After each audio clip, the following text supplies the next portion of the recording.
Amen. Thank you for that, Kevin Kozad. And now, ladies and gentlemen, if you have not already, please remove your hats and cross your hearts.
Kids up to grown man, walk through the gates of the coal miner's daughter to make a point clearer than the creek water. Who's the best? Who's it gonna be? In Hurricane Mills, Tennessee. Can you feel the adrenaline? Dirt flies hypnotized by the wheel spin. Hear the crowd, everybody's whistling. Line on the fence. If you can put it all together 3 times, this 1 week of racing could change your life. Everybody knows this is where it all begins. Do what you gotta do for 20 plus 2 out at the ranch.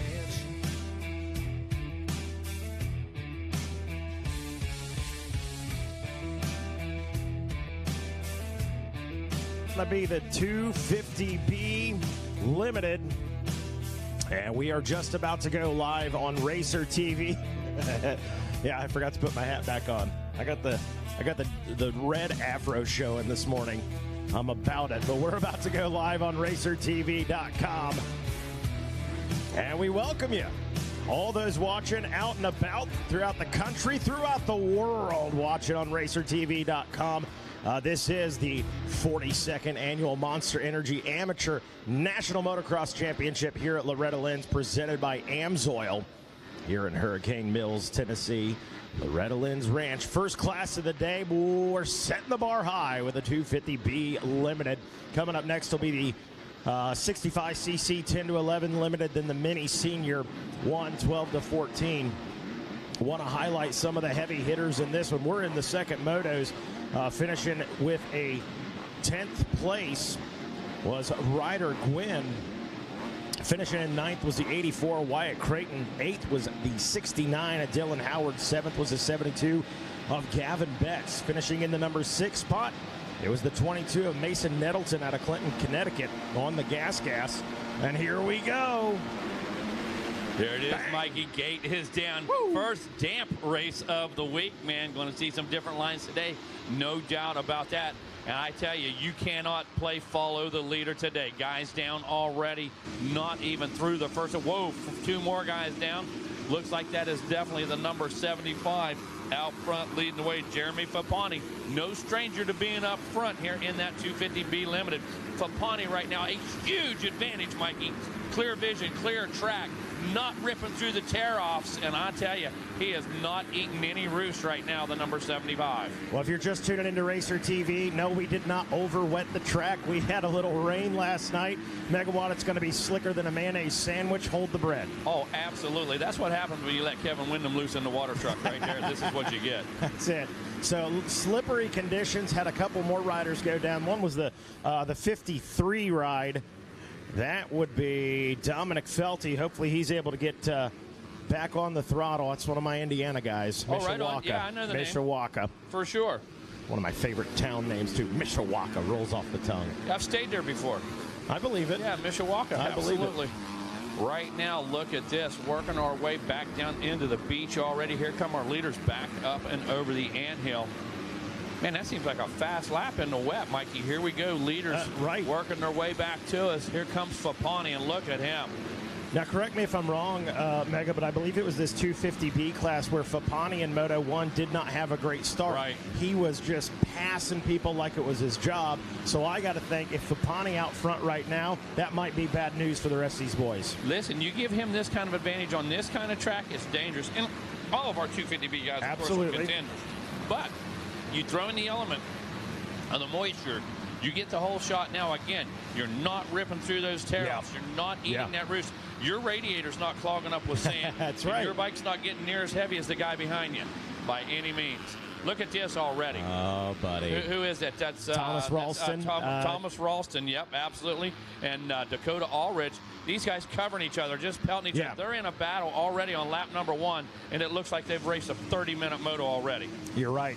Throw out the front number plates today, boys, at least this morning.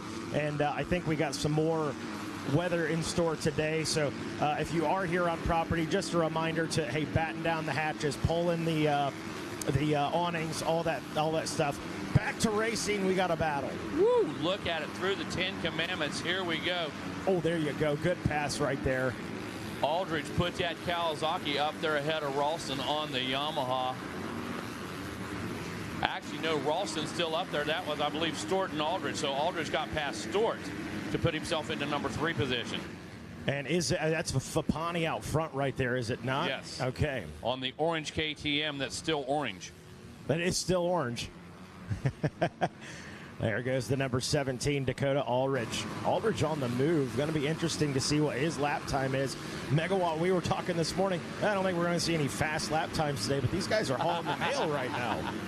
I don't know that we're going to see any records here at Loretta Lynn today. Oh, look at this. Big move about to happen. Aldridge working it.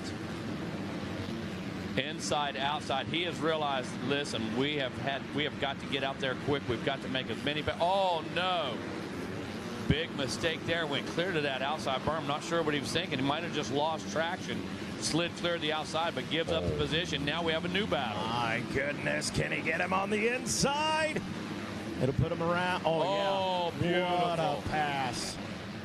Nice defense. Passing 101 right there, kids. Absolutely. Take notes. Oh, no, big mistake, though, right after that. That's what we're going to see this morning, Mikey. The track's going to be inconsistent.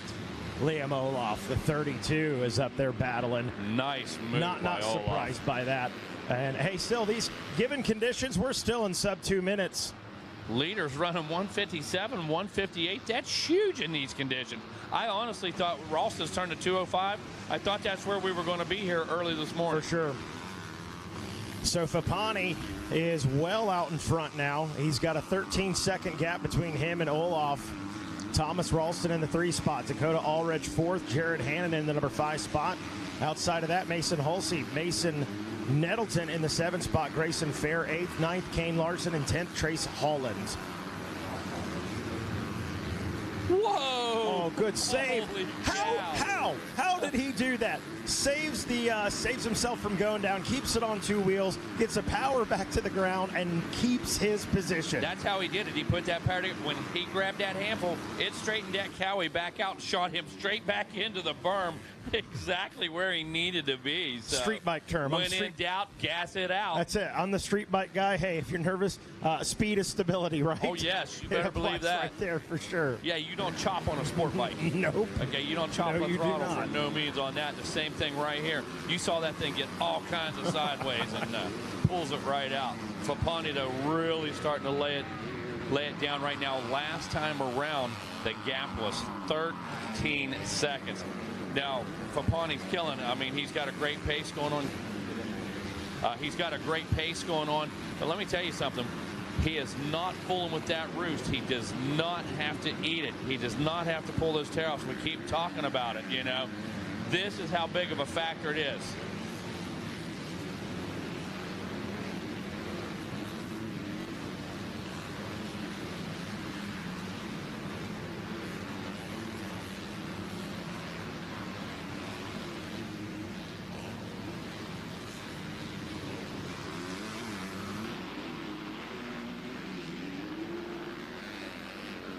Megawatt, sometimes I wish there was a way of knowing how you really feel.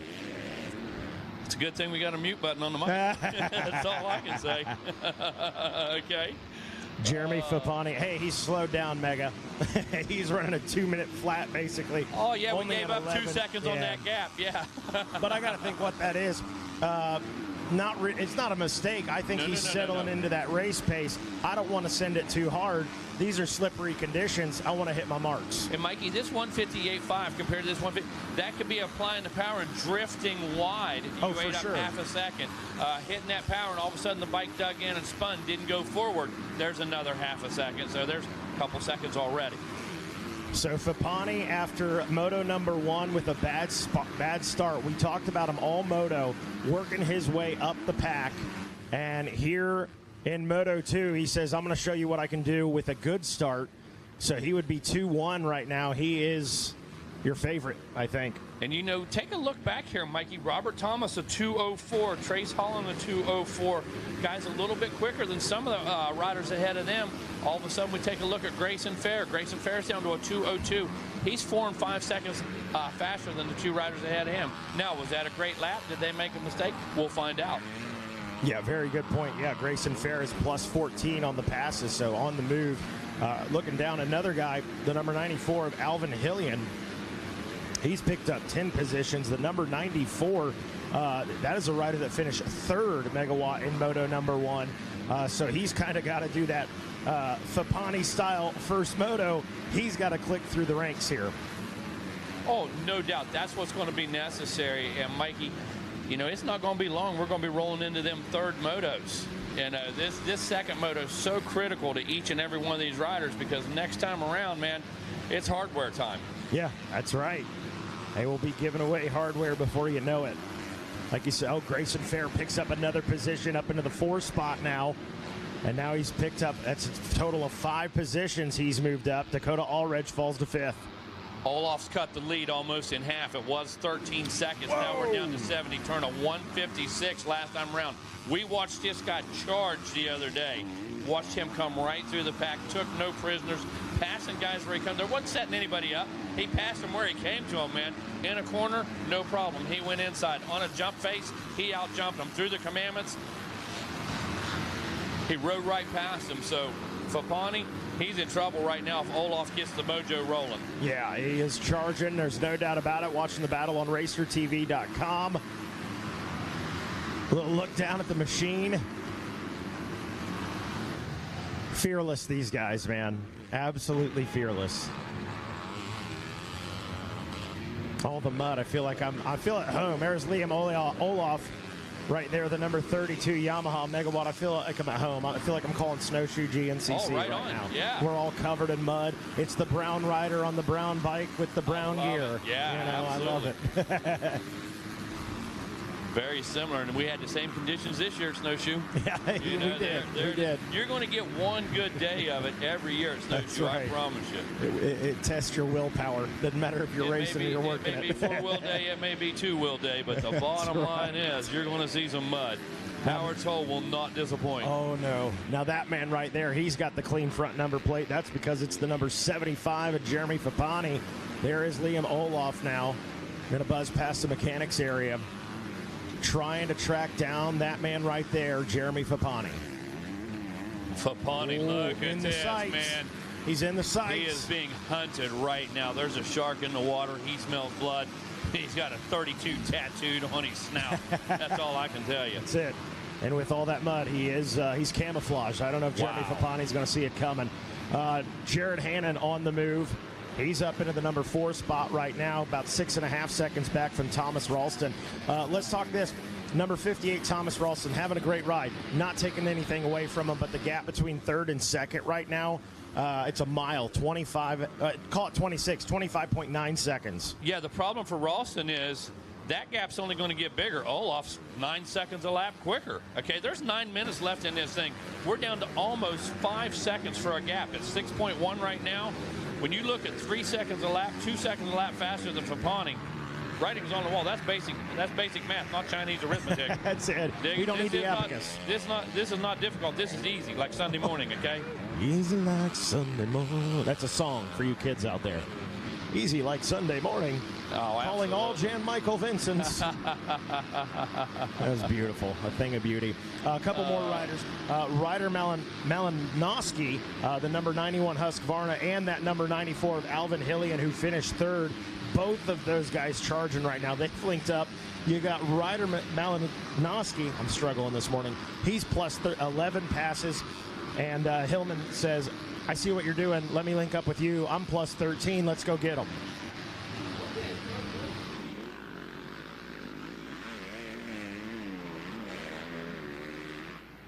So Fapani and Liam Olaf, 6 laps in. Olaf is charging Megawatt Matt Watson now a 3.5 second gap. Yeah, again, and look at this. Almost 3 seconds difference in the lap time. So it's very simple math. As we said, we've got 7.5 minutes left. There's a 3 second gap, and he's 2.5 seconds quicker a lap. Hey, let's throw another element into the mix. We've got lap traffic now. Oh, listen, moving obstacles, Mikey. That's right. We talked a lot about lappers this week, and they have come into play. No question about that. The long and short of it is, now all of a sudden, outside of the jumps, the corners, the ruts, you have a moving obstacle when you get into lap traffic. And I mean, if you've got the guy, he's in the good line. Look at the condition. Man, that was a good move right there. He absolutely hucked it. But yeah, if you got a lapped rider that's in that good line, and we don't have a lot of lines yet, we will as the day develops. You got to jump out of the good line, and he's down. Oh. How much time is it going to cost him? That is Olaf. Man, all that work, Mikey, for nothing. Got to hit the reset button. Got to go back to work. Got to start all over again. So Fapani catches a break. He's going to be the beneficiary there. And so that 3.5 second gap is going to be a little bit more. Liam Olaf, the number 32 Yamaha, scooting. Thomas Ralston still in that 3 spot. Now, fortunately for Liam Olaf, the 35-second gap helps him out, so he didn't lose a position. Right. He just lost that time he'd been working so hard to gain on Fapani. And, man, worked that thing down to 3 seconds, Mikey. Going to be curious to see as we come back around what 3 seconds has turned into. Took him just a minute to get the bike up. Had to wipe that grip off. Now, Olaf has dirty, muddy gloves. He's got muddy grips. Might have something in that clutch lever. You never know, because that's the handlebar that dug in. Yep. Going to be very interesting. Is he going to be able to adapt? Very good point. Jared Hannon back in the 4th spot with Mason Nettle in 5th on that gas. Trace Holland, Grayson Fair, Kane Larson in 8th. Will Campbell in the number 9 spot. And Ryder Malinowski back in 10th with Alvin Hill, and those guys still on the move, continuing to pass guys. But as you know, Matt Watson, the further up you go in the leaderboard, the harder it gets to pass. Listen, only makes sense. The guy up front's up front for a reason. He's riding fast. That's right. So when you start passing guys in the mid-pack position, when you start getting inside that top 10, each one of these guys is going faster and faster. That makes each pass harder and harder. That's right. Jared Hannon picks up a position. He gets a little mistake there by Thomas Ralston. Ralston drops 2 positions. Hannon gets around him. Grayson Fair gets around him. So now your podium looks like Fapani, Olaf, and Hannon. Plenty of racing left. About 5 minutes left in this one. And Ralston now rounding out that top 5. 5 minutes can be an eternity, Mikey, in these conditions right now. Normally that's going to be about 2.5 laps, maybe 2 laps if we're talking about sub 2 minutes, blah, blah, blah. Right now, that could be an eternity. Oh, look at Olaf. Man, just going to work like a scalpel right there, dude. Sliced right through, made the cut, boom, was in. Don't question Liam Olaf's mental fortitude. No. Not phased. Hey, I made a mistake. I got time. I'm gonna go get him. Mikey, how interesting though. 4 minutes to go. 4 seconds a lap quicker. The gap's 8 seconds. Does that tell me we're going to see this one at the finish line? Let's go. Let's do it. From the Bermuda Triangle to the finish line, where this one going to go down? It's Thirsty Thursday, Megawatt. I want to see it. It's time to party. I like to party. Jeremy Fapani, the number 75, checks in.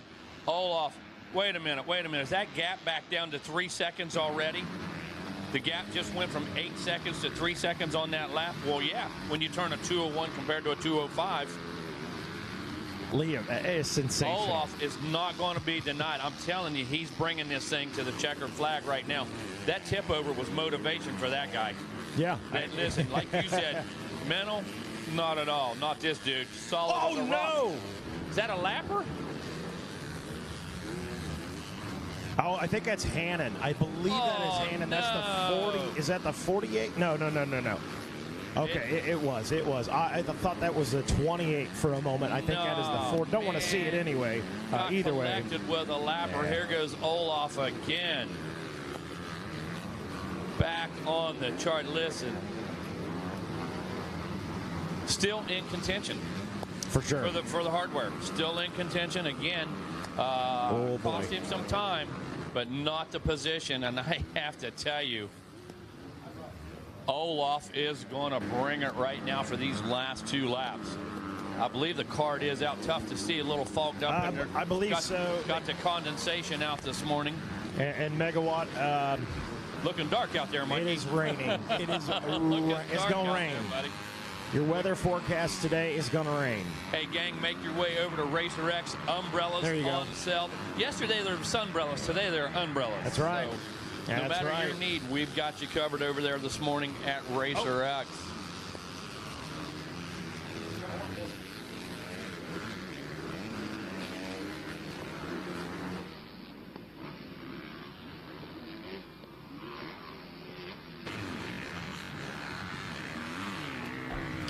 Zach Herron making his way down to the podium to talk with our top 3. White flag out. Jeremy Fappani, the number 75 KTM out of Scottsdale, Arizona, on that Orange Brigade monster backed ride, has been sensational. He has needed every second in between him and Liam Olaf. Olaf with another little mistake. He's now 13 seconds back, and maybe at this point Liam settles into that and take it to Moto 3. Mikey, we've been Liam because he was on the gas. Here's the deal. Fappani rode a beautiful race. Fappani rode an excellent moto. I didn't see the guy bobble. Might not have been on camera or this or that, but how consistent. 204, 205, 206. Did the work early, 158, 159, opened the gap to 13 seconds, did what he needed to do.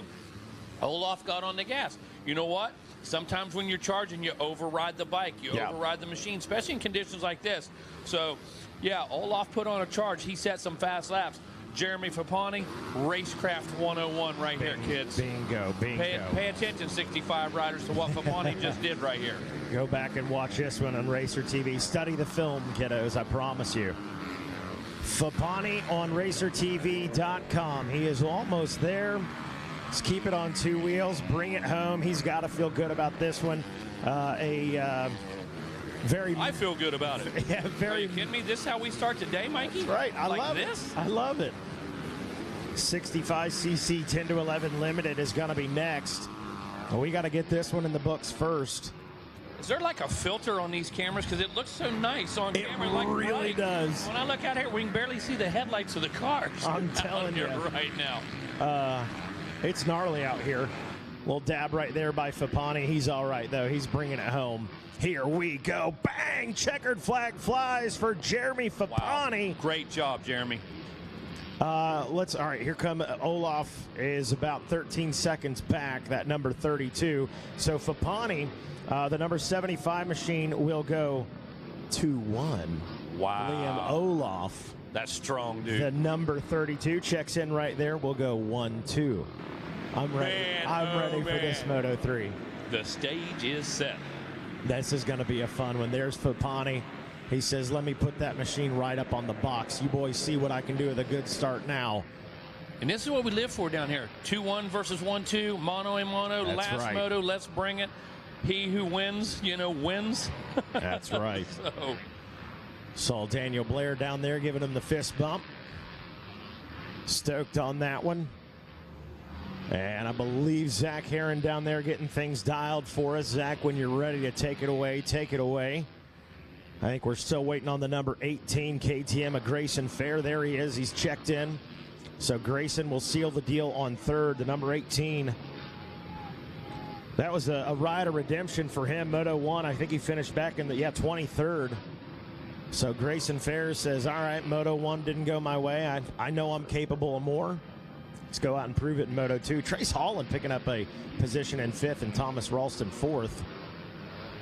Good rides by them. So Malinowski hung in there in 9th, and Will Campbell able to stick it in there in the top 10. So these guys, you know what? They're in medal contention, man. These guys, sure. you know, depending on that first moto, outside that top 5, man, you're still looking at a possible box, you know. Just depends on how this last one plays out. All right, guys. Hey, I'm going to jump in. I am down here at the podium. It is wet. It is muddy. But, man, these guys are pumped up down here. And our winner right now, getting a sip of water, we're going to call him up to the podium. Jeremy Fapani grabbing that win. He's going to make his way up to the box. The fans are hanging out. The moto fans, just as tough as the racers out here. They're not scared of a little rain. Got a quick team breakdown here. And then here he comes. Ladies and gentlemen, please put your hands together. The number 75, Jeremy Fapani, getting the job done in the mud.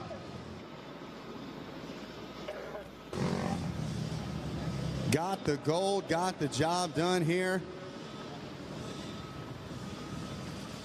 Getting the shot, and then we are going to get the word as to how he did it. Man, we talk about a crucial time to be out front. Talk about the conditions, not optimal out there right now. Yeah, so it started out pretty good. Then once lines started working in, you know, riders pushing stuff out, going down, it really made it slippery out there. It has a pretty hard base out there, so, you know, just tried to make some trick lines out there, you know, make it work, and yeah, just had a great time.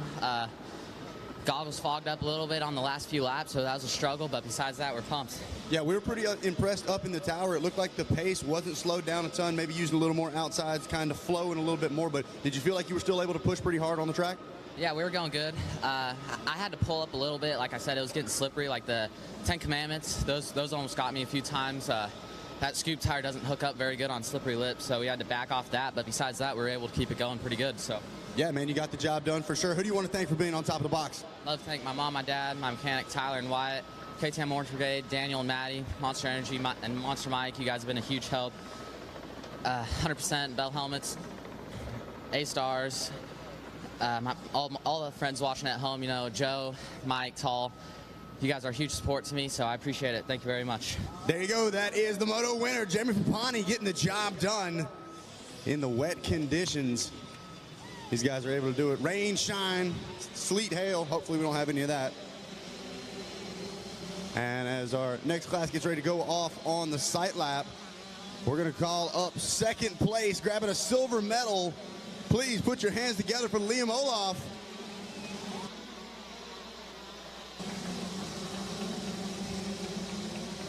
And man, we talk about on Racer TV, we've been flexing the outfits, man. You are 50 Shades of Brown right now, has been working out there.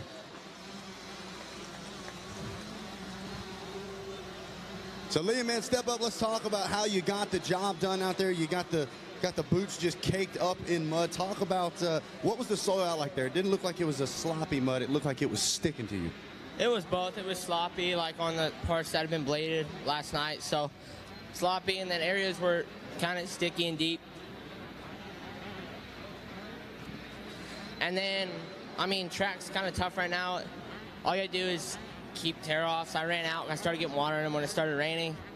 So I started to struggle for vision, and then I fell once, just that's my fault. And then the second time, I didn't see anyone down in the 10 pack, and then I ended up doubling in, and he was right there, so I had nowhere to go. So yeah, I'm a little bummed that, because I knew I had the pace, I had the speed, so obviously I'm going to fix that, fix the mistakes, and we'll come out for the next 3 motos. Hey, without a doubt, man, you clearly have the heart of a lion. You were never giving up. We saw it on Racer TV. Who do you want to thank for getting the job done, putting it on the box? Oh, yeah, I thank my mom, dad, whole family, aunts, uncles, cousins, my sisters, National Sheriff's Association, Alpine Stars, Moose, Asterisk, Bell, Monster, 100%, Yamaha, Dunlop, ODI, VP, Twin Air, Budman for training me, Will Hahn for training me, and everyone else, thank you so much. There you go, guys. That is second place here to kick off the day. Liam Olaf. hitting the deck a couple times, but the man could not be stopped. And then we're going to call up our final spot on the podium. Grayson Fair turning things around here in Moto 2. Man, this is what it's all about, dude. You have earned that thing. Hold it up high. Put your hands together one more time. Grayson Fair going to round out the box. All right, man, Stubble, we got to make sure everybody at home and here at Racer TV can see you. Come on, right in the middle, man. You're not hiding from them. Let's talk about it. So correct me if I'm wrong. It was 23rd in Moto 1, correct? That's correct. So we just decided, you know, I'm going to drop 20 positions here in Moto 2 and just try to get a podium here, right? Yeah, I mean, pretty much. We're just happy to be here. 3 weeks ago, I'm riding with a broken collarbone in hand, so late in the day when it's rough, it's kind of hard on me. But this morning, got a mid-pack start and just had to push through. I lost my goggles like mid-moto, but I went down mid-moto too, but we just had to come back and fight for that third. So we went down. We're riding with a damaged wing and no goggles, and you still got the job done. Yes, that was the case. There is no quitting you, man. Well, congratulations. Who do you want to thank for putting it up here on the podium? Oh, man, I'd like to thank my mom, my dad, my family, my mechanic Gregory, Factory Connection, MX Tire, Adventure Moto, FMF, and everybody else. Thank you. What a job there, man. And that's quite the story. Dropping 20 positions from Moto 1 to Moto 2. Grayson Fair rounding out your podium. And then, of course, we got the Stasic Holeshot Award as well.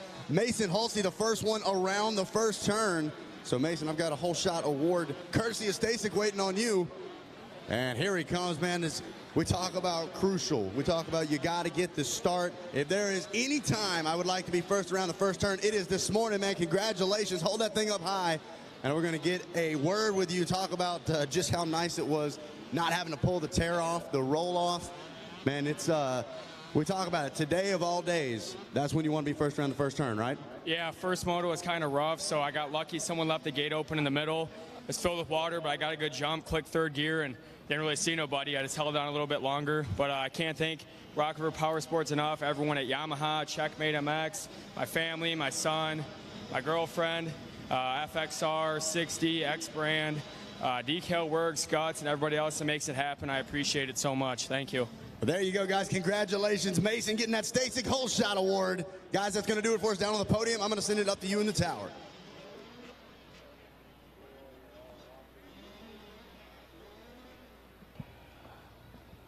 Hey, thanks a lot. Thanks a lot, Zach. We appreciate it.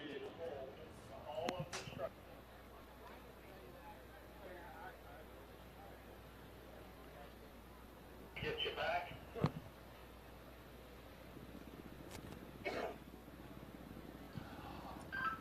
10-4, real quick, Tim. You want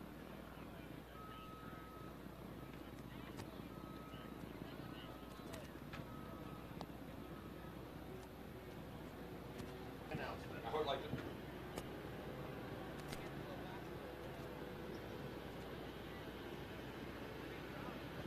All right, gang. Unfortunately, under a lightning hold right now, everybody needs to evacuate all the towers and all the structures. Everybody needs to make way. Race is on hold for lightning, of course. First and foremost concern of MX Sports is our riders, our families, our spectators, and fans. So for the best of everybody's safety, please evacuate all structures until further notice. Yeah, of course, stay tuned to 88.9. We're going to keep you updated. These are things we run into from time to time, but I can tell you, folks, we will get this thing back on track. I've seen us make up a day and a half, Mikey, in 4 hours. So, yeah, absolutely. Yeah, we've had, I think, like we missed an entire day, and then a day and a half later, we had gained that entire day back. Absolutely. We were 2 motos ahead 24 hours later, so that's how we do things around here. But, yeah, we stood on the deck up there, and it just poured and poured. And we had Tony Alessi for a couple hours, it seemed like. And just it was one of those days, but fear not. You know, we have our ways. We can make it work. We've got the best dirt guys in the business. So this is not a big issue. It's the lightning we are concerned with right now.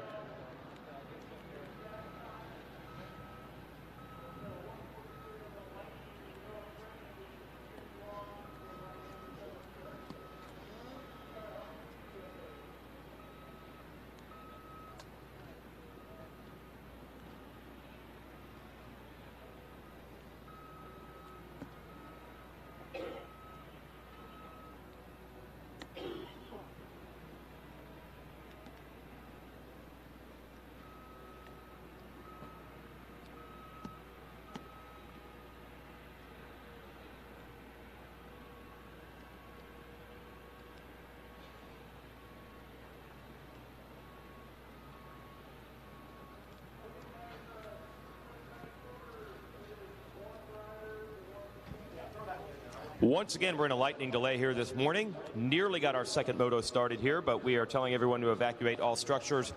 Lightning delay, and then just keep us tuned in, and we'll tell you when we're back racing.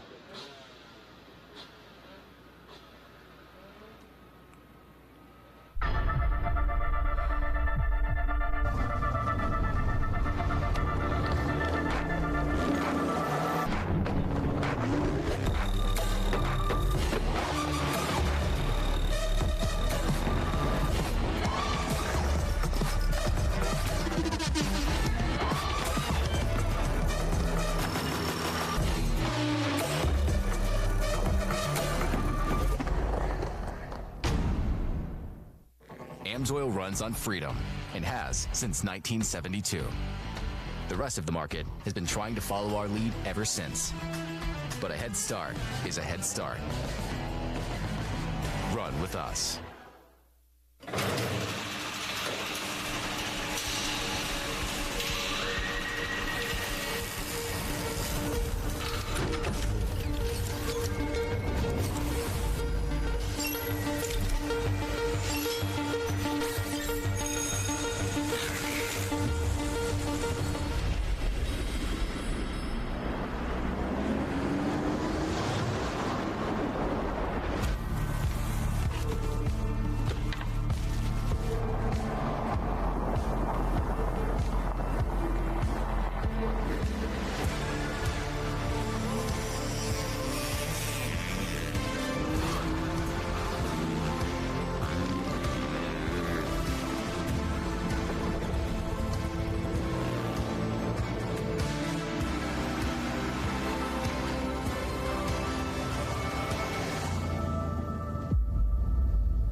Born of family values and a homegrown work ethic, Cometic Gaskets seals your machine so you can focus on the finish line. Cometic Gaskets are the competitive standard for racers who demand the very best. Cometic Gaskets are constructed from superior materials designed to perform in the most demanding environment, whether it's championships on the line or a day in the dirt with friends. Professionals and enthusiasts depend on Cometic. Cometic Gaskets, sealing championships since 1989.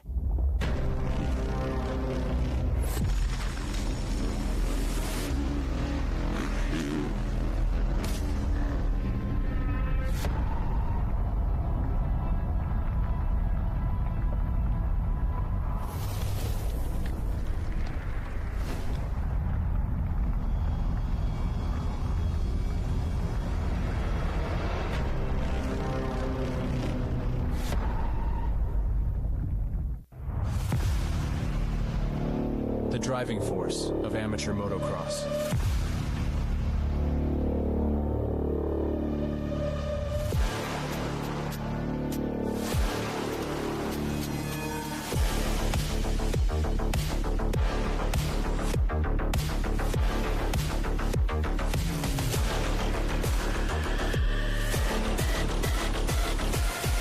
Team Dunlop, Elite. The United States Motorcycle Coaching Association has been setting a standard for motorcycle coaching since 2016. Coaching is important for all riders, no matter the age or skill level. The USMCA connects riders with coaches, whether the rider is just starting out on their motorcycling journey, to a competitive amateur racer looking to reach their next milestone, or the professional athlete trying to clinch a title. Download the Motorcycle Coaching app and get connected to a USMCA certified coach today. The Earth is 70% water and 30% land. But the entire sky belongs to us.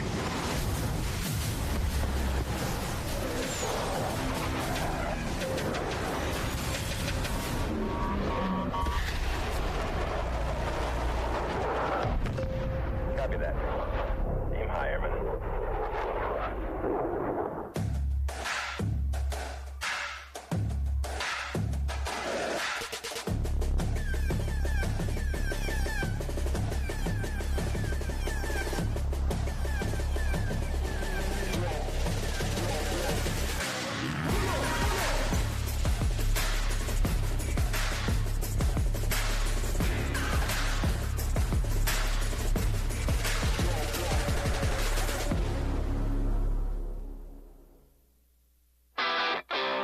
Track School is an online private school catering to some of the top athletes in the world. We offer a flexible schedule for students that are chasing their dreams and always on the go. We are an accredited K-12 school where students can graduate with a diploma. Scan the QR code or call us to book an appointment with one of our learning coaches to discuss your students' next steps. OnTrackSchool.com. Check it out. Are you ready? The Super Motocross World Championship playoffs kick into high gear at C-Max Dragway in Charlotte. The world's best 22 riders face off on a one-of-a-kind track in pursuit of the first ever World Championship and the sport's biggest prize. Don't miss the final quest for the Super Motocross World Championship, fueled by Monster Energy. Get tickets now at supermotocross.com. FanFest included with purchase.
And I want to welcome folks back here watching on RacerTV.com. Hey, if you are on property, we are still under this delay. I mean, quite frankly, look up at the sky, look around, you're aware we're on a delay. Bottom line is this: we've got another cell moving through. Looks kind of gnarly, so if you're out and about, you got to batten down the hatches, pull the canvases in, maybe take the pop-ups down. We don't need anybody up in any of the shelters that you need to have evacuated that. So it is getting darker and darker. So, yeah, just be safe out there. We're going to keep you posted. We promise you're not going to miss your moto. We will keep you posted. Don't panic. So most important thing is just being safe right now. And with that said, I believe Adam Gordon, our producer for Racer TV, is getting us dialed up here for a pretty amazing feature on who else? The lady herself, Miss Loretta Lynn.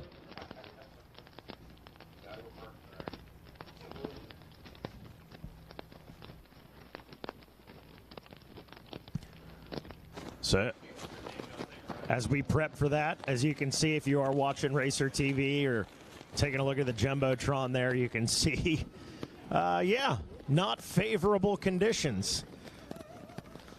So do you like the mud? Well, you might get your opportunity today. I got to thank any of Zach Heron. I got to thank any of we're waiting on this segment to get dialed. Adam, interrupt me when you need to. But Zach Heron, this is why you've been doing GNCC all year, buddy. Maybe it's me and you. Did we bring this weather here from the GNCC, dude? Shh.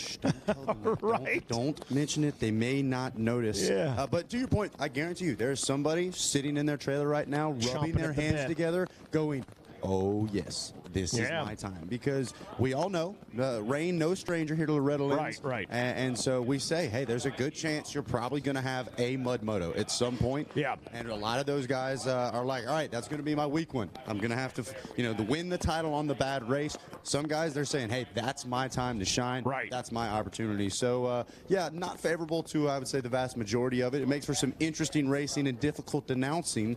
For sure. No, I definitely think it's just one of the many things that Loretta Lynn's often throws at those riders. You really get the best of all conditions and the best of some of the not all conditions. That's it. So, hey, when we finally get back to it, and you can see from the camera shots right there, gnarly little storm cell moving through. So, again, just want to reiterate, you guys need to be seeking shelter at this point. You need to pull the awnings up. If you have not already, you need to get rid of those pop-ups if possible. And just be cognizant of your surroundings. No doubt about that. So hopefully things clear out here in a little bit. I know Mr. Cotter is keeping us informed on the radio. We are keeping you guys informed that are out and about.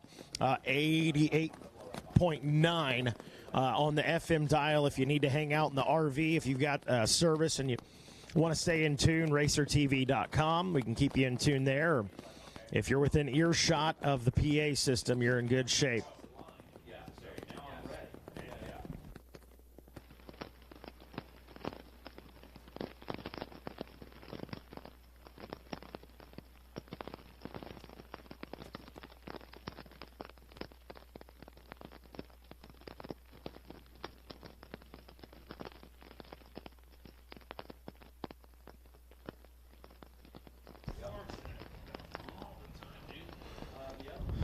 So continuing to hold. Yep, you guys are going to have to probably channel your inner AP today, your inner GNCC, Caleb Russell, your Stu Baylor.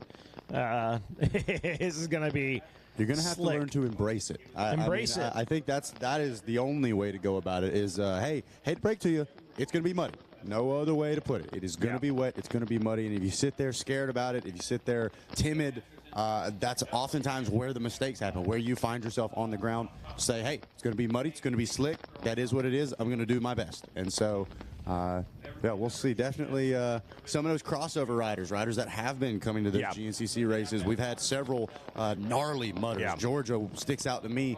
And so those guys probably sitting there going, all right, here we go. That's right. That's right.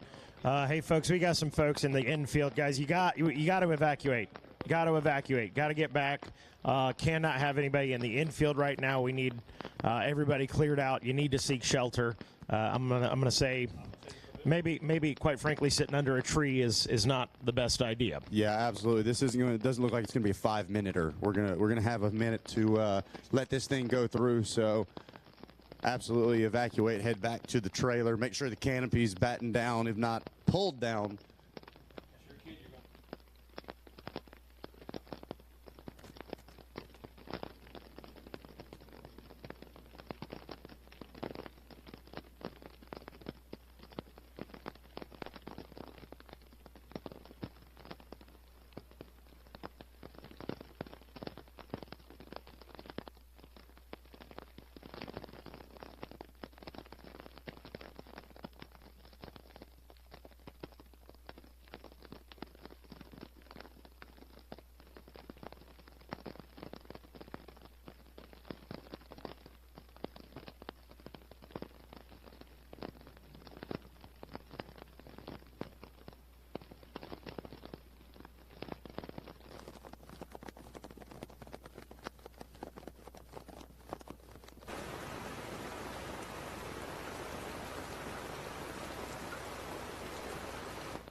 And as you can see on Racer TV, the intensity picking up out here, rather obvious why we're on a weather delay right now. Once again, cannot stress enough, you need to evacuate the infield, head back to the trailer, and batten down the hatches. We're going to hang on for this one for a few, and we will let you know when we're getting ready to come back racing out here at the ranch.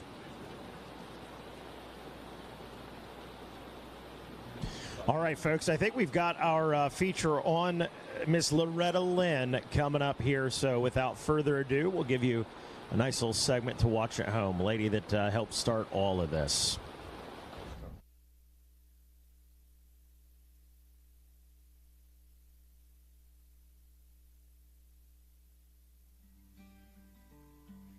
Hello, Liza. How do you do? I'm writing which is you. I know it's been a long time since you heard from me. I'm still kicking around here in Tennessee. I heard you got a new place. I heard you got a new job. I heard you got a haircut, and it looks real nice. Are you ever lonely? Do you ever think of me? I heard you got a new man. I hope it treats you right. And before you toss this letter away, there's something that I've got to say. Like most kids, they start like earlier, like at 4 on P-dubs or something, but I just had a P-dub. My mom would take me sometimes because my dad was busy racing, and I didn't race my first race until I was 7, so I started a little late, but just had a lot of fun with it, kept hitting our local races, and then just got better and better, and then we're here now. Well, my dad was a pretty good motocross racer, but I want to be Vincent Way and then just do my best. Yeah, he knows a lot of just tricks and stuff, but yeah, he's into it. You always stay moving. Yeah, they keep pretty positive. They let me do what sport I want to do, and that's motocross. And sometimes my mom even encourages me not to race motocross, but I just love it so much. It's just the love of the sport. I mean, the thrill of it, the nervousness, and it's just awesome. I like to catch air, throw big whips, and it's an awesome feeling when you just rail a rut. The creek is really fun.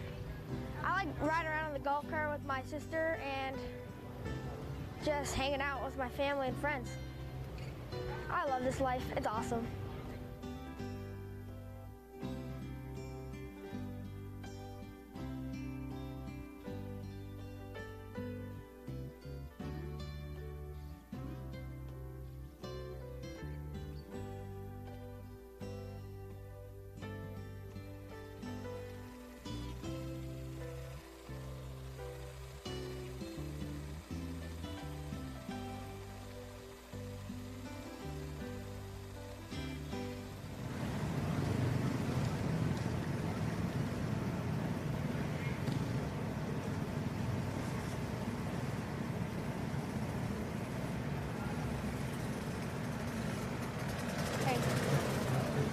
Hey.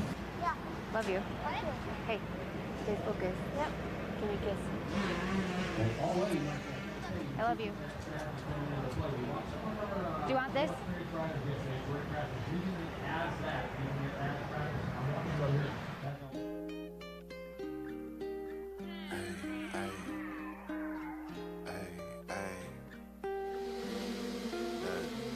Seem like every captain gotta maintain the cap.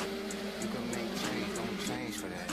Tell the whole truth, get paid for that. But you never fall off, you was made for that. You gotta be who you really be, shine from the inside. Cause you ain't really who they say on the outside. You gotta be who you really be, shine from the inside. Cause you ain't really who they say on the outside.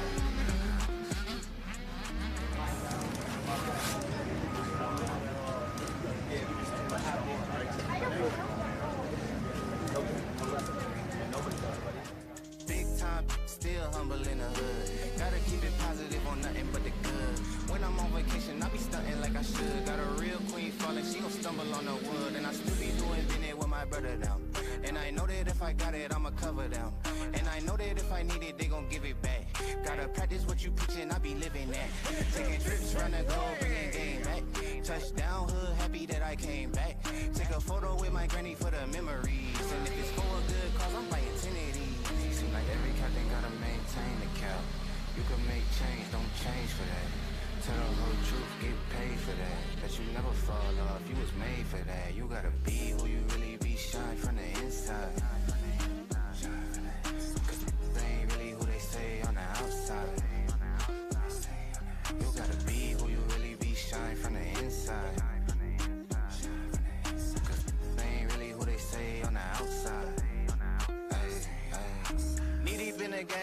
the same. Why you always hating? That's a shame. Gotta split the profits with the ones that came. With your other homies, share the vision, yeah, we got the same picture. You won't catch me in the club, I like to meditate. I be higher than a bird, I like to levitate. When I ask them how they doing, it ain't never great. So I be focused on the money, need a better rate. Nice job. That was awesome. Oh, you had me nervous for a second. Good job fighting back, though, dude.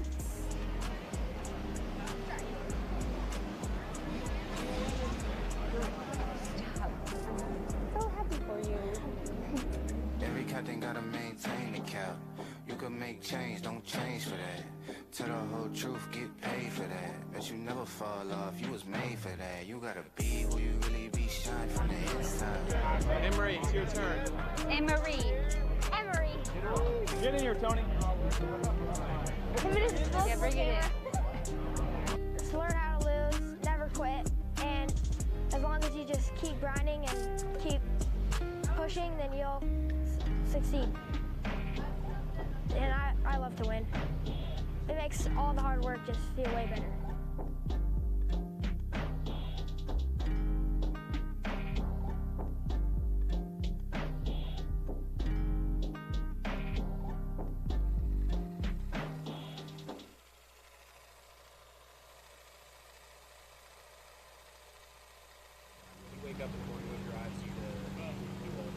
I think just, you know, every kid dreams of being a champion and every kid dreams of getting that spot on a team. And that's kind of what pushes me, and just the love for my sport. There's definitely been times where, you know, you don't really want to wake up, don't want to do your motos, but you just remember those days where you're having a blast with your friends, just throwing whips or just hitting jumps, going in the hills when I was in California, or just random spots like in Pennsylvania, just stuff like that. So just remembering those days where it's all about fun and not really about the work. So yeah, my parents were super gnarly barefoot water skiers, best in the world. Like, they were on world team, the USA world team twice. Like, my mom, I think, did it like 2 or 3 times. My dad did it once or twice. So it's pretty awesome. Definitely haven't lived up to that. It'd be cool to, you know, be on Team USA eventually. So, but yeah, they're super competitive, and that's just kind of lived through me. I hate to lose, whether it's literally golfing, playing cornhole, and racing. So no matter what, I'm gonna be not happy when I lose. But bottom line is, I know it's like crunch time in my amateur career.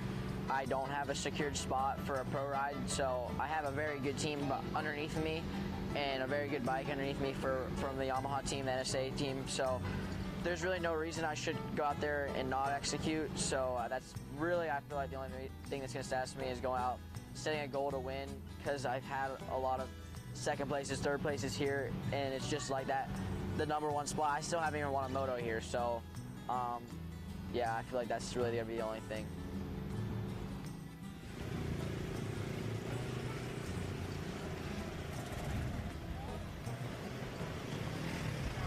Amen. Hail Mary, full of grace, Lord is with thee. Blessed art thou among women, blessed are thou, Jesus. Holy Mary, Mother of God, pray for us sinners now at the hour of death. Our Father, who art in heaven, hallowed be thy name. Thy kingdom come, thy will be done on earth as in heaven. Give us this day our daily bread, and forgive us our trespasses, we forgive those who trespass against us. And lead us not into temptation, but deliver us from evil. Amen. Holy Spirit, keep my son safe. Give him the wisdom, give him the strength that he knows he's been training for. Let him have fun. Keep him safe. Above all. Lord Jesus' name, amen. Come on, baby doll. All right, baby doll. This is your chance to turn your whole year around right now. You go win right now, nobody will remember anything that you've done all year. This is your opportunity. Go turn it around right now. You're faster than all these kids. Go show us.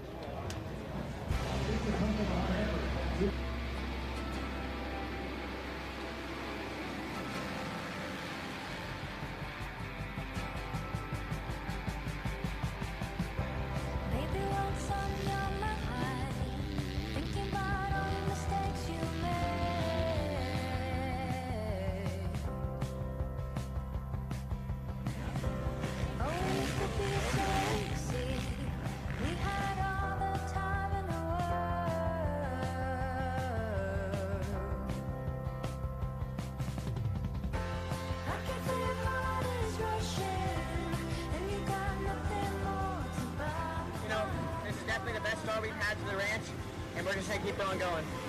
All right, let's hear it for Gavin Towers.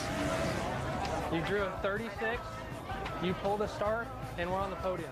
That's all I can ask for Moto 1. You're in championship contention.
Finally do it. It feels so good. I mean, I know it's only a moto win, but 2010 was my first year here. Back on, I don't even have the class anymore, shifter bike, so. And then now, 250A, and to get my first moto win is pretty surreal, so we're just gonna try to keep it going. This crowd is pumped up. That's what we like to hear.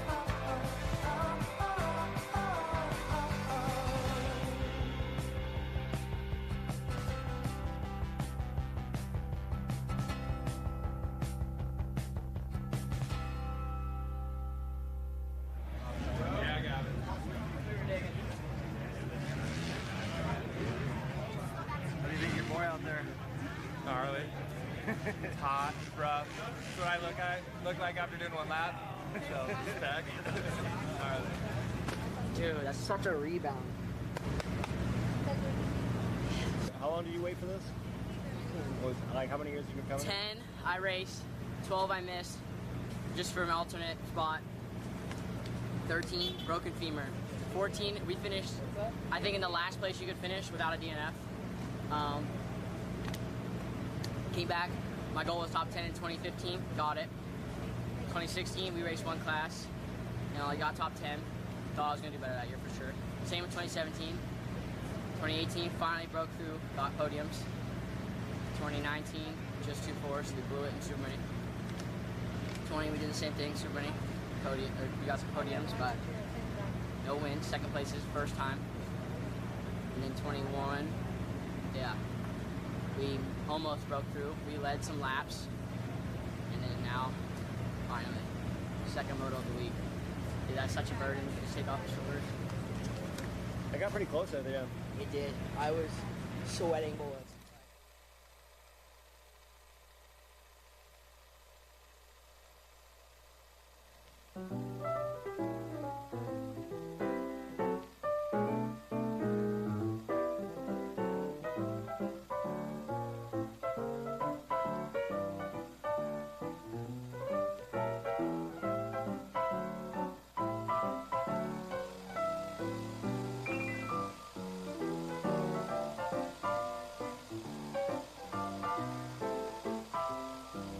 This is my 7th year here. Yeah, 7. How old were you when you first? I was 50, so I was in 7 to 8, and young 65, so I was 8 years old. Yeah, I was definitely one of the few kids in my school, if not the only one. I'm from Scottsdale, Arizona, so it's a lot of baseball kids. You know, they're just all, they play a lot of just in-school stuff, so around the state stuff. They're always asking, why are you gone for 2 weeks? Like, why are you gone for so long? Why are you missing all these days? But my parents have definitely made a huge sacrifice to give me all the opportunities possible. They've sacrificed missing out on work, missing out on their training horses and stuff like that. So they've definitely made the biggest sacrifice out of all of us to give me the opportunity to go race at this level that I'm at right now. You have to get here a few days in advance of the race or practice that even starts for parking situations, but that's part of the fun of this race. You know, you can go around, go to the river, you know, with all your friends, have that experience that you don't usually get at some of the other races that you just show up and race at, and it's serious right away. So that's definitely part of the fun of this race. I look forward to coming here every year. I just love the environment out here, and I just love how the race goes. You know, how professional it is, how all the big sponsors come out here. Like, this is the one race of the year that everyone looks at. So I mean, I'm a huge fan of this race. Generation's definitely way softer than it was 20, 30 years ago. Like you said, a lot of kids nowadays, you know, playing video games all day long. I've just always I like being outside, you know, mountain biking, stuff like that. I like the adrenaline rush that you get from, you know, more extreme sports, snowboarding, stuff like that. And you know, I just don't want to grow up that kid sitting inside all day long. I feel like this definitely teaches you how to work hard. Just in life overall, you know, it doesn't teach you, nothing comes for free. You know, you have to grind for everything you get, so.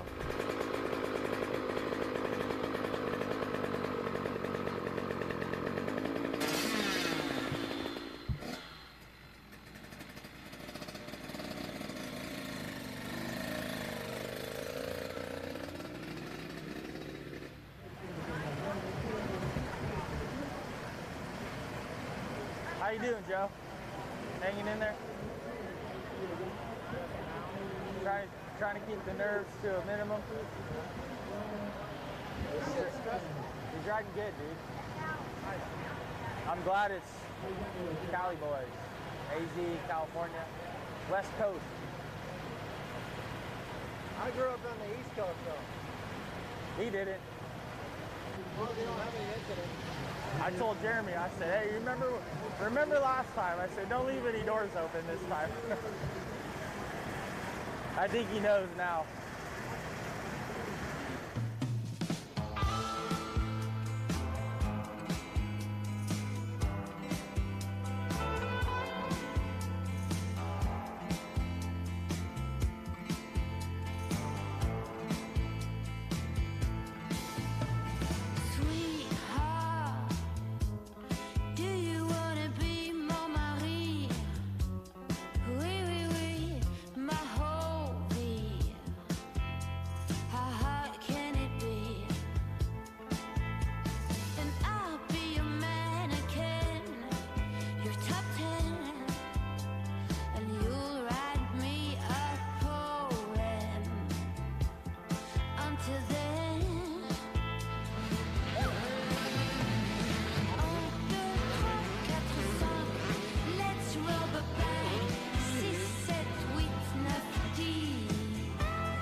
want a hug too. Good job.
Left the big city for the simple country life. Found myself a woman that it took for me to be my wife. I was working on the ground come the sun up to sundown. Hey, I'm trying to make a reputation for a man inside this town. Hard as I try, maybe I just can't. I ain't no up and kind of leaving me. She kissed me one time and she took my heart. Baby, you can love me, you can leave me. I'm a honky-tonk star. Yeah, I'm a honky-tonk star. Well, working 3 jobs, living out of a car. Mama never told me life would get this hard. Running around the world playing my guitar. Baby, you can love me, you can leave me. I'm a honky-tonk star. Yeah, I'm a honky-tonk star.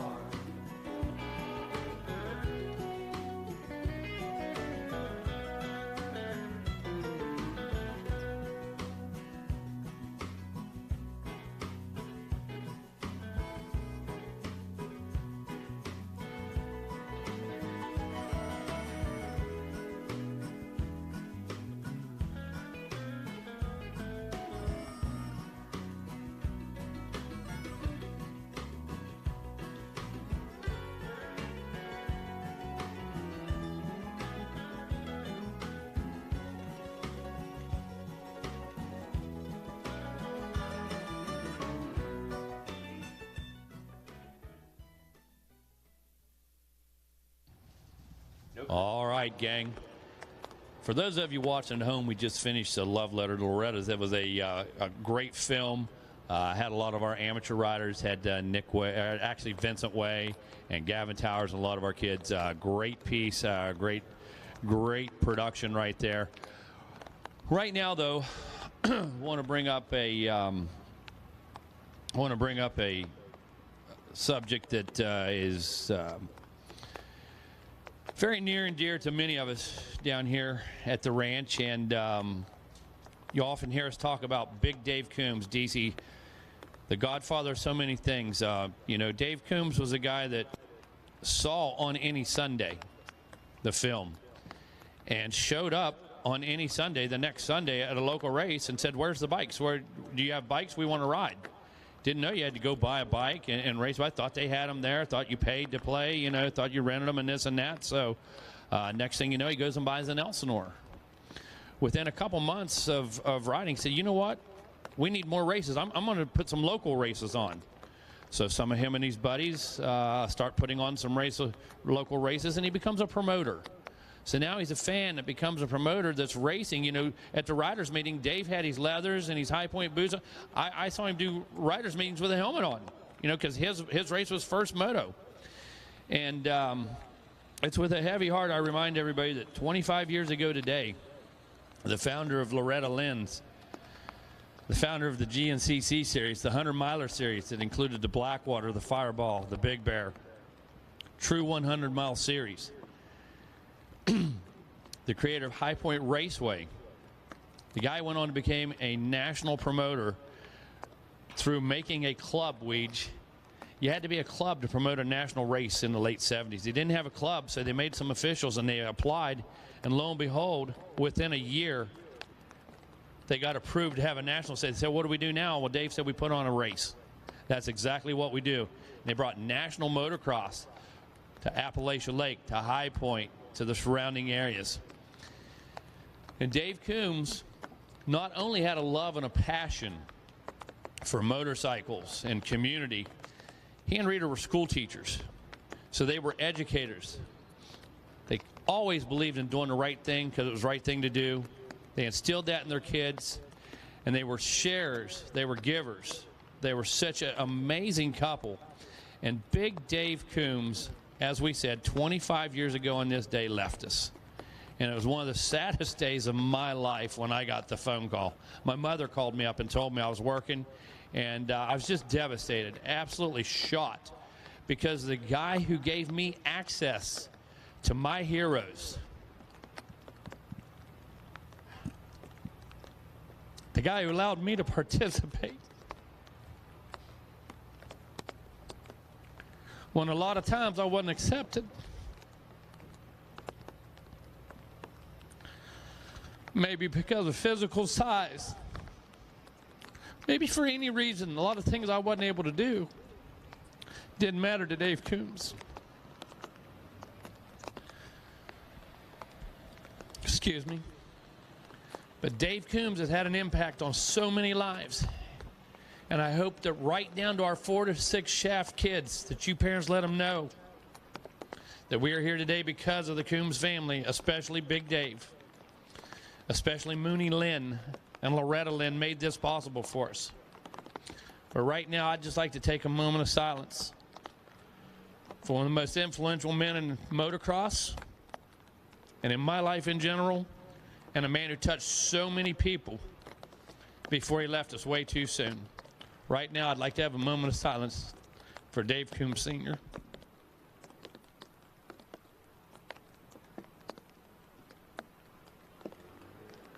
Thank you. Big Dave, we miss you. We love you. Thank you for everything you did. Thank you for the legacy that you've left. And I want to thank Davey, Rita, Carrie Jo for never giving up, for making sure his vision was carried out to the number. And that's exactly what they've done. And I want to just share that with each and every one of you today, and keep Dave and the rest of the family in your hearts today. It's such a very special day to all of us here at the ranch.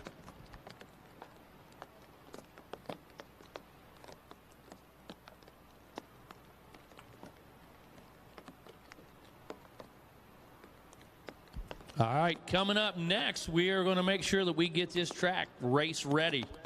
Going to make sure that we have the best possible surfaces for all of our riders. Want to make sure, as we did in the earliest days, that the safety of our riders, their families, their spectators is first and foremost. That's what we're going to do here this afternoon. That's why we're in a holding pattern.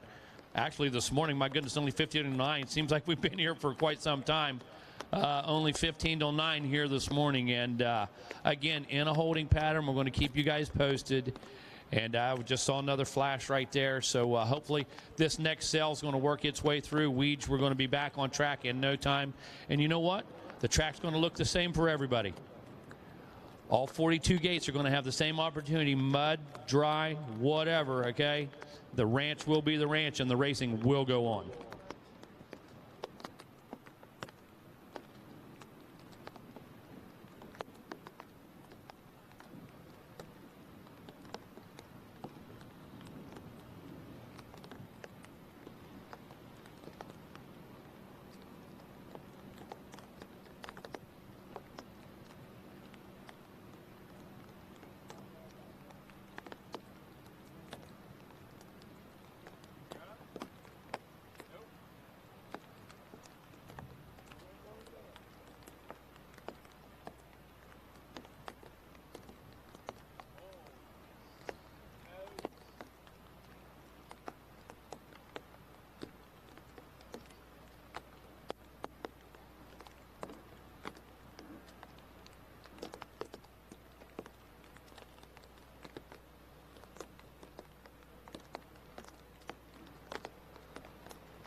All right, folks, if you are here on property, or, hey, if you're still tuning in, watching at home, got a little weather radar map right here. I wish I had the green screen. I'd do the whole weatherman thing for you. But bottom line is it is slowly moving outward. Obviously, the blue dot.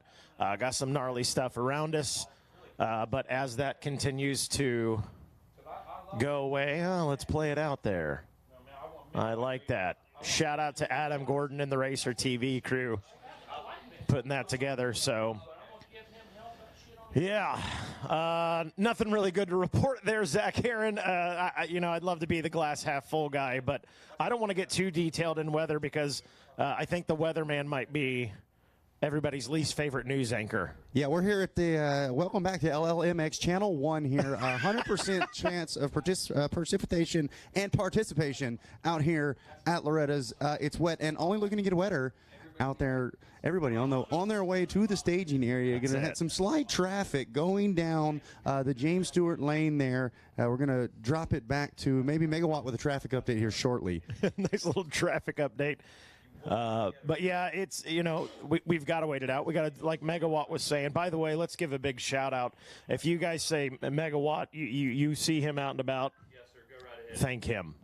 That was a very heartfelt monologue. Let's call what it is about Big Dave. If that didn't get you right in the gut, I don't know what will.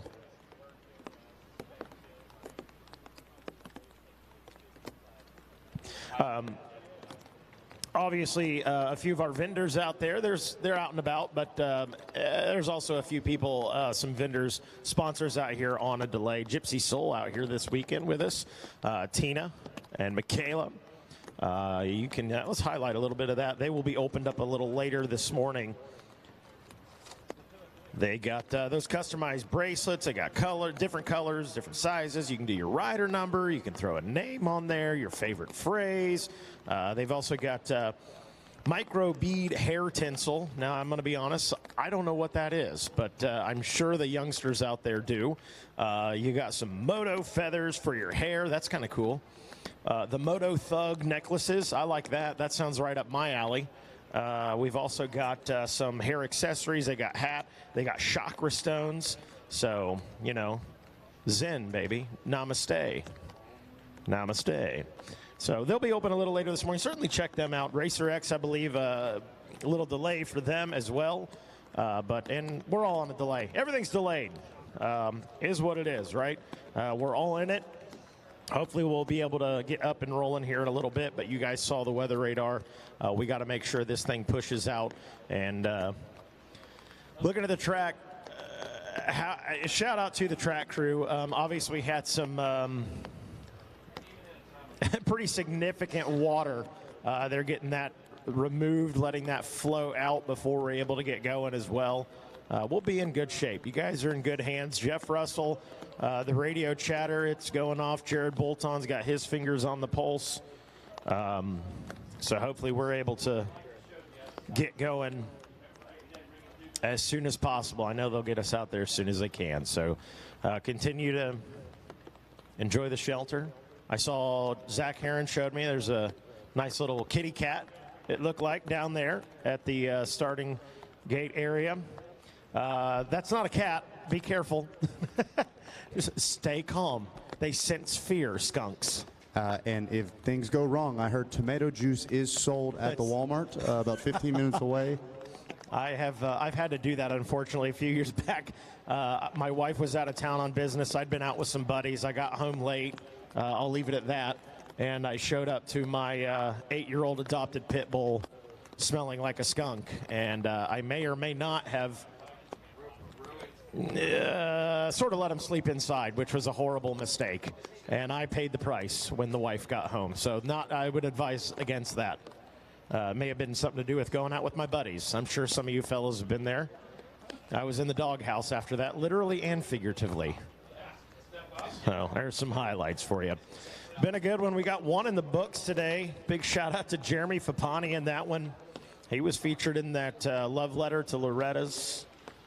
Pretty cool feature we played there. So again, on a holding pattern, we'll keep you guys posted. Stay tuned into 88.5 or racertv.com.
All right, we're going to take another commercial break here on RacerTV.com. We're getting that much closer to having racing on a Thursday morning.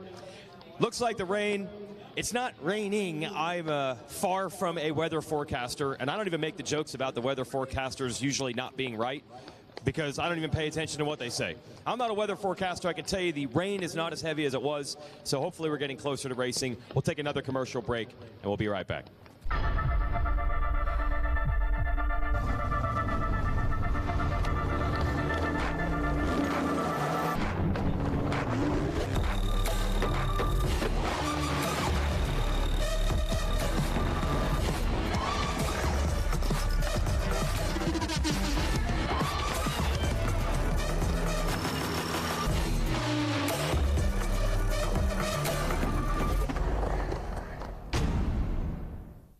AMSOIL runs on freedom and has since 1972.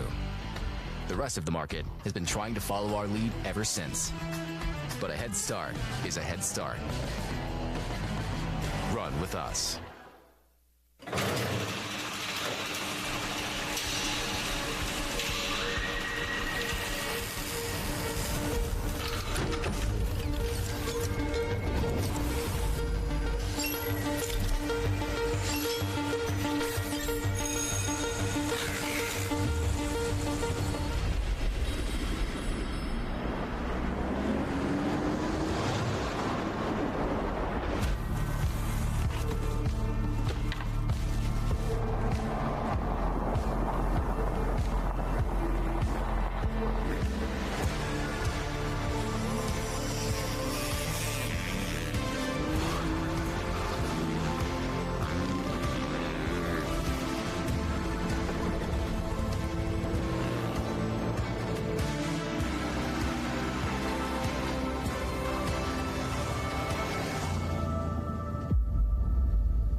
Born of family values and a homegrown work ethic, Cometic Gaskets seals your machine so you can focus on the finish line. Cometic Gaskets are the competitive standard for racers who demand the very best. Cometic Gaskets are constructed from superior materials designed to perform in the most demanding environment, whether it's championships on the line or a day in the dirt with friends. Professionals and enthusiasts depend on Cometic. Cometic Gaskets, sealing championships since 1989.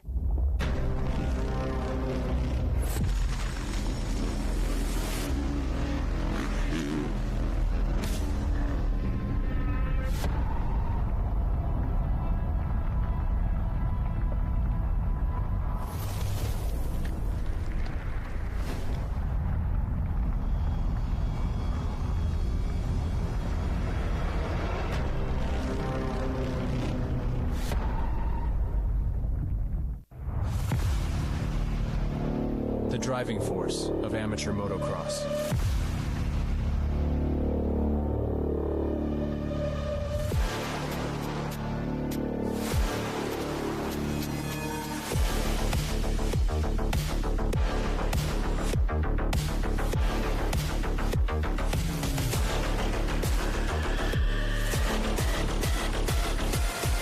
Team Dunlop, Elite. The United States Motorcycle Coaching Association has been setting a standard for motorcycle coaching since 2016. Coaching is important for all riders, no matter the age or skill level. The USMCA connects riders with coaches, whether the rider is just starting out on their motorcycling journey, to a competitive amateur racer looking to reach their next milestone, or the professional athlete trying to clinch a title. Download the Motorcycle Coaching app and get connected to a USMCA certified coach today. The Earth is 70% water and 30% land. But the entire sky belongs to us.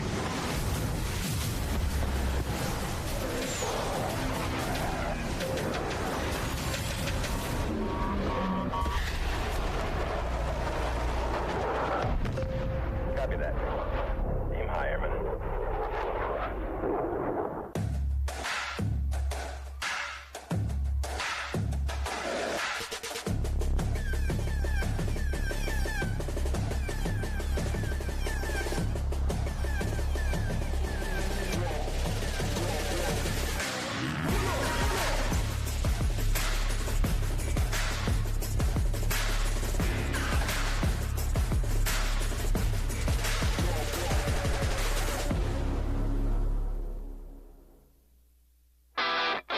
On Track School is an online private school catering to some of the top athletes in the world. We offer a flexible schedule for students that are chasing their dreams and always on the go. We are an accredited K-12 school where students can graduate with a diploma. Scan the QR code or call us to book an appointment with one of our learning coaches to discuss your students' next steps. OnTrackSchool.com. Check it out. Are you ready? The Super Motocross World Championship playoffs kick into high gear at C-Max Dragway in Charlotte.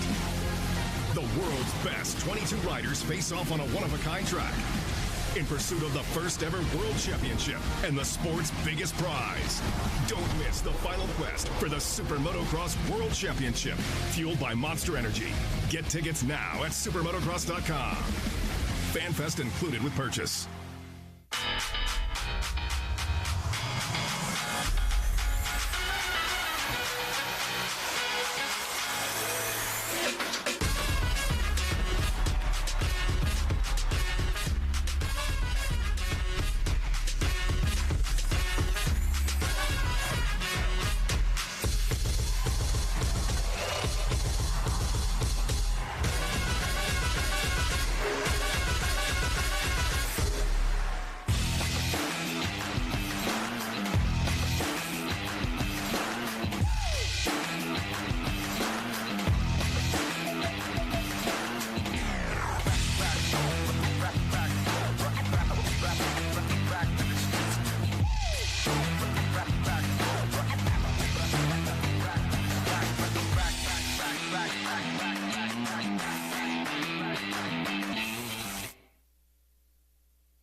This Racer TV broadcast is brought to you by Monster Energy. Unleash the Beast. Amsoil. Run with us. Parts Unlimited. We support the sport. Rocky Mountain ATV NC. Get ready.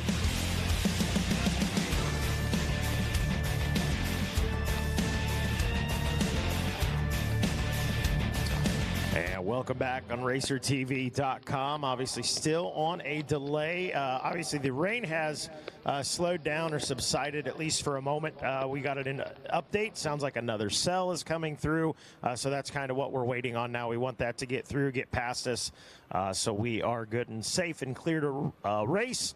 So once that's moved out, I think we'll be good to go. We're continuing to listen to the radio chatter. They're keeping us informed. And as we learn, you guys learn. 89 or 88.5 or 88.9, excuse me, sorry, on the FM dial. If you want to stay in tune, you're hanging out in the RV, or keep it tuned into Racer TV, and we can keep you informed there as well. Let's see.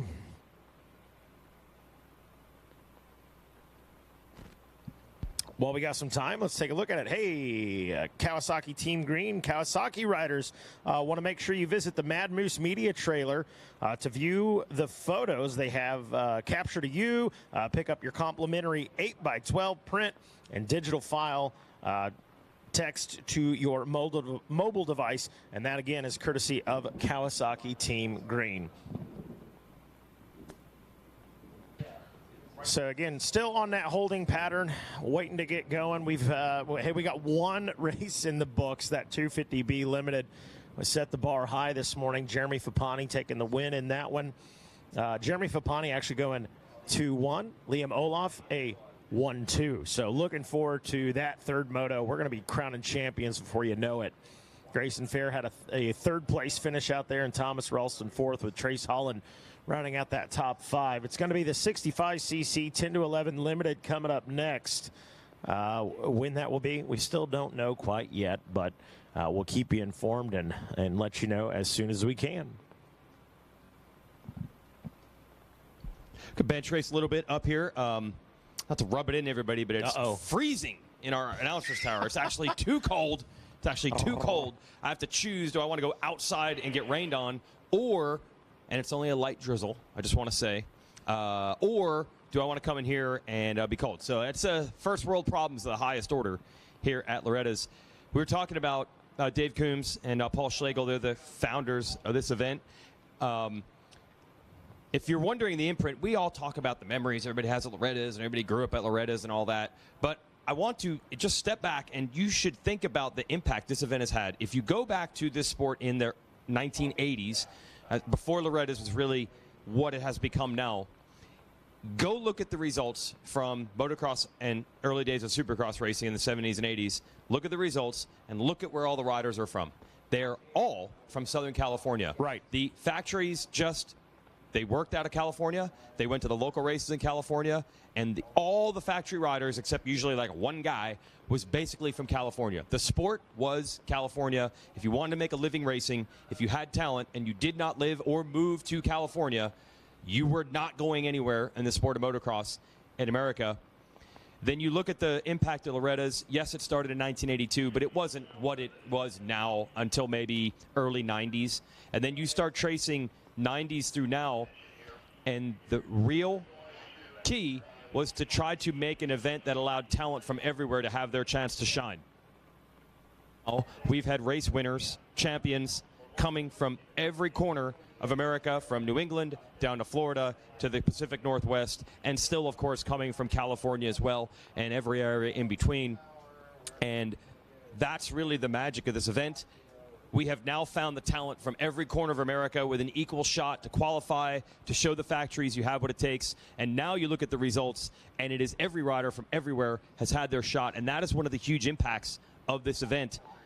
And to have the foresight to build in local tracks being part of the program through areas and regionals, you really get an understanding of what the vision of this event is supposed to be. Hey guys, just wanted to give you an update. We just got the word from the boss himself, and so we are on a delay right now. They're sending the riders back from staging. We are going to give you your next update at 10 a.m. I want to make that clear. We will not be racing at 10 a.m. Your next update will be at 10 a.m. So the riders are being sent back from the staging area right now. In about 45 minutes, we will have our next update. Like we said, we're aware of some more weather on the way. So like I said, at 10 a.m. is your next update. That does not mean we will be racing at 10 a.m. That's the next time we're going to let you guys know what's going on, and then hopefully be getting back to racing as soon as we can after that. But once again, attention on site and for Racer TV as well. At 10 a.m. we will be doing our next update for how racing is going to proceed for today.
All right, so again, obviously, hey, sending everybody back to the pits. We'll get you out of the starting area, and we will update you guys at again at 10 a.m. And again, as Zach Heron mentioned, not racing at 10 a.m. That's when you can expect your next update.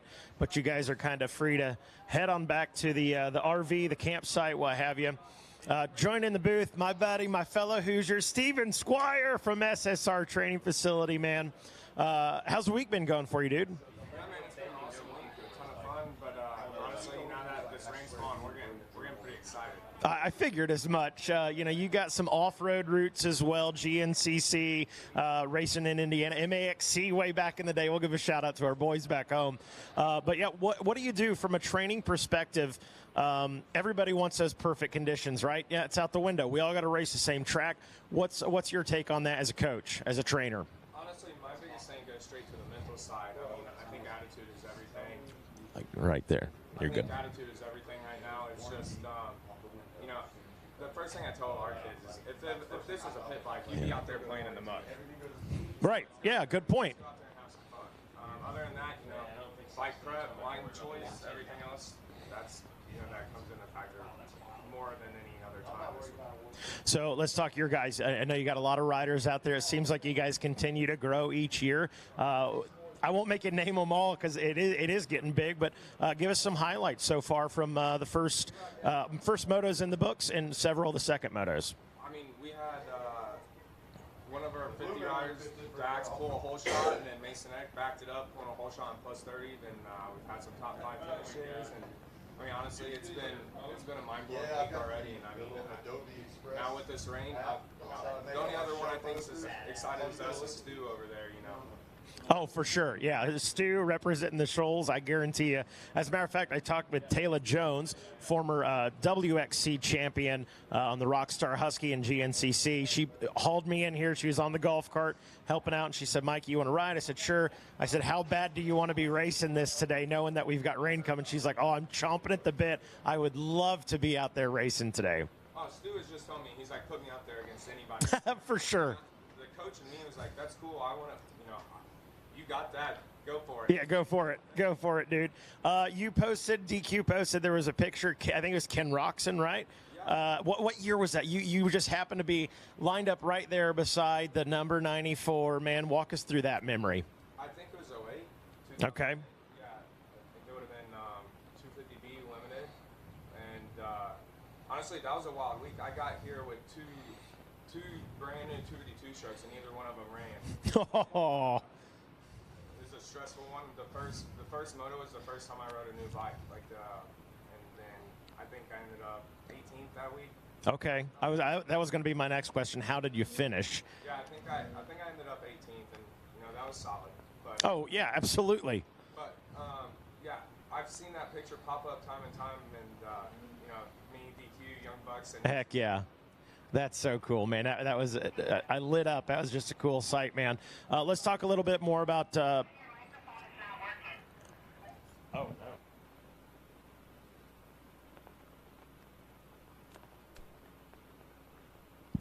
no. Oh, check. How's that one? Our people weren't even. Oh, well, here. Let's try this again. That one coming through? Check. All right. Well, I'm glad someone radioed and let us know. We couldn't hear it up here. All right, Steven Squire, let's start right over, dude. We'll take it from the top. We can abbreviate it. Steven Squire from SSR Training Facility, dude. Sorry about that. I'll take the blame for that one. Not sure what happened there with that mic. But how's the week going for you, dude? Let's talk a little bit about your guys. Talk a little bit about SSR as well. Yeah, man, we have 38 riders here this week, and it's been a rebuilding year for sure. We have a lot of talent that's moving up in classes, so I feel like this year a lot of our guys are like the younger ones and stuff like that, so we didn't really know. I mean, I guess I would say we didn't come in with unrealistic high expectations, so for the way I feel this week's been going, we've been walking around on a cloud. I think we're having a ton of fun, a lot of good results, but everybody's super positive, and you know, being from the Midwest, so we love the mud, so for with sure. This rain coming in, I think it's our time to shine. That's it, man. It's all about the mud. We just mentioned, I want you to tell the story again. As you folks heard, I mentioned Ken Roxon, you and our buddy back home, DQ, lined up right beside him. You said it was 2008. Walk us through that one. Yeah, I guess Kenny posted that photo, a few days ago. Yeah. And, I started getting tagged in it. But 2008, I think 250B, stock and mod. I think I ended up 18th. I'm not positive, but I think it was about 18th. But I started my phone. I got the Wi-Fi here. You know, my phone. Oh, for sure. Ding, ding, ding. I was like, "What is going on?" I didn't post anything. Yeah. But yeah, tag next to a legend. So I think for that's sure. Cool. Yeah, that legend, David Quellen. Right? Ken Roxon, man. Then that's cool. That's looking back. do you know how many times you've been out here to Loretta? So how many years does this make for you? A ballpark, or give me that favorite memory, man. I think I've raced it 8 times. Okay. 9 if you count. Actually 10, because when I did the GNCC here, I was going to say 9 if you count. Oh, there you go. Yeah. GNCC, but the time I raced it was the doubleheader where we did Friday and Sunday. That's cool. Yeah, it was a real cool one. I think I drowned in my bike out in the creek and had a pit, and DQ actually had to drain the float. But speaking of Stu Baylor, I was lined up next to Stu at that race when him and Jason Thomas were battling for the title. Yeah. Well, Stu lines up with a snapped collarbone before the race. I'm shocked. Yeah, chugging a Red Bull and a 5-hour next to me on the line with a snapped collarbone. And then I'm battling with the guy, and I think it was the only race that year ever probably that I battled with Stu. And, of course, one with a broken collarbone. That's ridiculous. I think he's probably the only other one here that would be more excited to be out here than I am. For sure, yeah. Stu'd be chomping at the bit. He'd line me up against anybody in these conditions. So, man, SSR, you guys continuing to grow. You've got such a huge it's not just Indiana that's coming to Indiana riders coming to you as well. You're really just covering the whole Midwest, man. Yeah, I mean, honestly, we had some people for our boot camp come from California, and one of our, big name riders, Trinity Batchelor, he's from Idaho, and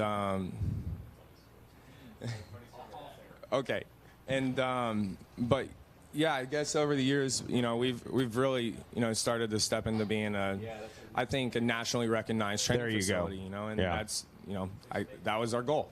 Love it, man. Love it. Steven, I'll leave you with one more thing, buddy. I know you got a social media presence. You're online. Where can folks find out more information? Well, if you are here, we have a big booth set up on Bend the Row. So please come by, stop by. Other than that, Instagram, Facebook, SSR_TF. Our website's ssrtf.com.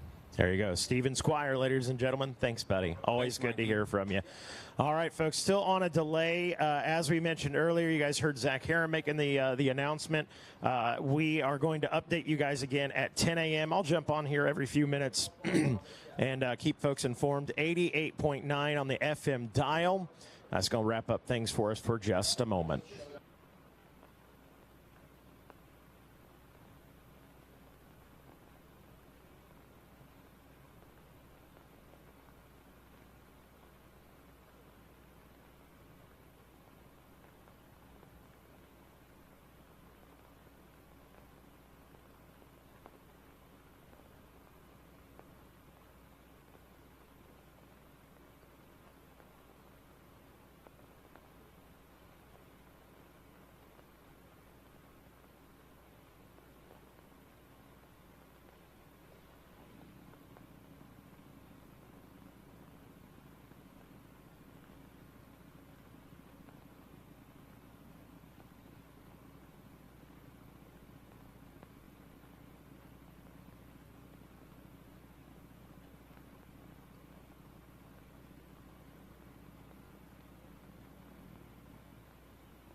All right. All right, ladies and gentlemen. So we've got your next update going to be coming directly from Mr. Cotter here, and I'm going to go ahead and turn it over to Tim. Thank you, folks. We are now experiencing continued rain. The good news, the lightning has moved on. We're working with our track crews and trying to forecast the weather. We are going to be on an additional hold. Our next update will be at 11 o'clock, 11 a.m. will be the next update. It is our goal to get this weather past us. All the drainage ditches are open, so we are able to drain the racetrack as efficiently as possible. And our goal to be back racing sometime around noontime. But we will give you an update at 11 a.m. Those of you that are involved in nighttime activities, we are monitoring the weather and working on contingency plans for the prom. We will keep you posted, and the other night activities as well. So bear with us, folks. This is just part of Loretta's, and we'll be back in 1 hour.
Hey, we're going to give you your 11 o'clock update here.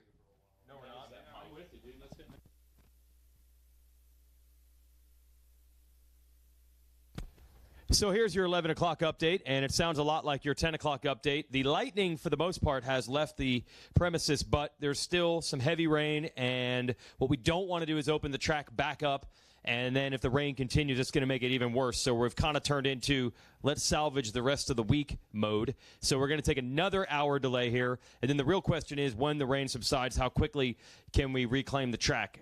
If we try to run some motos now in the rain, it's going to make it a whole lot worse as the week goes on. So to try to make it better later, we're going to take a little time now. So another hour delay. It's 11 o'clock now. We'll be back with 12. And then hopefully by then the rain subsides. And then we'll have to figure out how quickly we can get the track back into race shape. So we'll give you an update at noon. It's nice to have a break here sometimes. Maybe not a break that started at 8 a.m., but nice to have a break. And we'll be back at noon with another update. Hey, we just want to remind everybody while we're in this holding pattern right now, MX Tire has a full line. They've got everything, roll-offs, tear-offs, all your mud racing coats. And listen, as far as tires are concerned, stop over and see Jeff, the knobby ninja, man. He's going to get you guys hooked up. They've got the MX-14, and there's no line right now. Get it mounted while you wait. He's got everything you need to make mud racing much easier over at MX Tire.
All right, folks, want to give you an update. As I'm sure you have anticipated, we are same situation. We're going to continue to hold out for the delay. Obviously, the rain's still coming down, still have the inclement weather. So stay hunkered down, and we will get you an update here in the next hour. We'll update you again here in the 1 o'clock hour.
All right, folks, we are getting closer as the pouring of text messages. I'm sure Kevin Kelly, you as well, Jared Bolts on West Kane, everybody getting asked, hey, what's going on? Starting to clear out. You are correct. Plan is this. This is what we know. Plan is to get some equipment on the track, obviously kind of get rid of some of the slop, and then we'll be able to go racing. I would anticipate them, Jared, would you say about an hour roughly working on that track, kind of give or take? At least. Okay. So once you see the equipment on the track out here, I would say at least an hour from then. Another obvious safety reminder, once that equipment starts on the track, if you are on the track yourself, you need to exit the track, which would probably be right about now.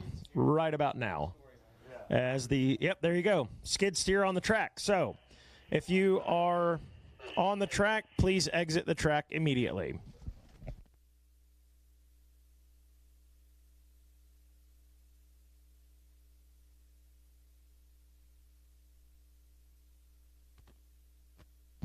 All right, and without further ado, we are going to turn things over to our event director, Mr. Tim Cotter.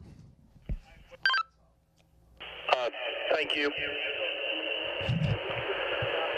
First of all, looks like the weather has cleared, and we will go back racing at 3 o'clock.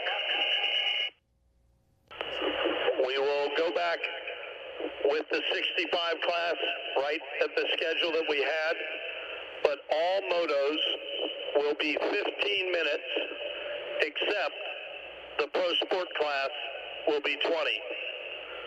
We will have sight laps. If you are going to go out on your sight lap, you must use your race bike. You are not permitted to bring an additional bike for the sight lap. So we will be back and running at 3 o'clock today.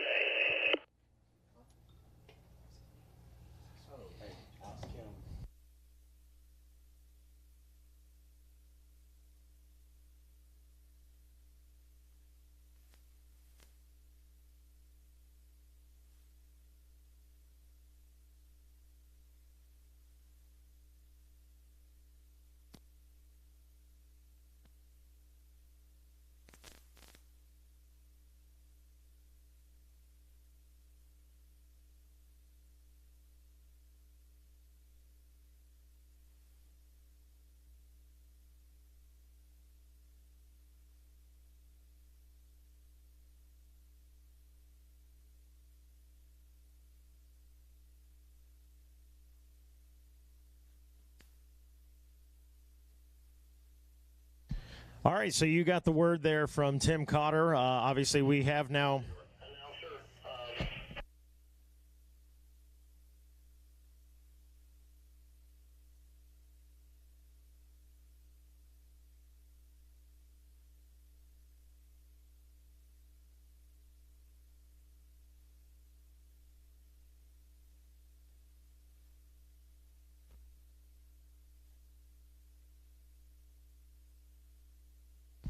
All right, so we had some questions about, hey, will we still run the 250 Pro Sport at 3:30? The answer to that is no. We are going to continue with our normal race order. So it's 65cc, Mini Senior 1, Master 50 Plus, et cetera, et cetera. So 250 Pro Sport that was originally slotted for 3:30. You're not racing at 3:30. We are sticking to the race order. So follow the race order. In addition, I want to let our flaggers know if our flaggers are out and about, you can hear us from the PA. Need to report back to the tower. Finish line tower, that is.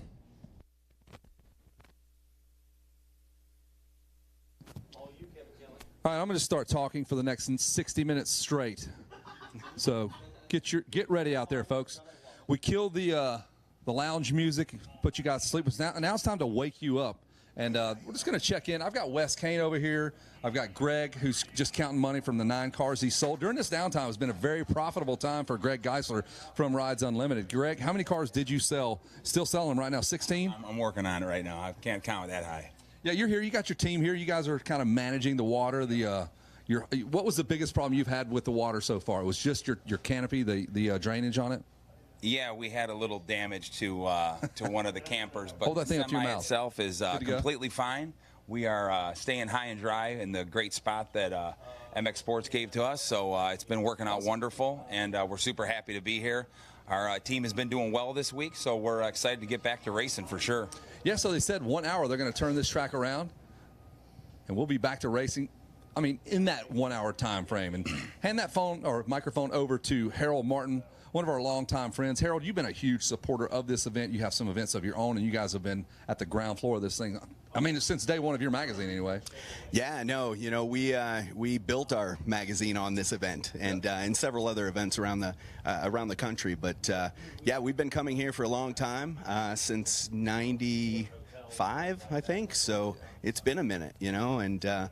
Yeah, this place is, it truly is. It's like none other. And now that we host events and we do, we kind of play in this arena, it's crazy to me how good it is.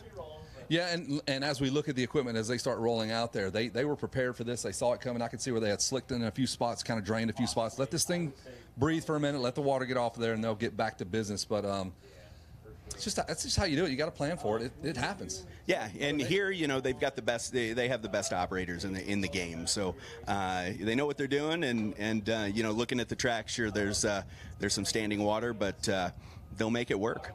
Yeah, and where we're standing, this brand new announcers tower, the best in the game now. Unbelievable. Best in all of motocross, yeah, I would say. I'm mad about it. That's how good it is. Right, I'm jealous. I'm jealous. Coming from an announcer, this is top shelf here. So David and the guys there from Phoenix Honda did an outstanding job. They were up here hanging out, talking with us this morning, and they have to be happy with their work because it's like the centerpiece of the racetrack now. Yeah, super cool, and yeah, it's neat to be in this thing. Hey, Greg, can you speak to the skunk that ran down through staging earlier this morning right before the 65s were pulled off the racetrack? So, yeah, we're down there, and it started coming down pretty good. So they said, hey, we're going to hold.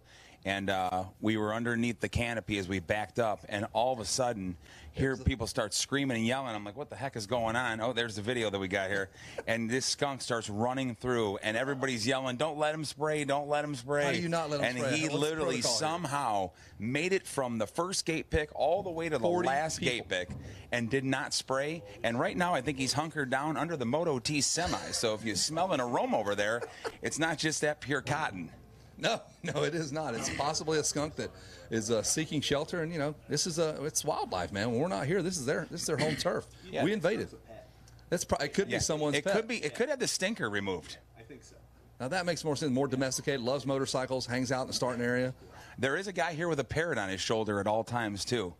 Okay. I don't know the guy's name, but I have seen him at a few regionals and a few qualifiers. Big Dave Millsap's had that as well. Wes, grab a microphone. You can jump in here with us too. Is that working? Are we on? Can you hear us? Can you hear us? Just want to make sure. We're just still talking. Hit or miss. Yeah, so Wes Kane joins us in the tower. We've got Greg Geisler and Harold Martin. We're doing basically what we would normally be doing without microphones, just shooting the absolute breeze here as we kind of wait this rain out now that the equipment rolls out here. Wes, you've been here. You were here with your kids. Mud motos were a thing, right? Mud motos were a thing, and you know what they used to say, the wetter the better. I mean, you got to get out there. It's a game changer. That's a no-fear shirt, right? Yeah. I mean, there's some guys that can actually ride the mud and look for a day like this, and then some of the guys I know from California, like if it drizzles or gets a little hint, they duck in. So it could be one of those things where Loretta's wouldn't be Loretta's if you didn't have a day in the mud. We're going to have a day in the mud. We are going to have not a day in the dirt, a day in the mud, bud. Day in the mud, but it's going to get better. The last few years, though. Microphone to the mouth there, brother. There we go. Last few years have been spectacular. Really good. And then even the temperatures. I tell my guys all the time, like, rewind 10 years. And it was so hot here, so muggy, that I'd go through 15 shirts a day. I mean, you'd come out of the motorhome, and literally, you would just be drenched. Just talcum powder all over the place. Oh, yeah. You got a hair dryer right in your face. It felt like that the entire time. Yeah, so you take the good with the bad. It's going to be nice. It was 72 when I rolled in here in the torrential downpour this morning. Y'all were batting down the hatches. Everybody's kind of waiting it out and It's motocross. It's not clean bike racing. It's dirt bike racing, right? Yeah, and you know, once they whip this track back into shape, it will be epic. It will. You can't water these type of conditions. No, you can't. No, you cannot get it to this point. So it'll be a different kind of racetrack than what we have seen so far. So for some reason, hang on. What do we got? The mic that's pushing anything out is that. Try these. Let me see. Oh my God. Sick. Sick. Check. You're all right. Check. All your stuff. So it's all been about you. 1, 2, 3. All right, that one's good. Okay, I think we're good, Adam. And mine. And none of it makes sense. Nope. Right? All out of context. All right, we're good. This is temporary, but you can use headsets if you want. Nope. So we are just passing the time, shooting the breeze with Wes Kane, Greg Geisler, Jason Wygant, nowhere to be found. I think he floated down the Okefenokee here, so he's down in Nashville, probably at one of the bars. So if anybody sees Weege, I know he's got cell phone service where he's at. No, I think him and Kellen went around to get some bits from the pits. They were just kind of, Kellen hadn't seen it, so he wanted to kind of see what was happening in the pits, see what everybody's program was. I was over there at Greg's place, and you have, right next to you, a man from Poland. A Czech. A guy from the Czech. Czech, yep. We got Janik, we got Stefancic, we got Vitaso, we got all kinds of people over there. It's a melting pot of humanity. Yes, and the guy from Louisiana. What kind of music? That's another country altogether, right? What kind of music do you hear those guys getting down to? You never know. EDM, maybe, polka, all kinds of different stuff. Polka, yeah, that album was a good one. Hey, you want to get a good time is get Janik going. Janik's going all the time. Janik was going pretty good the other night when he karate chopped Kyle from Ethica's kitchen table in half. Just with pretty his amazing, bare, hard-working hands. Exactly. Those are some dads you do not want to mess with. Those guys that mess with roofs all day, or this guy with concrete hands, literally, for fists. Wes Kane puts down the gray gold during the week, and he will put you down, put you to sleep. If you try to go up against him in the announcer's tower, I've seen that firsthand. Chop him down. He killed somebody right down to the ground. Hey, tell him a story. Tell him a story. Oak Hill, what year? What year? I don't want to go into that. No? It was good. It was good. You chopped him down. Well, Kevin, you know the story. Kevin, to tell the story. That was kind of my fault. I was announcing, and I said something during the race. This kid, I guess he didn't like it. He comes up there, and he goes, "Where's Wes Kane at?" I'm like, "He's in the bathroom." He goes, "I'm about to straighten him out." I said, "All right, well, the Marines couldn't do it, neither could his mom, so he'll be right out." Wes just opens the door. This guy pops out. He goes, "Are you Wes Kane?" He goes, and Wes immediately goes from a 0 to 100. Absolutely, yeah. And he puffed up against Wes. He tried to nicely escort this gentleman out the door, but the floor was slippery, and he fought and slid across this dust-covered linoleum floor to the door. And he kicked him. He kicked him on the way out. I tried to shut the door, and he stuck his foot in. Just a little push. Yeah, he stuck his foot in the door, and he clawed his way back in. And then Wes grabbed him by his neck and underneath the general area of a man there, and tossed him out like a bag of potatoes. And that was all she wrote. Nobody goes to the tower and messes with Wes Kane anymore. No, dude.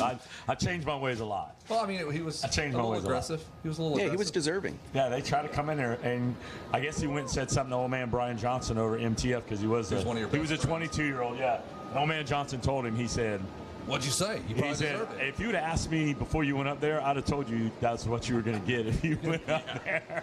Coming in hot. Oh, it's just a hot mess. He was escorted out of the event and never to be seen again, I guess. No, he ran over somebody's bicycle and then they kicked him out of MTF. He was just one of those guys that was looking for, trouble, and he found it. He found it in the form of Wes Kane.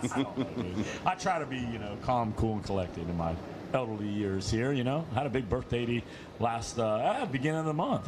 So I'm getting. What was the number? I'm 29. 29. Like every guy's wife Forever here. 29. Forever 29. There should be a store called that. Hey, I'm the oldest teenager in the bunch. They say. I'll give you that. Freestyle last night. Freestyle was great, man. It was cool. My buddy Kurt Busch came in there, and he just had a blast doing it. And Axel and the boys, Taka and Wanky, never do let you down. They make it happen. It was a great show. I love listening to them talk. Wanky and Taka were hilarious. Very nice. Thank you.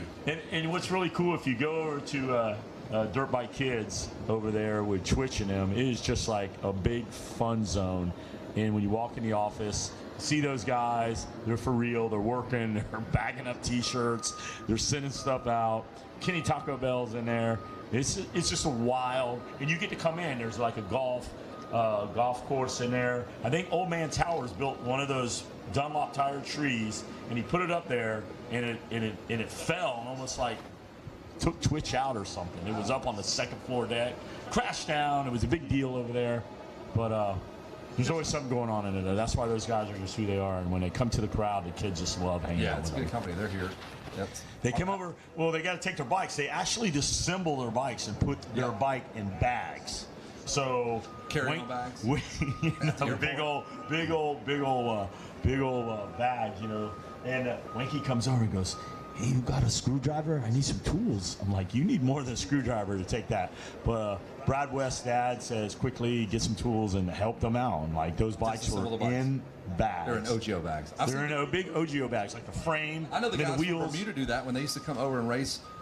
Here, they would pack their little 65s up in an OGO bag and drain all the gas, drain all the fluids, and put them back together, and here we go. We're in America. We're racing. Hey, tell me about the pits right now, Harold. We just took a lap around the pits, and I just love all the different situations, if you will. Like some folks got it really nice. Some like 4-story RVs, 2,800 square foot, 19 slide outs, and then there's some other ones that are just they're barely cruised in. Yeah, they're on wick. Yeah, you know, and I think that one of the things that's cool, and not that you want a day like this, but sometimes it's cool to sit back and just take it all in. You know, right now there's zero pressure.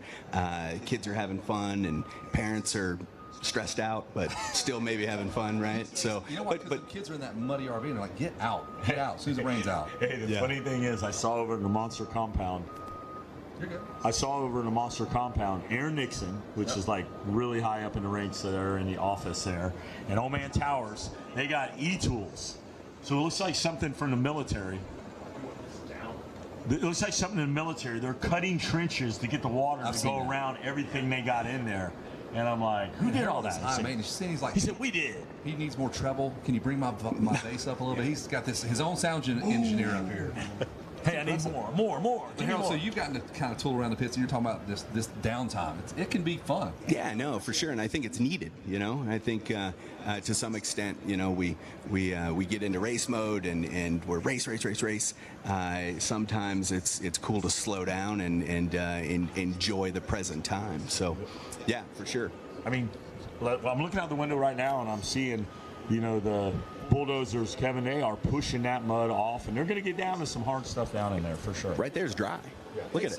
I mean, now's the time when you have to go rely on the knowledge of the boys at Dunlop, like Rob Fox, Brock, and those guys. Like, what kind of tire do you run? Like, now you need to run over to Jeff Cernick, because this is where that knowledge, and Dave Giannolfi at 100%, and the boys at Scott Goggles, you're asking them about it. Yeah, for sure. You know, I think it's super important. Dunlop. I'm a big Dunlop guy. I'm a big believer in what they do for the sport. I've been able to witness firsthand just the R&D and some of the things behind the scenes. These guys live and breathe the sport of motocross. And the new MX-14 is, I mean, it's amazing. So, you know, it's... when you have a guy like Brock Glover, who's like a 5-time champ down there counting tires and all this stuff, right. He said he counted like 3,212 tires yesterday, because you have to specifically look at every tire, make and model, write it down, and that's what he did. He says, I'm never going to do that again. Right. Yeah, he signed up this year, and this is he's one and done, right? I asked sexy Rob Fox over here, what are you doing over here? He goes, nah. Brock's got it. He's in the mix. He's in the trenches. And I'm just wondering, like, how those kids, maybe some of them don't even know who he is. They're like, it's a Dunlop guy. Right. Just like Barry Higgins. Like, it's the golden boy. It's the golden boy. It's cool to see him out there in the trenches. We took a full lap. Greg Geisler took me completely around this facility, and pretty sure I want to be up on the top side. I like it up there. It's like you can build the arc down here. Down low, it's getting interesting down here. The water's subsiding, and we're okay, but it's going to be a minute before they get all cleared up, so you better have the good. But everybody's pros here. Like, y'all have the rubber boots, and you're getting around just fine. Yeah, I think everybody here is pretty prepared. They know what's going to happen. I mean, if they haven't been here their first time, they've talked to people that have. So I think everybody's pretty ready for anything to come at them, whether it's, you know, heat, rain, mud, whatever you got. But I think everybody's pretty prepared, and these guys on the track are definitely getting us all prepared to go racing here pretty soon. Yeah, I mean, like we said, this all-star crew that you have here getting this track ready. So I was hanging out with Kevin Windham for a while, and I knew he had been a part of the track crew at some point, and I looked down and he goes, well, I got to go. I'm like, he just hops on that enclosed cab there, and that's who's in charge of your track. Like, if you want somebody that knows racing, I mean, the guy's won championships. He's won championships here, and I think he knows his way around a dozer. Yeah, you know, and another thing that if you look around, if you look who's in the water trucks, if you look who's in the skid steers, it's kind of a culmination of the whole industry, right? It's other track owners, it's promoters, it's Kevin Windham, and Randy there's Coulter, who does the national track. right. I mean, it really is, and it's pretty cool, pretty cool. I love it. And they try to save money on the announcers. They just get the low-level guys like me and Mikey and whatever. Leave the other guys are back home resting their voices for the pro nationals, like Wygan and all those guys. So that's where they missed the bar, I think, on the announcing for sure. No, they got it straight on. Yeah, they're on the money. They do exactly what they're doing. Yeah, you losers up there in the tower, we'll keep you up there. Just stay out of the way. Then we got guys out there. Hey, get a shovel and start start digging trenches out of the way. It's literally dry. Seriously, yeah. Well, that's the sand section, right? That is beach sand. So that is. No, it's going to be good. Hey, look who it is. Megawatt. He's a 10. So we're about 20 minutes into this. I think 1 hour delay. We'll have a better idea if this thing is going to happen at 3 p.m. That's what they're saying. They're going to turn this thing around in about an hour or so. We shall see. They got enough equipment to do it. That's for sure, Harold. You guys run races. You run PONCA and some other events, and you know what a track, how it can be turned around, and what it takes to get it done. Yeah, absolutely. I think we've been through some dandies in our time. We took over PONCA in 2016, and man, the sky opened up, and the whole track was flooded. Some folks from California literally evacuated and just went home. They had their awning open, RV plugged in, pit bike dragging behind them. They flew out of that place. They were so frightened. They never seen a storm like that. Tornado sirens were going off. Yeah. I mean, it was full on. Like it was. That was Deegan's first time there. Is that right? Yes. I thought it was the end. That was the end. We were done. And then again, it's amazing what can happen and how with good operators and the right operators, which are here on property, they'll turn this place around in no time. Well, that was kind of funny because that was obviously our first event. So Harold and I at that time stayed right on site in our campers, and we're literally next to each other. And I call Harold up at 3 in the morning and go, "Is it raining over there by you?" It was the funniest thing. Like thunder, lightning. We wake up in the morning and we almost put a Mastercraft boat in the pond, which would have been at Enrique's Mexican restaurant inside the airport for real. At the time. Yeah, for real. So it's a good thing we didn't do that move. That's Jersey Joe's favorite one. It is Jersey. No, it's an amazing place. Yeah, absolutely. The puffy taco chips that'll hold the salsa right inside of them. Delicious. Dude, this guy knows his food. Oh yeah, that place is amazing. Enrique's. So if you're on your way to Ponca City, that's a must-do. What's that old steakhouse we used to eat? Oh yeah, the Rusty Barrel. Oh yeah. No, not there, but no, up in Oak Hill we used to eat like sweetie pies. Yeah. I sure missed that. Just for that one thing to eat that steak. That's when we were at Oak Hill and a big storm came in and blew the awning off the Team Green truck all the way over. Ryan Holiday and his guys. Ryan's like, "Grab it, hold it." And they were like guys 5-6 feet in the air, and they finally let it go. And it went flying over, boom, crashed. And they say that's about like a $30,000 of right when it goes. And then we go to Sweetie Pie Ribeye, and Ryan Holiday's sitting like, he's sitting there. You guys? Turn that frown upside down. He goes, "We just lost $30,000. Hey, and Ray Dorndine's sitting there, and they're all having, but Ryan Holiday's the only one who's just sitting there. He looked like his first day in school in first grade. He's like sitting there looking. I go, "Hey, Ryan Holiday, how's it going? How was that tent today?" He goes, "Oh, no, I don't want to bring it up. I'm done with that."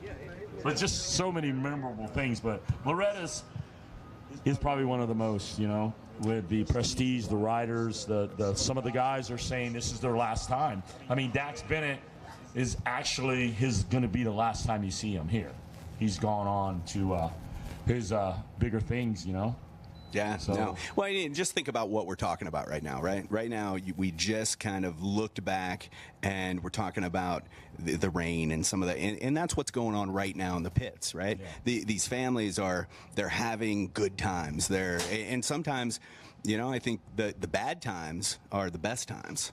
You write that down. That's a good one. Right. Because if you don't I think I just made that up. Here's the deal. I'm not sure if I've heard that, but I think I just made that up. Bad times, it all goes back to the thing about don't kill you, make you stronger. So without bad times, how do you know how to have good times? Yeah. Well, but I've lived a lot of bad times, so I'm waiting for those good times. So many bad times, right? Hey, my life is still like going down 20 miles of bad road. Still there, man. On that second marriage, man, just kind of fingers crossed, holding it together. Change that phone number. Changing it. It's done. I went FBI dark. What was that? It's just. I'm like, oh man, here it comes again, right? Here it comes again. I don't need that. I think we're done with rain for a little while. So these guys have a good idea of what's happening with the weather. as we watch. I don't know what it is. Everybody just stops and they watch this guy push dirt with a dozer. It's mesmerizing to watch him do that. A good operator's fun to watch. Blade like it's snow. Who's that, Pistol? Yeah, that's Bob. Yeah. It's Bob Pistol. Bob's got great form on that. What is it? What are we running here? A Cat D what? A D3. It's D3. Got it on float mode right there, going backwards as we continue to watch Bob Pistol break down the sand section. One of the funner sections right here. This thing is, I watched Canyon Richards go around this right-hand turn on the outside in that Super Mini class about as fast as Nico Izzy did back in the day. You remember when him and Stroop would just come blazing around that thing? When it's good, it's really good. You can see them start doubling sometimes. They start doubling those big acceleration braking bumps, whatever you want to call them, that form up there. Yeah, we don't put those things in, just so you know. No, they form. At home, we literally, it starts on. That's installed by riders. Yes, you guys did it. It's your fault. Just stop going fast, and then you won't have a rough track. It's that easy. And I'll just... A lot of track maintenance going on right now, guys, but they are going to resume. They are, when the word's out, they are going to resume the race order right where it listed, and they're just going to keep clicking them off. The regular amateur classes will be 15-minute motos, correct, Mikey Wayne? Yes, sir. And then so what do we start back with? Still going to go 20 plus 2, I believe, right, Mikey Wayne? Yes, correct. Okay.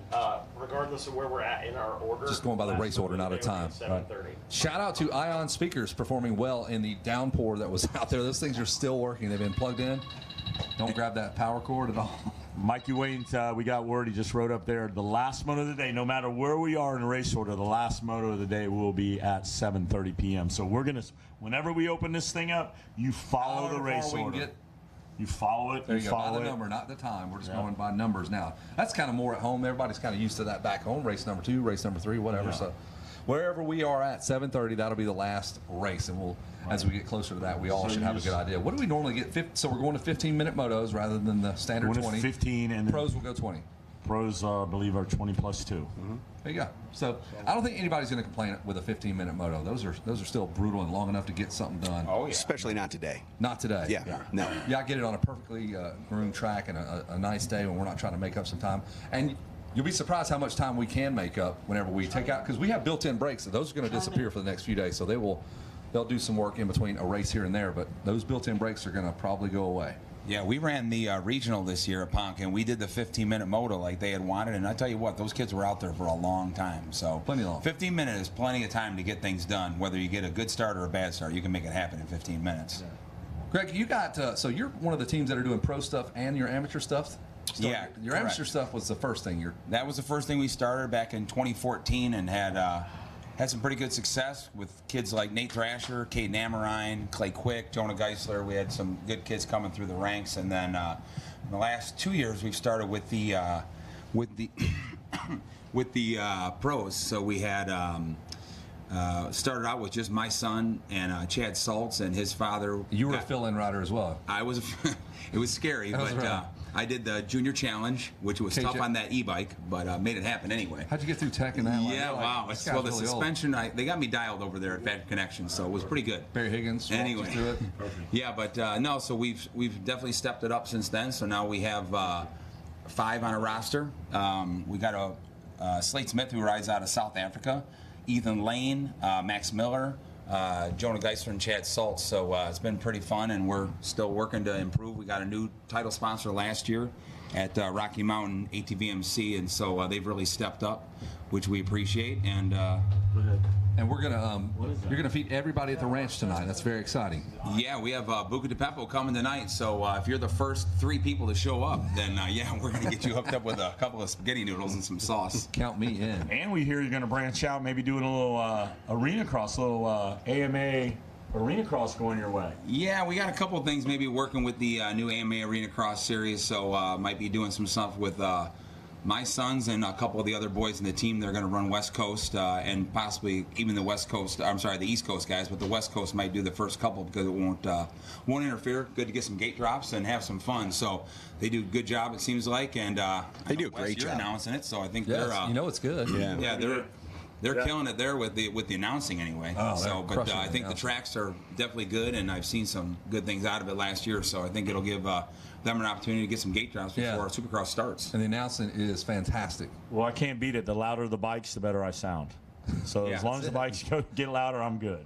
We kind of tested that theory one time when we were doing Buku Arena Cross. We would just literally go, hot dogs, and blah, blah, blah, blah. You could just do that, and everybody's like, yeah. What we were saying then. They still don't. It's really cool, though. But stop. I call it Times Square right down there. As you leave Vendors Row, you go left or right. You got Pro Circuit on one side and Yamaha and all the guys down there.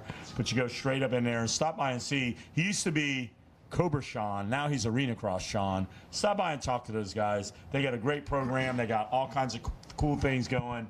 And I believe I've seen like Landon Gibson come in, and he did Pro Night, which they have the Super Minis, and they have, I believe, 50s. But he stayed for the amateur days for the longest time through 3 or 4 rounds, and he honestly got better at Supercross. We were going through the whoops and doing some of the rhythm sections. So I think if you're like, amateur day is super good. It's going to be great, but Pro Night's even going to be better. So we look forward to seeing Greg and the guys out there. Jonah, I know, can blitz whoops, gets good starts. He's going to get in the mix. Yeah, no, I think it'll be fun. Definitely, I'm excited to give it a try. So we'll see what happens. But I think I'm going to get out of here because we've got 65, 10 to 11 coming up. And Easton Graves has to get out there and keep defending some of these great finishes he's been getting here at the number 31, range. right? Yep, number 31. So we're looking at him. You talked about that a little bit whenever he had that one moto where it was a guarantee until it wasn't. Yeah, and he was really, I told him afterwards, and I know Daniel Blair, we were both kind of talking to him. Daniel says, hey, you got thousands more races to do. He's like, let's make it count in the next one. And he came out and went from a second in that first one to a first in the second one. So he definitely had a good bounce back moto, so hopefully he can keep it going. So we're excited to see him get out there and make it happen. And he just came off second place from Romania. He was over there with in the world race over there. So it's pretty cool. So that's exciting. It's gonna be fun to do. Cernic put that all together, so it was really, really cool. So yep. Well, anyway, it's been fun chatting with you guys, but I'm gonna head back to the truck and make sure these guys are ready to go. You know, talking about Easton Graves, that's the irony of Loretta having 3 moto format. If you're a scout, like you see Bobby Regan just sitting over there and he'll watch all week long. When you're selecting riders, you want to watch just like Easton Graves did. Okay, gets a whole shot, he wins. Okay, he's great. He's fast. He's got great timing. What does he do when he doesn't get a good start? Can he come through the pack? Can he take, I call it chicken crap and make chicken salad? Yeah. You know, let's see this all well rounds how he does. And guys like Easton Graves definitely catch your eye, catch your attention. Yeah, definitely. So that's what another irony of Loretta Lynn's is the mystique. And you're never safe till the 3rd moto checker. And you're never safe if you're around. If you're in the pits, with Wes Kane's in the pits, you're not safe. So lock your doors at night. This guy gets to wandering around. No, I will tell you a funny story, though. When I brought my boys here, they were in the back, and another parent goes, man, are you eating dinner tonight? I go, yeah, I'll come over and eat. She says, I made this big tray of lasagna. It's going to be great. So I got hungry, and I looked over at their camp, and wasn't nobody in there. I eased in their motorhome and took me a big slice in the middle of the day of that lasagna. And they never knew. They were like, who did that? Somebody was our camper. They took lasagna. Yeah. Now they know. I got no problem with that. You had to. Would you blame me? No. No, I was hungry. Good. I would expect you. But don't tell me there's food going to be, because I might help myself early. And don't leave your RVs unlocked if you don't want him using the restroom. He will go in your bathroom. Yeah. He's a wild dog. It's rabid, looking for a fresh bathroom, and that's just what he does, man. He eats your food, uses your bathroom, and you are left with all the fallout from that. I like milkshakes, too. Oh, yeah. Brace, take me and get me a milkshake. My dad won't mind. Where'd you get those at over there? So on his account. Yeah. On my account. Get out of there. Put them down. You owe me 35 cents. Yeah, I'm probably into, probably 100 milkshakes I know, to you. Yeah. I love it. Are you done with the milkshake comping? Yeah, he told him. Yeah. He took a picture of Brace and me over there. He said, no more for these guys. That was a semester of college worth of milkshakes. Hey, believe it or not, Harold sent Blake, worked so hard, got Blake on the he's going to be a DJ when he leaves college. Blake Martin is going to be a DJ. He's DJing, DJ Blake. Yeah. Oh, it's great. All those years of Harold going, I got to get this college going. Get this education. He's going to, you know what, I want to tour the world, be a DJ. It's going to be great. What is Blake doing, though, for real, your kids? So Blake is at TCU.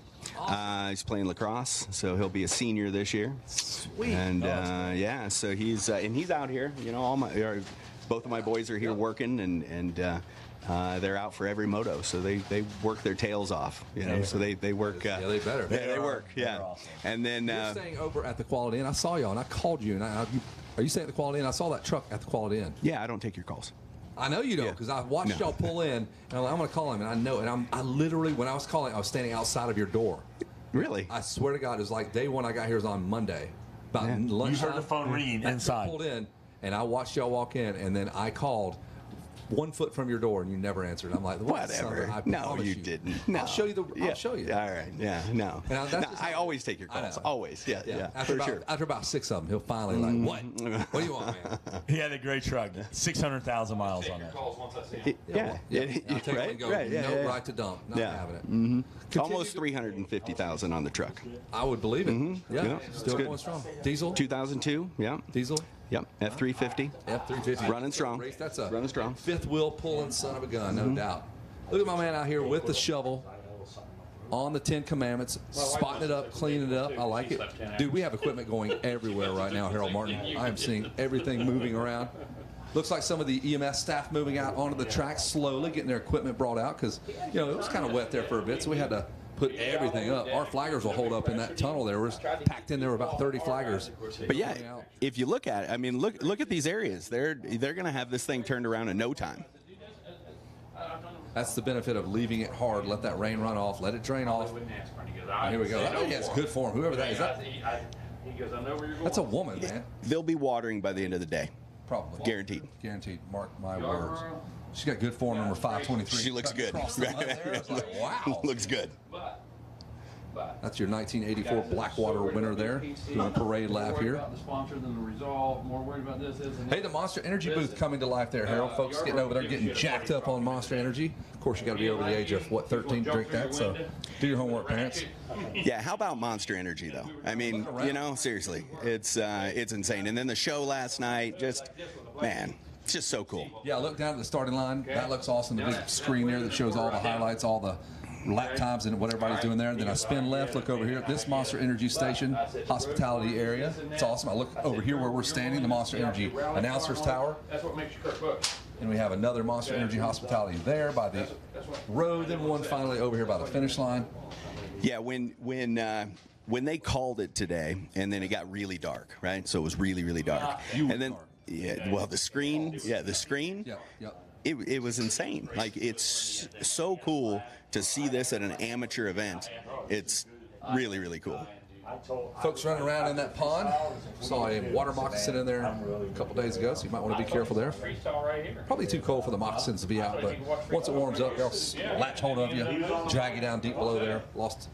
Might be a kid down there. We just don't know about it. Have to drain that thing. He said, I'm going to go check on my girl. I'm like, I'm not. Listen, you're a 40-something-year-old man. I'm not 56. Oh, no. He doesn't need that. He doesn't need a hammer. By no means. He's not Joe Shimoda. Oh man, I'm ready. It's fun watching how much food. Jason White is not a big guy, but that man has eaten for Wes Kane. We figured it out. He has 48 linear inches of hot dog in him right now. I mean, how you feel about that, Harold? Oh, there he is right now. How does that make you feel, Here he comes.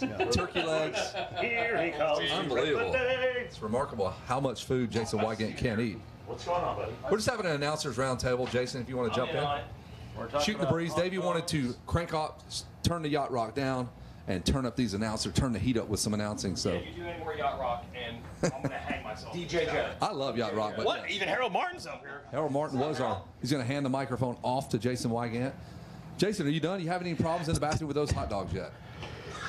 No, they're still all up in there. I'm bringing them home. I'm bringing home all the souvenirs that I can, including the hot dogs that I had for lunch yesterday. And I mean plural, like capital S hot dogs. More hot dogs here yes. than I've ever had in my life in a condensed day or two. Kellen Brower and I, we pulled off my overall mission. The folks at Kawasaki Team Green, thinking I was over there to talk moto and put our heads together. It was like, if we wait long enough, they're going to feed me. They will feed us. And they did it. So thanks to the good folks at Greenville. Yep. Honestly, what happened was it rained harder and harder and harder, and I'm like, now we're stranded. We got to eat. We're going to have to eat, and we might never make it back to this tower. Some people swim for it. You ate for it. That's it. Yes. We're going to make a break for it. Let's eat our way out. But there's food over there. Yeah, exactly. I'll eat my way out of that styrofoam container over there. But always good times, and I think a break every once in a while is nice. We didn't want one at 8 a.m. This had happened at 2 o'clock. That would have been almost perfect. But we got one solid moto in today. And I look at our timing and scoring. It's the longest anyone's ever held a lead at Loretta's. Jeremy Fapani still on the top of our timing and scoring from a moto that ended at 7:50 a.m. And it's still there. Wow. That speaker might just be loud. Wow, my loud. Even like downstairs. All right, guys, just about to get this thing up and rolling here shortly. As you know, we've got equipment on the track, so please, please, please stay off the track. We're going to get this thing up and ready to roll here. I think we're going to have a great track for racing. Again, we're going to take right off with our 65s again. I think that's a great choice. I think we want the softest surface possible for them before this thing really starts to tack up, get thick and heavy. So I think that's a great strategy. So we're going to pick right up where we were in the schedule. Right now, give a quick shout-out to our guy, Jordan Burns, Moto XXX, listening right now. You know he's at home. He's sending us some text right now, so appreciate all his support out there in the Southern Cowboys. I just got a test. That's my set. Still a little loud? Still a little loud? I apparently came in with, I'm coming in with some serious heat on this microphone right now. Pull it back there. Pull it back. Bring it back. You weren't bringing that heat. That was good. Yeah, I didn't hear Harold bringing it like that. I didn't hear Ready, Aim, Fire, but he's a totally different guy. When it's Moto Playground Sidewinder, it's not the same guy. All of a sudden, he is a whole nother, didn't even know he had that in him. Big shout out, Willie Manny, WMI, listening at home. He said, Harold Martin are squeezing me really good. Willie said he's back there laughing everything that we got going on up here. So, Kevin Kelly, I like you are rocking it. Roundtable. I like Weege this. in the house. Yeah, a little round table. We're talking some good stuff.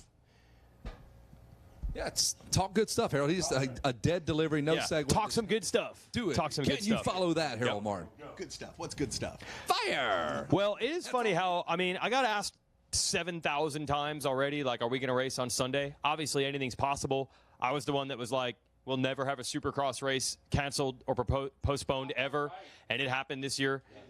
So anything's possible. But we've seen delays before, and with the 15-minute moto instead of the 20, basically we're taking 5 minutes out of every planned length of a moto. It's kind of math. We've done it before, and Scheduled breaks will be eliminated. scheduled breaks will be eliminated, which is great for us because that's what we normally have to fill. So with less work for us. Absolutely. So I would not panic at all. We've caught up on time quite a bit through the years, and we might just be in for another one of those. I don't remember what year this happened. We were told 16 we cut last. I could see that, yes. And I remember 96, there was a 2 well, that was a whole different level. That was water coming up out of the creek. This rain and losing time with motos, I believe, if that was 16, by close to the end of the day Friday, we're like, well, you look at that. Look at that. We're Absolutely. right back on schedule. Absolutely. And Saturday was fine, let alone there wasn't a Sunday necessary. Yeah, we got that. We just be prepared for a full pool. All you guys out there, we're going to get at it. Like we said, we've made the adjustments. And it really depends on you guys being able to make the gate, being able to make the call, make sure that you are on time. We're going to do our best. We know you are too. But I'm telling you, I've seen us make up a full day in 4.5 hours. So I have no doubts that we will be right on schedule by tomorrow afternoon. I have no doubts. So I'll just remind everybody again, every moto is 5 minutes shorter, so 15 minutes in general, but Pro Sport would go 20 minutes instead of 25. And one key thing is the moto order is not changing, Just the numbers. right? We're sticking with the numbers. Right. So I was asked, someone said, but they always say Pro Sport will never change. Well, that is true that it would normally race at the same time every day, but this is not normal circumstances. Right. So the easiest way to do it is just follow the moto order. Like you do at home. This is like a local race for you now. Yep. They said last moto will be at 7:30 p.m. Times, and we're going to move them to here so we can put them here. That's the last thing you No, want then to do. you get a bunch of confusion and That is staging. confusion, right? Chaos ensues. For sure. Starting at 7:30. Final moto will start at 7:30? Yes. Yeah, okay. That's what we believe. Final moto starts at 7:30. And if you have any problems, I will hand out Mike Burkeen's cell phone number. He loves those.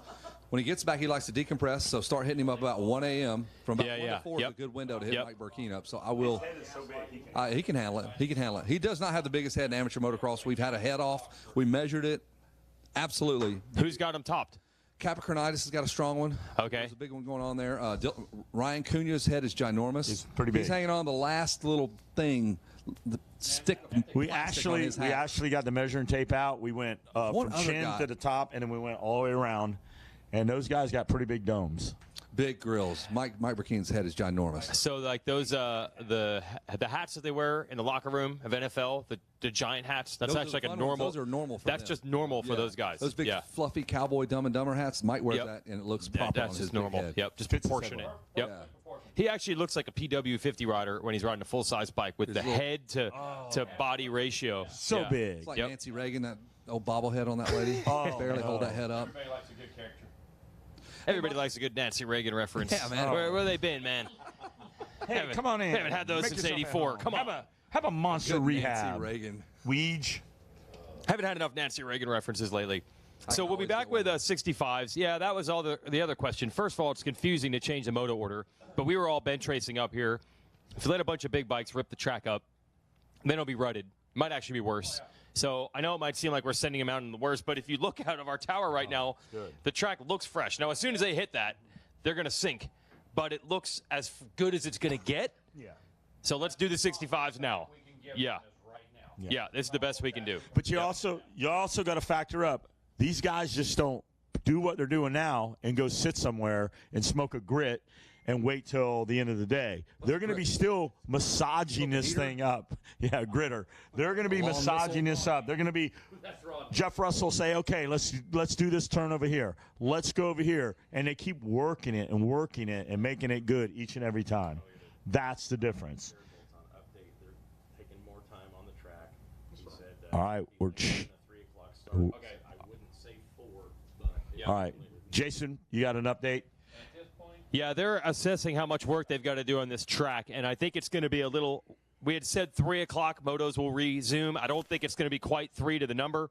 It'll probably be a little bit later than 3 because now that they've got the equipment out there, they're realizing we might need some more time to get it where we want it to be. And the real goal is actually, as they kept telling us this morning, it's not about this next moto. It's about preserving the track for the entire week. You could cram in a moto or two, and it's still soft and not ready, and those motos will just be mutters, and they'll be bad. But the real hope is that maybe by tomorrow or Saturday, the track is good again if it doesn't go past the point of no return. So they're going to do extra maintenance, still be ready for a 3 o'clock moto, but probably won't start at 3 sharp because we're doing extra maintenance more than we planned. Perfect segue. What we were just talking about, giving these guys the safest and best raceable surface, it may take just a little bit longer, but the long game is what we're looking at. Tomorrow, Saturday, the ultimate performance of this track, the safety of this track, the raceability of this track, that's the end goal, not the next moto. Okay, yes, we want it to be as good as possible for these 65s.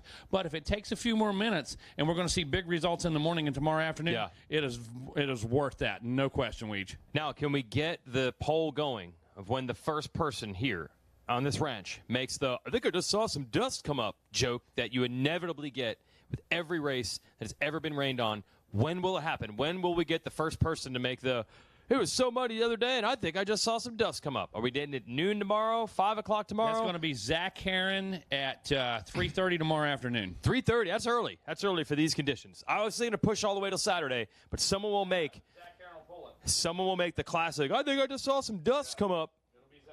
That is a time-honored tradition when you have rain in a motocross We'll track. have water trucks out in 2 Yeah, hours. yeah. Let's get the water trucks out there. The sun comes out. Well, check out the starting line, Jason Wygant. We've got folks down there. They're already there, ready to go.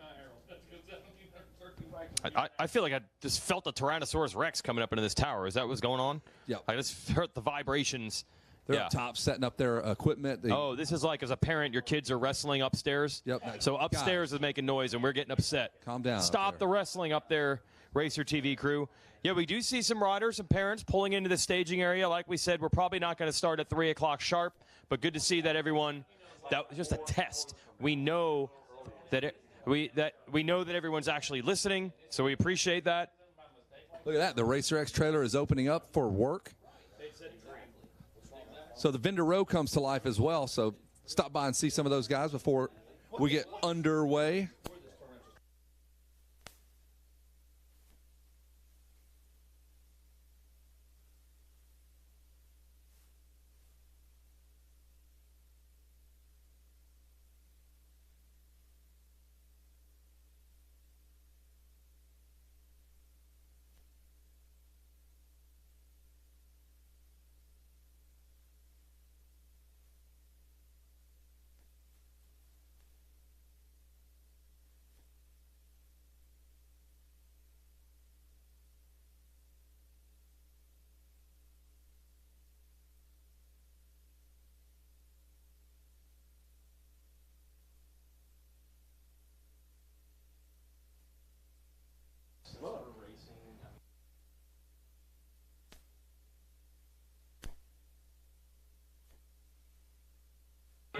I'm going to slap you silly right now. And we got everything out here. I'm seeing a bulldozer, I'm seeing a skid steer, and I've actually seen a shovel helping shape the 10 Commandments. This is like 90s going up to the hills moto style, shaping the backsides of the 10 Commandments with a shovel. Is Mitch Kendra with us?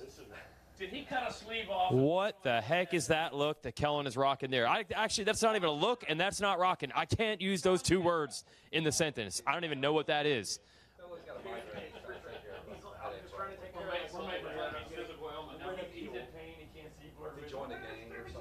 Yeah, they made him do it. Yep. No mercy up in this announcer's tower. Sorry about that. If you sign up for the Apprentice program, you better buy some bolt-on extra thick skin if you're going to come up into this tower. You better be ready.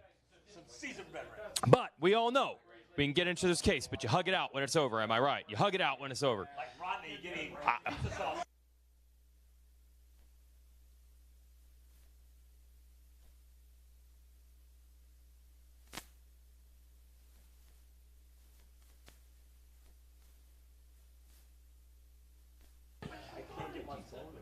Okay, so bikes pulling into staging. Like I said, I don't think we're going to be able to start at 3. Once the dozers went out there and they assessed it, they realized they got a lot more work to do. I want to thank all the companies that helped make this possible, by the way. And it is tradition to have it at Loretta Lynn's Ranch. And that's, I feel like, the buy-in that we've gotten from everyone to realize, even in motocross especially, even the things that are negatives are actually part of the game. So it becomes a positive. That's what we're trying to teach. So if you're trying to have one race to decide so much for the careers of these riders, you want to make it the most well-rounded event possible. So the idea that you're going to inevitably get a mud race, you're going to race in the heat, you're probably going to have a race in the morning, later in the day, all that, it's designed to find the best all-around rider. So the fact that we almost annually, we've been good the last couple of years, but on average, you get one mud day a year, it seems like, down here. That is not necessarily a bad thing. That is practically by design to see who the best all-around rider is. And I also hear a lot of people say it's so odd to have one race be so important. Why is there so much importance put on one race? But what that does is put so much pressure on these riders. But again, the negative is a positive. That's what the teams are trying to measure. Who can deal with that pressure when it's one race for all the marbles? Who could perform in that environment? Because time after time, when I'm at the high level in Supercross and motocross, the professionals talk about how well they can ride during the week, but it's different when the lights turn on. Some guys get better, some guys stay the same, some guys get worse. When you put it all on the line in one race, and you got to sweat it out in that staging area and think about what's next and stay cool and then perform your best in the gate drops, that's the test. That often is the difference between a rider who's talented and works hard and a rider who's able to execute when it matters. So it's a little of the genius of this event. That pressure is what the factories are looking for to see how well you perform in that environment. And it's going to be on right now because one bad moto and a title goes up in smoke, and you got to do it in the mud now. And no one's even going to be sure what these conditions are exactly going to be. We will offer sight laps. I have a feeling most riders aren't going to take them. So they're going to be racing with a lot on the line. One bad moto, and your week as far as the championship is over. And you've got to adapt to these conditions. No room for error. That's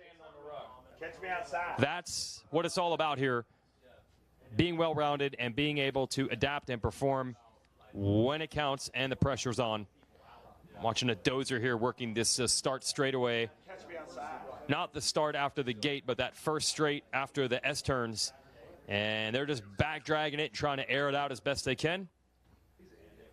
And that's why we waited till the rain was done. They didn't want to churn the track up and then have more rain come down. That's what we're here to do, man. We're here to just drive, set that cruise control. Wait, we got help? No, you have trivia. We have trivia. We have things to do. No, that is help. That is huge. We have things to do up here in the tower. Second day in a row, we're going to do trivia brought to you by the folks at On Track. Yesterday, I took a decisive, clear victory over Kevin Kelly, who was shut out. He didn't get a single. He did not get a single answer right. I completely dominated the game. Hey, give me that microphone. Yeah, Tasha up here threatening. You guys don't even know what you're up against this year. It's just megawatt weeds. You guys can't bring it. Blah, blah, blah. That's what we were up against the other day. Yeah. I know. Am I muted? Hello? I didn't bring anything yesterday. I got half a question right. I couldn't even remember that Ryan Dungey was going to the Hall of Fame. I got 4 out of 5. I didn't even get it all right. Yeah. I was confused. He's barely been retired in my mind. He's racing 1 year ago at this time.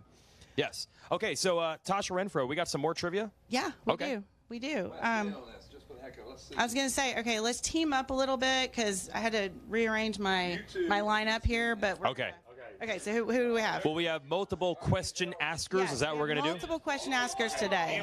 Each against Harold and Kevin. Okay, all right, so Harold Martin and Kevin Kelly versus myself, Jason Wygant, and Wes Kane. That is going to be our battle. Okay. The anchor, but not like in the last leg of a. This is more like pulling your boat down. Okay. Okay, so we've got our first question asker. Okay. And so I'm going to let you say your name and tell us what class you race. Okay. All right. My name is Jet Rao, and I race the 4-7 e-bike. All right. Very cool. Okay, you ready to ask your question? Yeah. Go ahead. Michael Jordan. No. He's just taking when guesses. was the last year Ricky Carmichael raced at the ranch? It was Raynor to him, but what year was it? I'm going to say this is a trick question. I'm going to go 2014. Okay, wait. Is that your final answer? 15. 15. Well, 14, my final 15, answer is going to come from that program right there. All right, we're going to let Jet give the answer. Go ahead. 2012 on a Suzuki. I guess. What'd you guys say? Nobody What'd you won. say? Good job. Good job. I was closer, but I don't think that's not how motocross works, man. We lost. That's the bottom line. We all lost. You guys lost. Okay. 25 plus class. Next question. Okay, who's number 2? That was 11 years ago. All right. That is terrible. Name and class. Hey, I'm Jordan Renfro, and I race 250B Mod and Schoolboy 2.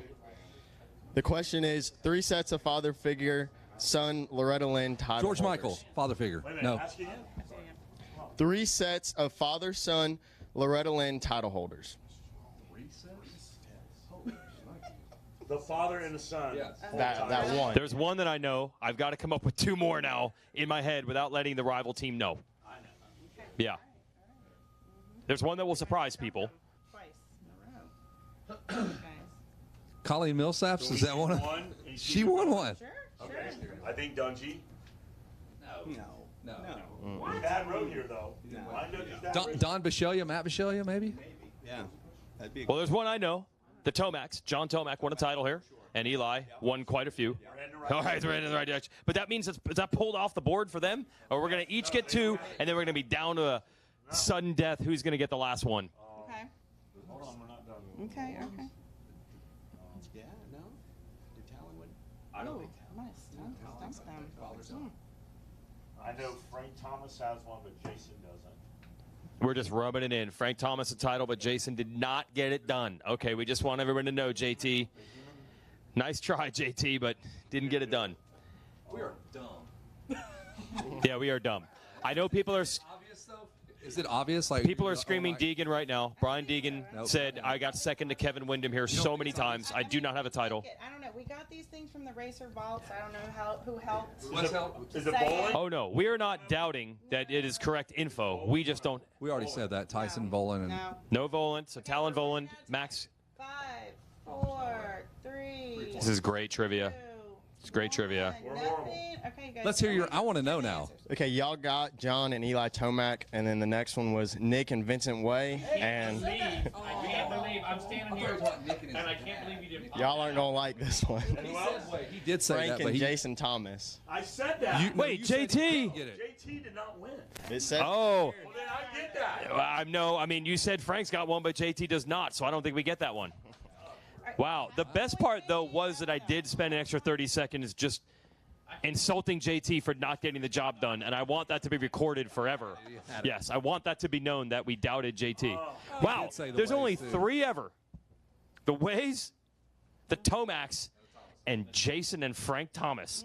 That is unbelievable. The big hurt. Mark Burkhart. I thought sure you were all over those 2. All right, we're ready for another one. Okay. Do we get any kind of minuscule point? I mean, I think you guys kind of maybe like 1 and 1, maybe. Yeah. No, I don't know. It's embarrassing. Yeah, 1 and It's half. embarrassing. 1 and half. Okay. They're great questions. All right. Okay. Okay. Weege out front. Casey, wait, hold on. We have to regroup for a second. Let's see what he's got for us. You're going to ask, but you're next. Hold on. Name and class. Name and class, yep. So name and class. Yep. Here's question number 3. Okay. My name's Taylor Harold, and I'm in the girls 11-16 class. And for question number 3 is, who holds the Moto win record for 18 in a row? Kevin Wyndham. Oh, I wanted that one bad. What was it? Yep, you're right. All right. Okay. All right. That was too easy. That was too easy. Okay. He didn't know. Okay.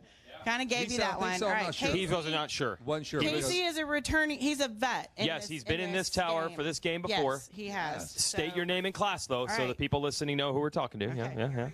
Yeah. Casey Cochran, 250B in Schoolboy 2. Wait, hold on. Do you need to practice your related stuff? What, my question? Oh, she's calling him out on attendance. Attendance counts. He was tardy. Listen, guys. He was tardy for on-track school. Same, Casey. Tardy. All right, so name 3 AMA Pro champions since 2000 that never won LLMX. Go. Dungy. Roxon, Jet Lawrence.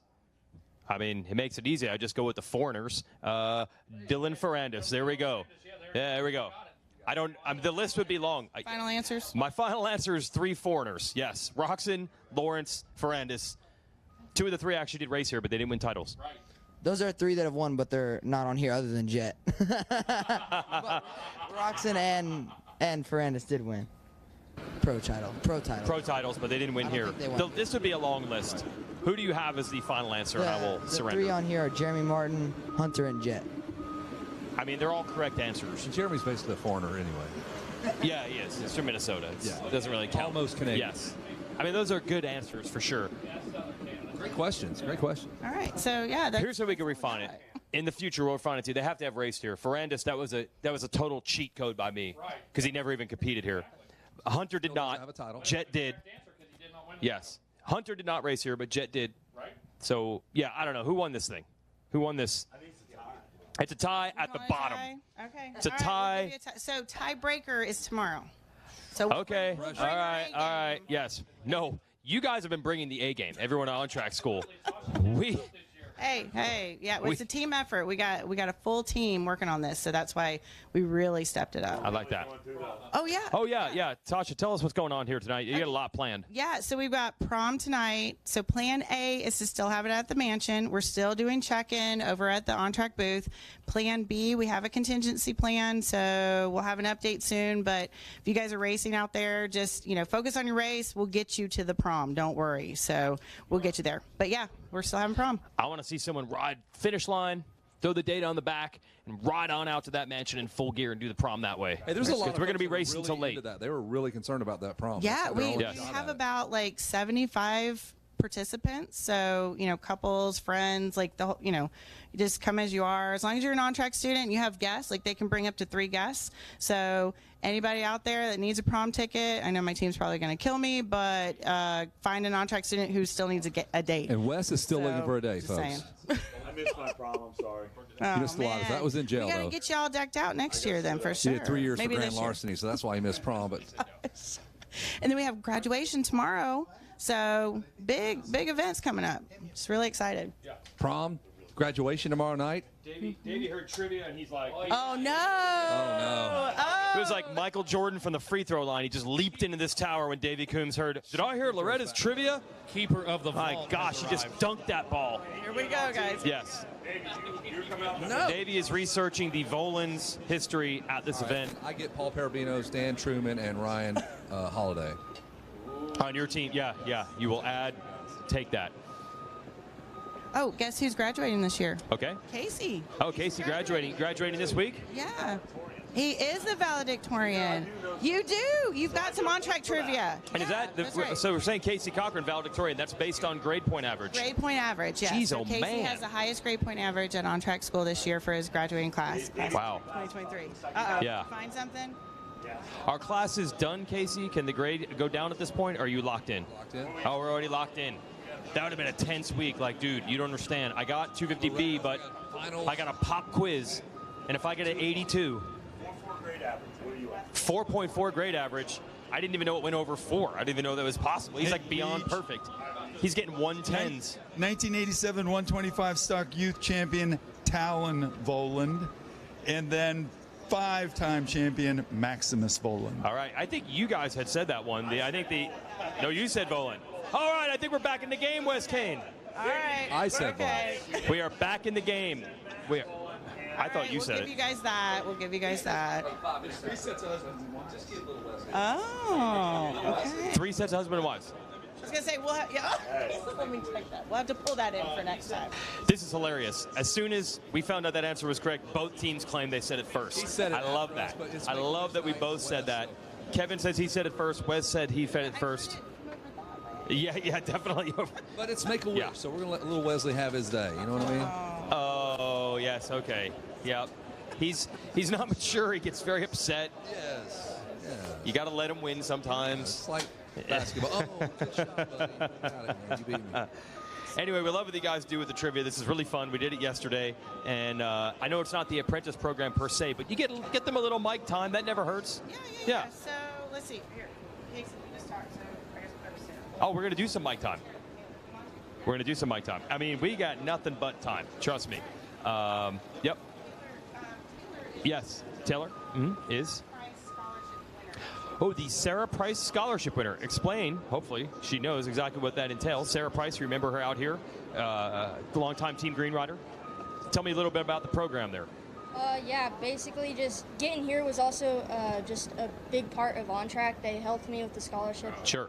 With next year as well, paying how nice. much it was. They helped me get my new bike for just being here, and also that A+ sticker. I couldn't have gotten it without the awesome staff and teachers here. So I'm super stoked on that, but yeah, we're basically just here to prove everyone that I can do this. Even if I don't have the money or anything else, I still got the heart. So I want to show them that I can do this, and that I still got the smarts up here, but I just want to show that speed. So yeah, super stoked on that, and just want to become a part of the program and just want to be like Casey Cochran and just do it like that. The smarts and the hearts. Yes. Now, so explain. Did Sarah Price contribute to this or invent the program? You might want to explain that, the Sarah Price Scholarship. So Sarah Price graduated from On Track School before I got there. And so we had the Jordan Jarvis Scholarship a couple years ago, and then Sarah tagged in and said, hey, I want to be a part of this. So she donates a portion of our tuition to a female racer. So it's an application process, a selection process, and the whole 9 yards. So this year it was Taylor, and we're super excited to, have her represent this year. Wow, okay, that is really cool. Giving back there. Sarah Price does great things. After the motocross career, she's gone on to drive just about anything that can be driven in dirt, rallies and electric cars and Wes just Baja. got to the prom. Wes just got a prom date. Wow, that is a controversial. That's a controversial one. I know. I mean, I'm going to assume if I look on my phone, there was only one person getting that offer. It was just you. Just you. Just 100%. Wes Kane. Yeah. No, my phone did not buzz. I have no Something service, about Wes Kane. Enjoy the evening. Enjoy the evening. Yep. There will be. Please tell me if Wes Kane goes, there will be chaperones. Yes. Okay, there will be chaperones. Okay. Yes. Please. Yes, we will make There'll be sure. chaperones. Extra Please. chaperones. The extra chaperones surrounding Wes Kane. Oh, but It's called the Humphrey it's supposed to be for the County kids, Sheriff's Wes. Deputy. So we love everything an on-track school does. And by the way, our apprentice program, you folks are really managing that. It was Carrie Jo and MX Sports kind of came up with the concept, but you guys really grabbed it by the horns to help organize it. Oh, yeah, we're super excited this year. We've gotten tons and tons of positive feedback. Already have tons of ideas to elevate the program even more next year. Talked to Carrie a bunch about it.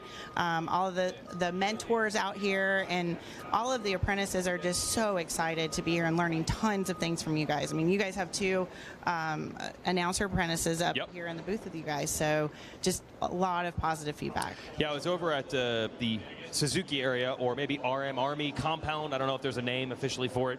And we had a young man come in. I think he's 15 now, but he did the program also last year. He came back. They're local to Nashville.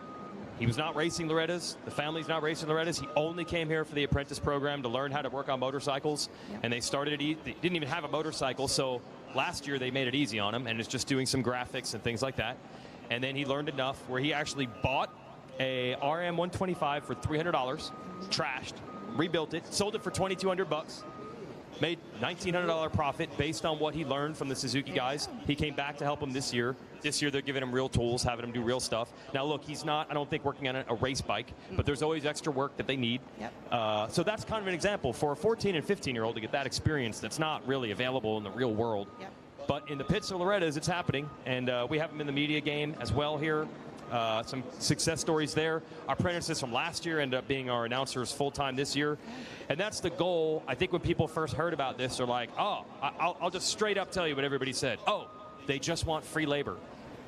there's kids around here that are looking for things to do. They could sit in the motorhome and play video games all day, or just hang out at the creek, or they can learn some really good life skills that are all around us here. And now that we've seen it this will be the 4th year. We started 20, 21, 22, 23. Now we're seeing all the things you can learn. And it fits with you folks because, okay, you're out of school, away from the regular life, at home a lot. But there's a lot you can learn while we're here. So it's really cool taking advantage of it. Yeah, Yep. and it's a team effort with everyone here. You know, all of the sponsors have mentors and are taking these young students, or some of them are still in college, some of them are still in high school, but taking them under their wing and letting them learn a lot of things. We've even tied into a course that we have at on-track school. You don't have to be an on-track student to take the course, but it ties into all of the different categories. Okay. So it's kind of like a 101 course where we touch base on all of the different things that they do here. Yeah. So, yeah. It goes to the highest level, and I'll let you go after this. I was having a bench racing discussion at 3 in the morning at a Supercross this year. We have what we call the photo den, which is a room off to the side of the tunnel where the bikes go out, and the photographers work out of there. And at 3 in the morning every Saturday they're in there, and everybody's just complimenting each other like, I'll be here to 4, but so are you, and you're gnarly, but you're gnarly, but you're gnarly, we're all gnarly, we're all gnarly. Right. And you realize when you get to this level that anyone who's doing it professionally, like if you're a photographer and you're really good at it, or I would like to say if you're announcing, you're really good at it, or if you're racing, or if you're a mechanic, no one is at the professional level that's in the 50th percentile. Everyone that's doing these jobs at this point is one of the best in their field. So the fact that we have that kind of experience out there to learn from is pretty unique. I think we all take it for granted. You know, those mechanics aren't just mechanics, they're the best mechanics. Right. And these racers are the best racers, et cetera, et cetera. So we're going to learn from all those people around us. Oh, yeah. Well, and it also ties back into the scholarship race that we're putting on, and you guys are announcing for. It just really helps the longevity of the sport, and helps. Yes. The apprentices help keep the sport alive by producing the workers, I guess, or all of the people that work in. Oh, it's true. We're trying to find talent Right. that can help in the future. That's Yeah. right. Yep. And then the scholarship race helps support these athletes. I mean, think about it. Every other sport, or most every other sport, has some sort of scholarship or some sort of collegiate pathway. Yeah. Except for motocross. So this, came about 4 years ago. Same thing, Yep. around COVID, and now we are able to help these athletes have a future or something to fall back on. The other cool thing about this is with a scholarship race, they don't have to go to on-track school. They can go to any kind of vocational, private, college, whatever. But let's say they don't. Let's say they make it big. Let's say they, make all their money racing. Yeah. They can transfer those funds to an immediate family member. Oh, wow. Mm-hmm. So mom, dad, sister, brother. So they're racing for scholarships for really their whole family. So, Yes. If they make it big or they want to do something else and they want to gift it to somebody else, they can, as long as it's in their immediate family. So it's really cool. There's a lot to explain with it, but once Yeah. you understand it, it's really exciting. That goes a long way because, yes, we always talk about the racers and the moms and dads, the sacrifice. We very rarely bring up the ultimate sacrifice, which is usually the siblings Yes. who are giving up their normal life at home That's right. so brother or sister can come out and race. That's really cool. So the racer can give back to the sister or brother who might want to go to college. That's right. That's really cool. Absolutely. Yep. So, yeah. Cool. Well, awesome. Well, thanks for having us Yep. up here, and we'll bring our A game again tomorrow, and hopefully, break the tie, right? We'll bring our Davy Coombs up here tomorrow. Thank you. That's Tasha Renfro, and thanks to all the students at On Track School. Go to ontrackschool.com or scholarshiprace.com to learn specifically about the scholarship race. And what they're doing now is they pick 10 classes, and the top 10 results of each of those 10 classes will automatically get money that they can use to put aside for an education. It doesn't have to be On Track School. It can be used for any level or any style of education, as she said, vocational school, college, private, high school education, even not on track. And you're automatically in if you're in those classes. So that's free money that you can use. And we're going to take a picture right now. Is that what we're doing? All right, we're going to take a photo. And we only got 12 announcers, so we're going to sign off to take one picture because we cannot organize ourselves well enough to do a photo and announce at the same time.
can tell you that right there also means it.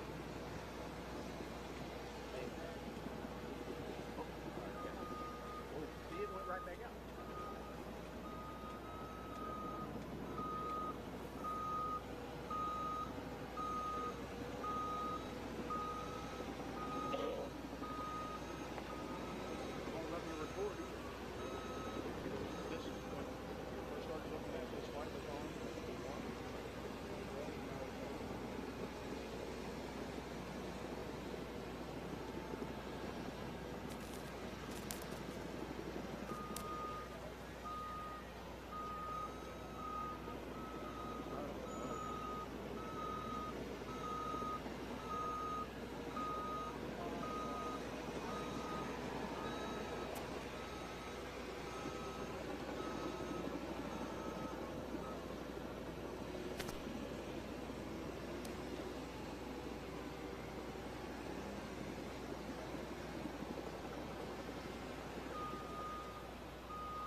unplugged it zooming.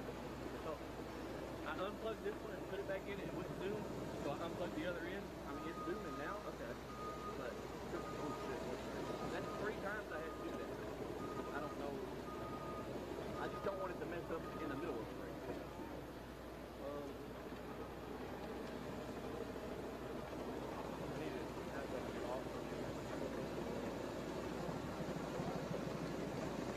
Mike had to come up like when we first come back. I did it zoom by hard. And that's what we did. We took it out, unplugged it, wiped it off, but it wasn't messing. I had it on. But I don't know if it made it, like, being under the bag sweat. Yeah.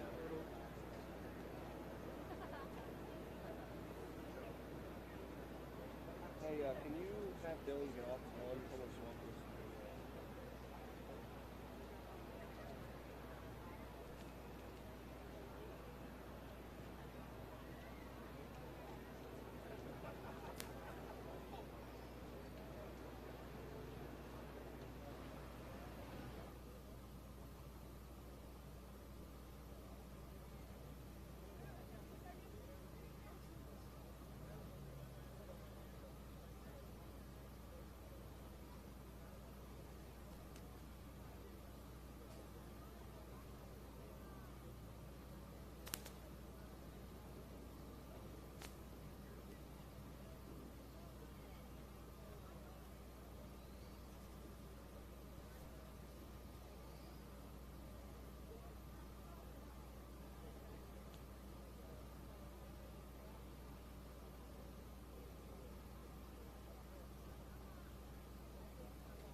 Are we on? We're ready to go, everybody. We are ready to go. Now, I would like to say we've already run our sight lap. We did. One guy took it, so it probably didn't feel or look like or sound like a sight lap, but it indeed was a sight lap. I don't know that he's done yet. He's still out there on the racetrack. And we're starting with the 65 10 to 11 limited class, which is what we had when the rain came at 8 o'clock. Welcome to the tower. Jackson, Kevin, Jason here, and it's been a long delay, again, from 8 o'clock local time all the way to nearly 4 o'clock, so we're almost 6 hours off. I mean, we did it, and the best intentions were to get you a great racetrack, and I think they've done their due diligence here. We had about an hour and a half, 2 hours of no rain now, and we've been at it, man. We've had equipment on there continuously to turn this racetrack around, and I think the best move was to run these little guys, the 65, 10 to 11. They were regularly scheduled, and here we go. Yeah, and that makes it a little easier to follow the order at home. The order is going to be what it always was intended, the moto order. And as far as the track is concerned, look, we took on rain for about 3 of maybe 4 hours, stopped for a little bit and came back. So almost 4 hours worth of rain and heavy, heavy rain. So they did a ton of track maintenance, but it's still going to be really muddy for a while, Jackson. Yeah, no doubt about it. It's definitely going to be muddy. I think the best thing we can do is start with the 65s. That way they can go ahead and break the track in. They're not going to have to deal with those deep ruts from everybody else. Yep. So I think we're doing the things that we should be. The track's looking awful good, really, I think, for the conditions. Yeah, it looks good right now. They scraped off a lot. They pushed, they back dragged it, drug it, whatever you want to use as your grammatical pre-present past tense. But that's a lot of rain in a short amount of time. It's a lot of rain, and I hope you have a good tire and goggle guy. Yeah, man.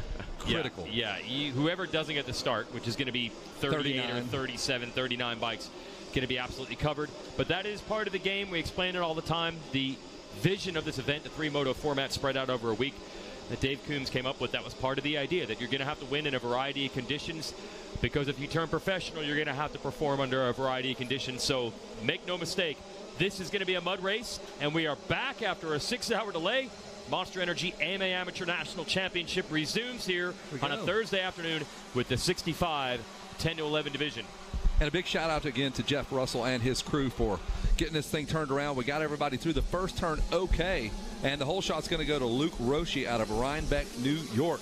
The New York rider, they know how to ride in the rain, right? In the mud. And we start using the rudimentary geography. So the track's going to look okay, and as it gets beat in and it starts to dry out, it's going to be a little stickier. And we go into the 10 Commandments, and it's Luke Roche, number 20, but it's not anymore. No, it's the 69 has taken over the lead here. That is Carter Gray, 8th in Moto number 1. But I believe he got a good start in that one, and he's back up front now on the Cobra 65 as they work their way towards Storyland. Even that big single jump is a problem now. But I got to give credit. Well, one rider tipped over in turn 2. He's back up underway, and for the most part, the field is off and running. Not bad in these conditions on 65s. Let's keep tabs on the number 70, Jackson Vick. He was our lone rider that took the sight lap. I wonder if it paid dividends for him. We'll find out. Oh, we got a battle going on here. That is the 31 of Chadwick. No, that's Mini Senior coming up next. 31 is Easton Graves. Oh, Easton Graves, second in Moto 1, led to the last lap of the first Moto, and then Easton Graves tipped over and coughed over the Moto win. So he's trying to make it back forward right now. Track looks, I mean, it looks muddy, but I can't believe they're doing this well. They just doubled over that table. Yeah, they're hitting the jumps. They're going through the sand now, so I think, I mean, as it develops and scoops out and ruts up, I think we may see some of the jumps go away for a little bit, but. Oh, one rider down there on the screen as they make their way through the sand section. I am impressed with the riding we've seen in these conditions. Waiting for the leader to come back into view here. Is that still the 69? Sure is. It is. So Carter Gray, and he's got a big old lead right now, although he almost threw it away. Oh, my goodness. And he just did in the sand turn. He didn't crash, though. Unbelievable save, but the bike is stuck up against the embankment. You see him there on the right side. Can he dig that 65 out? He's trying it. This could be a disaster. Oh, I mean, that is a suction cup effect. That front wheel has got to feel like it weighs 200 pounds. And these are, again, 11-year-old racers. That bike is down to the swing line now. Look at this kid. Good call, oh, what a tough break for our leader. He was 8th in Moto 1. Well, that'll reset the field. Graves, Kirby, Craven Earl is 3rd, Chase Brennan 4th, Bryson DeJong is 5th, Luke Roche, our whole shot artist, 6th, Jet Overstreet 7th, and our lone sight lap man is in the number 8 spot, Jackson Vick. Well, we've already seen what happens. These riders had the chance at the sight lap. They didn't take it for obvious reasons. They didn't want to trash the bikes, but that was the first rider to hit that sand turn. He tried to get his weight back, still knifed the front, and then a good save, but that front end was stuck in the muck, and he couldn't get it out. So Easton Graves trying to make up for what happened in Moto 1. He got the early lead, and then he crashed right at the end. And he's back out front here in Moto number 2. Finished second in Moto 1 after that fall. It is so hard to tell whose kid is who at this point. They're all brown. They're all on either KTMs or Cobras. So the parents having a hard time just deciphering who's who. Oh, yeah. It's Easton Kirby. Those are the 2 riders you're watching at Racer TV right now. Easton Graves and Easton Kirby, 1 and 2. And I think Kirby closing in. He might have been a little quicker through the 10 Commandments than Graves. Second place. Easton Kirby might be closing in. And look at Craven Earl, Chase Brennan, and Bryce DeJong right there. There's about 3 of those kids, 3 or 4, slicing and dicing there as they head off to Storyland. And, man, a lot of this story yet to be written. Oh, and our second place rider just endoed, flipped, whatever you want to call it. And that was a violent flip, not for the rider, but for the bike. Whew. And that's the thing, man. They were just sinkholes out here, and you don't know where they are. So he went down. There he's finally picked the bike up. Good work by the Racer TV crew. But, man, things are happening in a hurry, Jackson. That was wild. Yeah, they sure are. You can see the track developing now, and it's starting to catch some of those ruts that as they go around. Did you see the rider adjusting his visor? The other kid's doing the tear-offs, the roll-offs. What? One-handed in the mud. Love it. Here comes our leader. They're working their way through the sand section over there at the big Monster Energy Hospitality area as we work our way around. This rider might be a lap rider. 31. No, that's Easton Graves. Now, he is our leader. I take that back. The 69 went down last lap. That is our leader. What a lead, Jason. Holy cow. And that is textbook. I mean, over that back fender, keeping the front light while turning. We had another rider tipped over in the turn before we get to that sand turn. Trying to figure out, could that have been the third place rider? It's Craven Earl.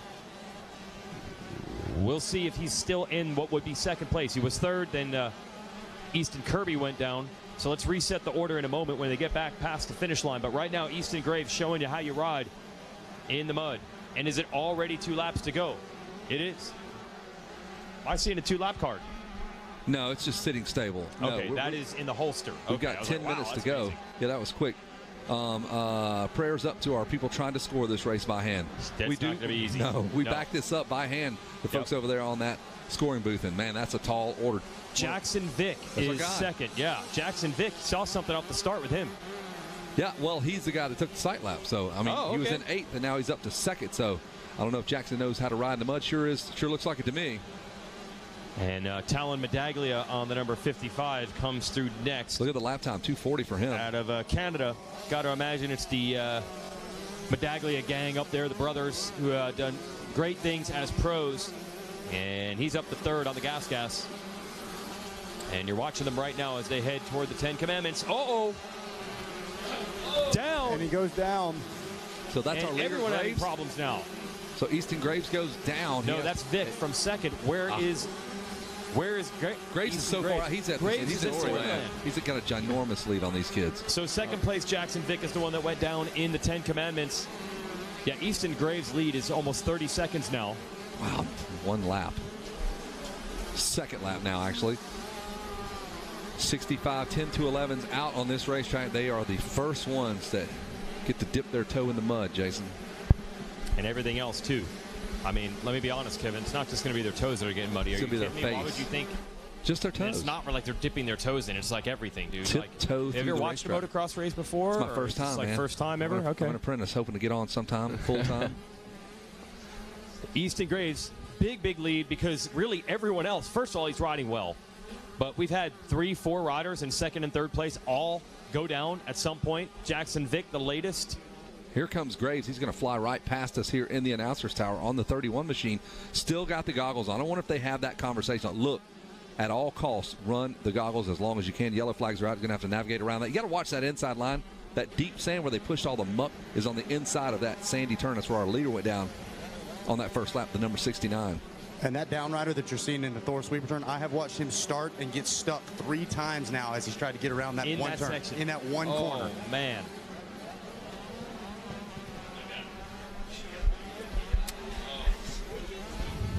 All right, so last time around, it was the number 31 of Easton Graves with close to a 30-second lead there. Jackson Vick sitting in 2nd before that crash.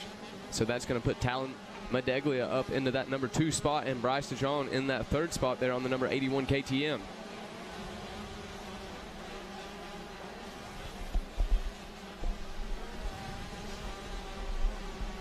So as this track continues to break down, I think you're going to see more and more of those little kids getting stuck. The ruts start showing up.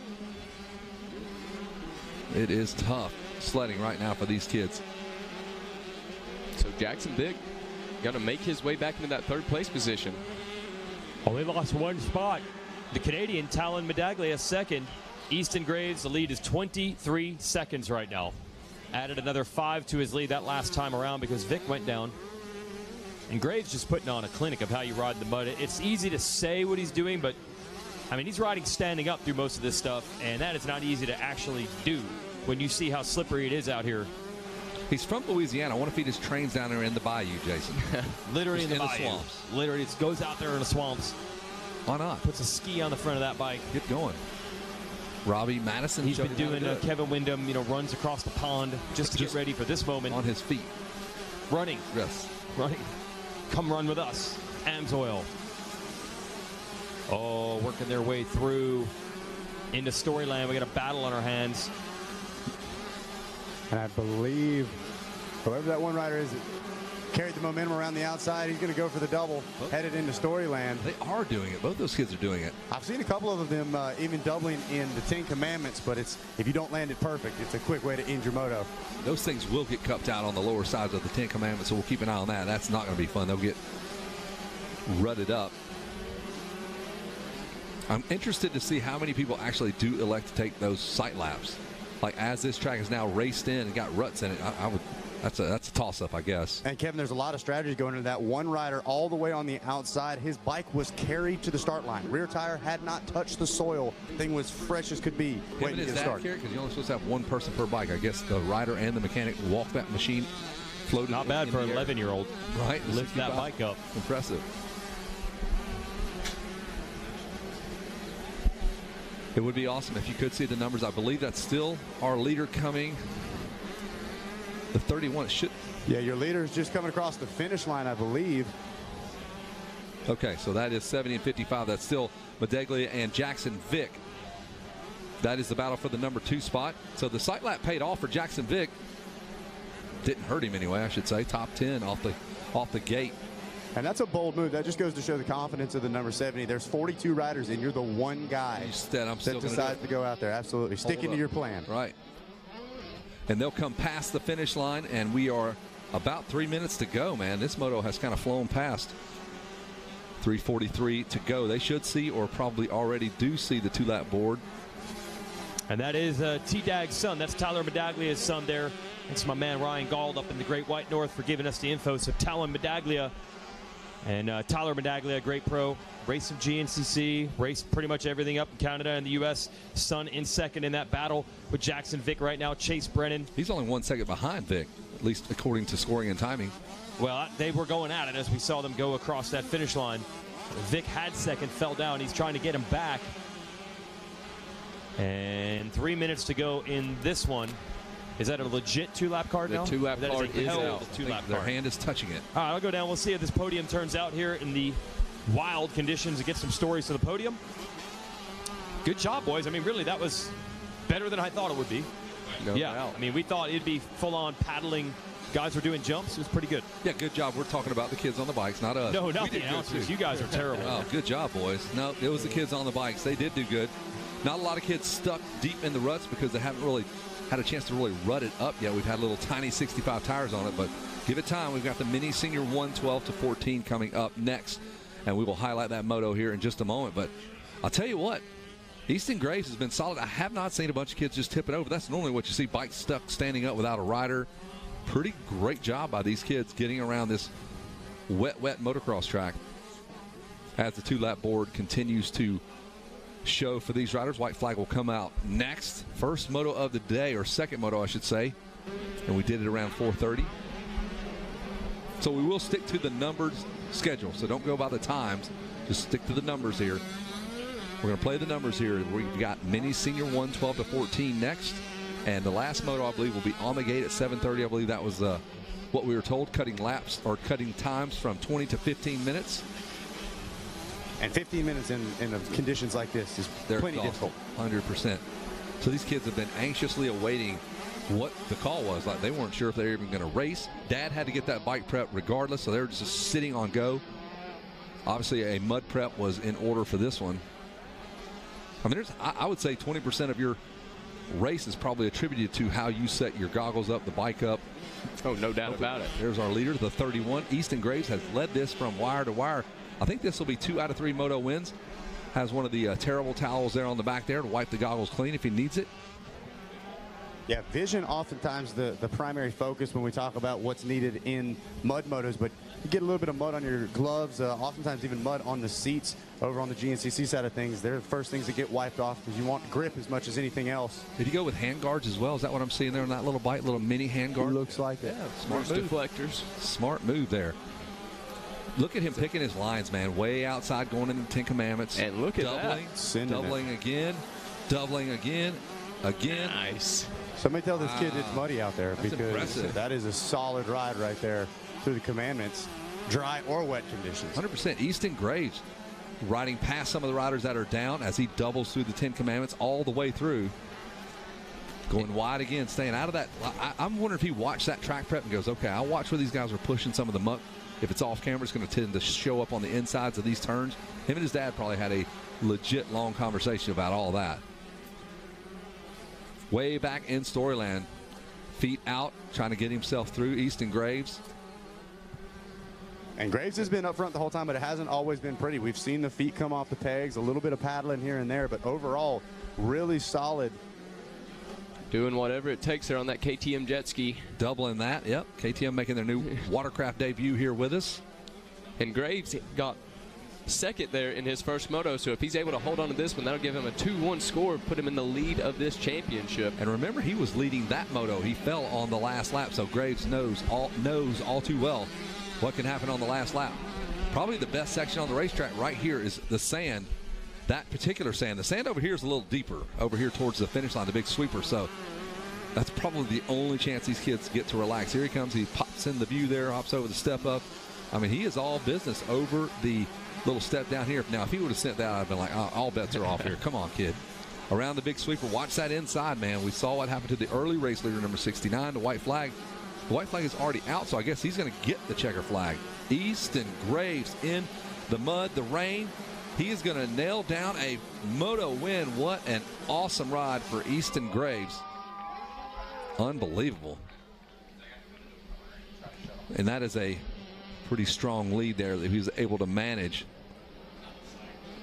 That's a team effort, man. Mom, Dad, everybody this morning keeping him ready to go and geared up and just sitting on go. I mean, they probably said, look, you got to stay near the trailer. You can't go running around where I can't find you for 4 hours, which can happen very easily here. So had to keep him wired up. Now he can just run wild the rest of the day probably as the rest of the gang starts to file through. Talon Medaglia, good ride, 241, man. All those kids were consistent with 240s, 241, top 4. Jackson Vick will finish 3rd. Brennan and Brayton Craiglow should round out your top 5. And shout out to Austin Keller there in 7th place, passing 19 people here in this one, 3rd on that last lap there. That's impressive. Austin Keller, your dad's got some work to do now. They're going to take you right to the pressure washer. You're about to get blasted with water as soon as this race is over. That's the first step of the cleanup phase. So we got our top 4 in. The number 31 of Easton Graves going to take this one. Talon Medaglia going to get 2nd place. Jackson Vick going to hold on there for a 3rd. And then in 4th is Chase Brennan and Brayton Craiglow going to round out our top 5 here in this one. We'll give them some time to make it over to the podium.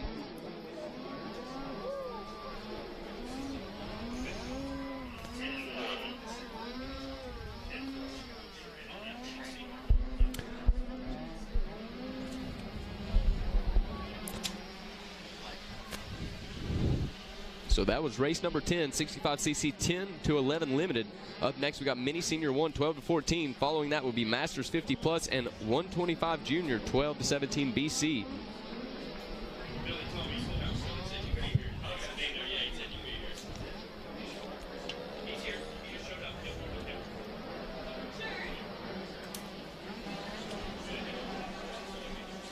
I'm sure the time from when they get to the tent there and get on the podium. It's going to be a minute. And that kid's like, I just finished the race. Oh, whoa.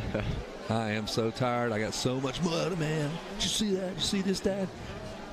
Heck yeah, look at that. He is stoked. These little kids having the time of their life. All right, Kevin Kelly, stop talking up there. Nobody wants to hear what you've got to say. Yep. We're finally ready to have some podiums as we resume racing here at the Monster Energy Amateur National Championship. Also want to find Luke Roche down there because he grabbed our Stasic Hole Shot Award. But we know who the winner was. This one out front most of the way. Let's hear it for Easton Graves. Hey, Easton, you're the first one we get to ask. How's the track right now? I don't know. From being from Louisiana, I think this is the best it'll get. All right, you dig it. You dig it. Were you worried at all when it was raining, or are you like, nah, we're going to be good? Honestly, I was really wanting to ride in the rain, but a lot of lightning strikes, but it's all right. We still got the moto win. Who do you want to thank, man? My mom, my dad, my brother, my sister, the whole entire Rides Unlimited team, Seven Bell, Scott B's Moto Lab, Lynx Racing, Moto Sandbox, all my family and friends, MTF, Dunlop, Pro Taper, T-Rex, Thrill Seekers, and everyone else. Thank you so much. There it is. Let's hear it for Easton Graves.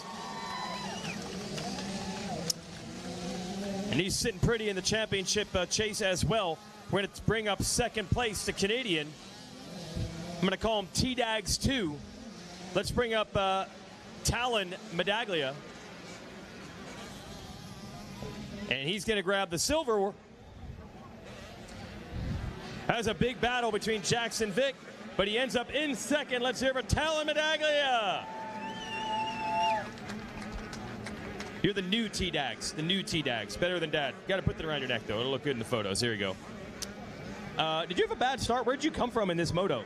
I got a good jump, and then somebody hit me on the start. And then where were you after that? I have no clue. Like way back? Yeah. You got to be pumped to get second then. Yeah. You ride a lot in the mud? Oh, I do woods. That'll do it for you. There you go. My dad's done some woods. Who do you want to thank for it? My mom, my dad, my grampy, Callus, and that's it, mostly. All right, how about this? We got a podium. Let's hear it. Talon Medaglia. Oh, yeah. Nicely done, and it was a great battle. Jackson Vick will end up third. We'll talk to him. And Jackson was there, went down to the 10 Commandments, and a nice job fighting back for Podium. And you never know how these motos are going to turn out for a title. Let's hear it. Let's hear it for Jackson. Come on over here, Jackson Vick. So, same thing, man. Obviously, it's muddy. What was it really like riding these conditions? How bad was it? That was the craziest stuff I've ever rode. We saw the 10 Commandments, man. What is that like? Even if you go slow and like have good throttle control, it does not matter. It's so slick. Yeah. Happy to and salvage a third, considering all that. Yeah, I mean. You want to win. Yeah. Yeah. Who do you want to thank? My mom, my dad, Jesus Christ for keeping me safe, JK Cycles, Adventure Moto, MCT, Mackley for my trainer, Huxon Brand, JG Vic Consulting, Answer Racing, Enzo Suspension, Dunlop, 100%. Everyone that helps me, thank you so much. Jackson Vick, everybody, third place. And if Luke Roche is around, we'll give the Whole Shot Award. Awesome. Well, we know in a mud race, getting a whole shot is like a win. So good job here. Let's hear it for our Stasic Whole Shot winner, Luke Roche. Man, that had to feel good to get a whole shot in the mud. Yeah, it felt great. I was waiting for that all week because I'm a good starter. And I saw my dad that he packed that gate really good. And I saw that it was a mudder. So I knew I was going to get a good start. Awesome, man. Who do you want to thank, Luke? I want to thank my mom, my dad, my whole family, Sons of Our Fathers, Big Top Tents, Lamp Amex Training, Valley Moto Shop, Roost, Seven, and everybody else. Thank you. Luke Roche, everybody.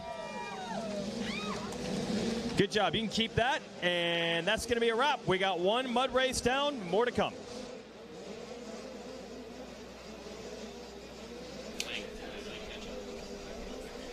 Mini Senior 1, 12 to 14. They've done their sight lap. Most of the kids electing to do the sight lap this go around. Here is your top 10 from Moto 1. This is Moto number 2.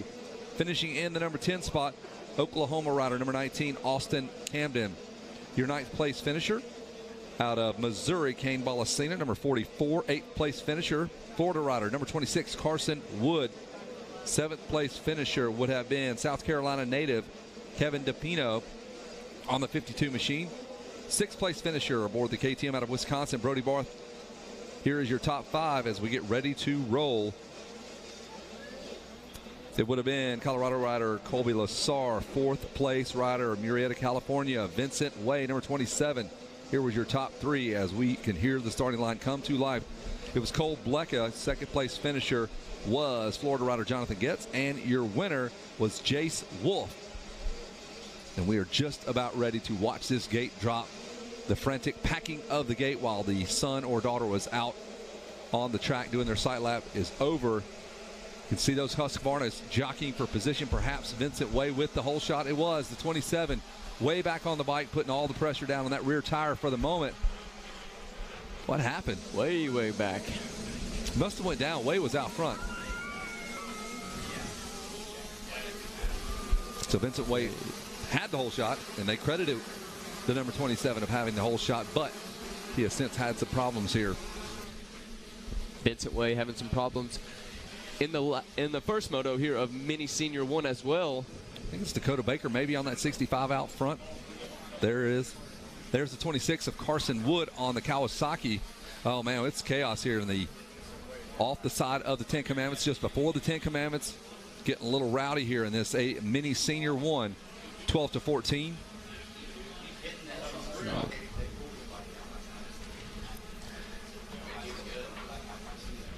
And guys, Ethica just told us to let you know that they are open back up and are running some rainy day special. So head on over there and get yourself a deal at the Ethica tent. There's Vincent Way just now hitting the 10 Commandments. He has the entire field in front of him. So Vincent Way has a load of work to do. He had a great start. I don't know if he got caught off into some of that muck and handed it off to the rest of the gang here in the Mini Senior 1, 12-14.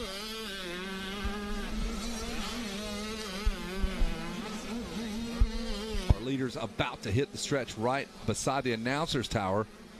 The number 95, we got a good view of him, and that is Brody Moss. Nope, that's Cole Blecka. Cole finished 3rd in that first moto, the 95. And around the big sweeper,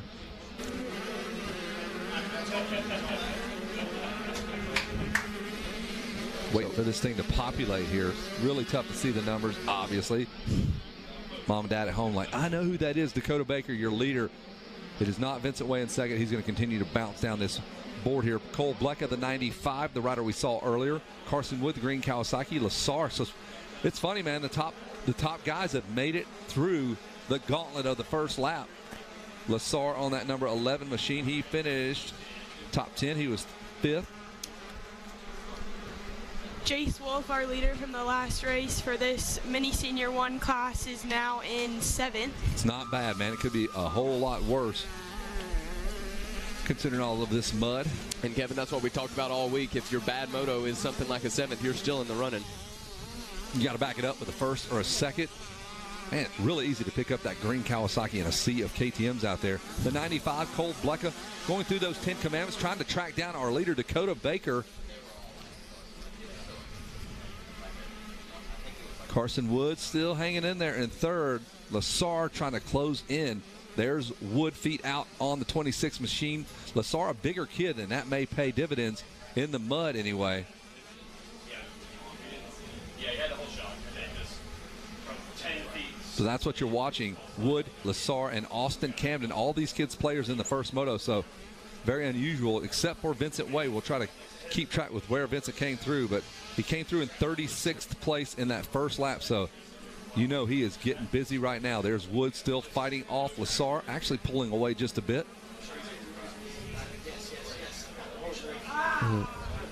The media guys all kind of making their way out here. Flip-flop's not a solid choice. And I believe that's the number 95 of Blecka.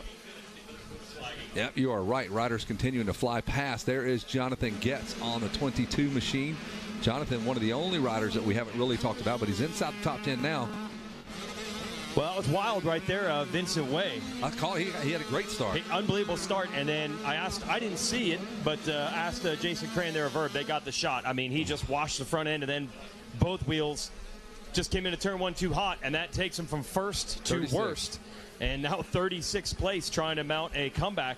So this class is pretty wild as far as the math is concerned right now. Yeah, all the players, though, they all, with the exception of Vincent Way, I think 8 of the top 10 are inside the top 10 now. With muddy conditions and all the variables that throws at guys, I'm really shocked. There's the 95 of Blecka, who went down. We watched him picking his motorcycle up. That is the 13 of Jace Wolf directly in front of him. Carson Wood will be the benefactor there as he moves up to the number 2 spot. Lassar picks up a spot in 3rd. Camden 4th. Blecka slips back to number 5. Yeah, DeFino with a 2:17 that first time around. Yeah, that was his first lap, so that's when things become a little more realistic. A 2:21, though, is the best you can do right now. A 2:21 by Dakota Baker out front. Got himself a 9-second lead. Oh, dude, the readers are where it's at. Jump in the game, bro. Yeah, you know it's nice. No, man, I'm too young. Oh, it's a reverse. I cannot see. I tried to put Kevin's reading glasses on, and I'm just too young, man. They don't work for me, man. They would look horrible. Look at your top. That's 2nd, 3rd, 4th, and 5th through the 10 commandments. Wood on the Kawasaki. He's going to have to deal with Lassar, Camden, and Blecka. Man, the 221 is strong. Wood that's passed. Lassar will get around Carson Wood on the inside.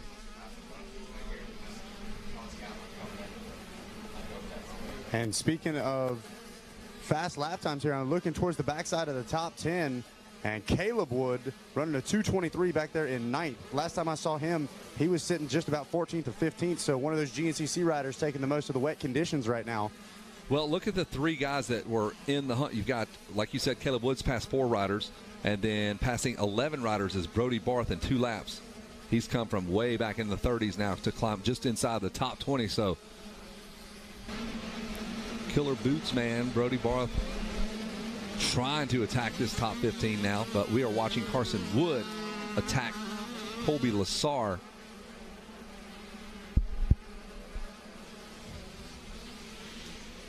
Kira, we talked about it all day yesterday, the deep ruts as far as they were grabbing riders, but here we see they're still got plenty of ruts, but now they're almost zigzagging across the track, not really going one direction. Oh yeah, they've definitely gotten worse, I would say, because of the rain and the weather conditions we had this morning. Kids' bikes are just getting completely stuck in the ruts. They're having to get off their bikes and pull them out, and it's a mud fest out here, that's for sure. Yeah, without a doubt. I know in that last race we were both watching out the window as one rider got stuck in the same corner 3 times, and so especially for these smaller wheeled bikes here in Mini Senior, even some of these bikes going to struggle to get through these thick sections. Baker drops another great lap time, a 2:20. So he turned a 2:21 last time, 2:20 this time, about 4 seconds quicker than anyone else except for your guy, Caleb Wood, who has passed 7 riders now. Wood now up to the number 6 spot. So Wood is on the move. And let me just give you a heads up here. We talk about Canyon Richards in the Super Mini class. I have seen Caleb Wood beat Canyon Richards, and so we know he is more than capable of doing it, and he likes the wet conditions. So be on the lookout for the number 41 knocking on that top 5. Vincent Way unable to really make any movement back there. He was in 36th a lap ago. Now he's in 34th, so not sure if he had another problem on that lap. Carson Wood is just getting it from Austin Camden now.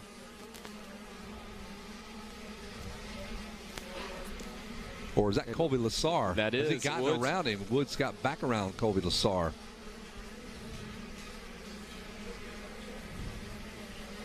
What is up with this Kawasaki? Why is it so much cleaner than every other motorcycle? I don't understand that. He has been in the same battles getting roosted by the same mud. Did they spray some SC1 or whatever that stuff is? Exactly. I mean, that's unbelievable. There's the gas of Austin Camden. Or is that Cole Blecka? No, that's Camden. Ryan Holiday with a secret slippery substance on Carson Wood's motorcycle. I feel like the track is actually getting a little bit better. The more these guys ride on it, the wind, maybe if the sun comes out, if we get lucky enough to say that. And while it may help dry it up a little bit, we talk about certain kinds of mud. You've almost got mud you can push through. You can, even if the rut starts to zigzag across, you can just push forward. Once it starts drying up, it'll hold its composure a little bit better, start tossing riders over. And so as the track dries up, it's going to present some new challenges as well. Yeah, it's going to get heavier and stick to your motorcycle, weigh it down. Here comes Carson Wood. I think it's just easy to follow him if you're a cameraman. You're like, I'm just going to stick it on this guy. I can find this guy. It's easy. There's not a lot of Kawasaki's. In fact, he is the only Kawasaki in this field. We're going to go with that. Almost turns that front end all the way down to the ground by the billboards. There we go with Carson Wood. Out of Florida, man. He can ride the mud stuff pretty decent. He's kind of pulled back away from Colby Lassar. Unfortunately, he's got 13 seconds to go to catch up with Baker. You guys can see it on your screen. You've got your top 10. Baker, Wood, Lassar, Camden, Blecka. Balacina is rolling. Caleb Wood is 7th. DePino is 8th. Michael Gerda, the 5th. And Jonathan Getz. Bill Savino. Get a shot of your daughter there. Bill Savino's daughter up here, one of the apprentices. Yeah, let's get the action shot of her calling the Weech. There you go, with her. Doing work with her. How about that?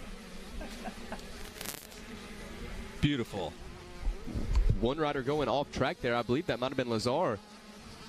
And it was. So how about that, Jackson? A mistake there from Lassar.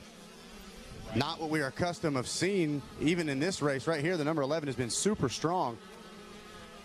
So that's going to grant the number 19 of Austin Camden that third place position.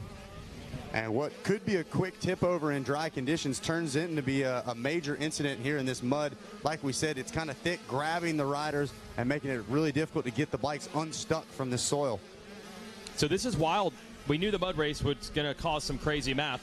Looking through the sheets here, you've seen that our moto winners potentially not consistent here, Tara. No, our leader from last moto, Jace Wolf, number 13, is currently sitting in 24th right now. Oh.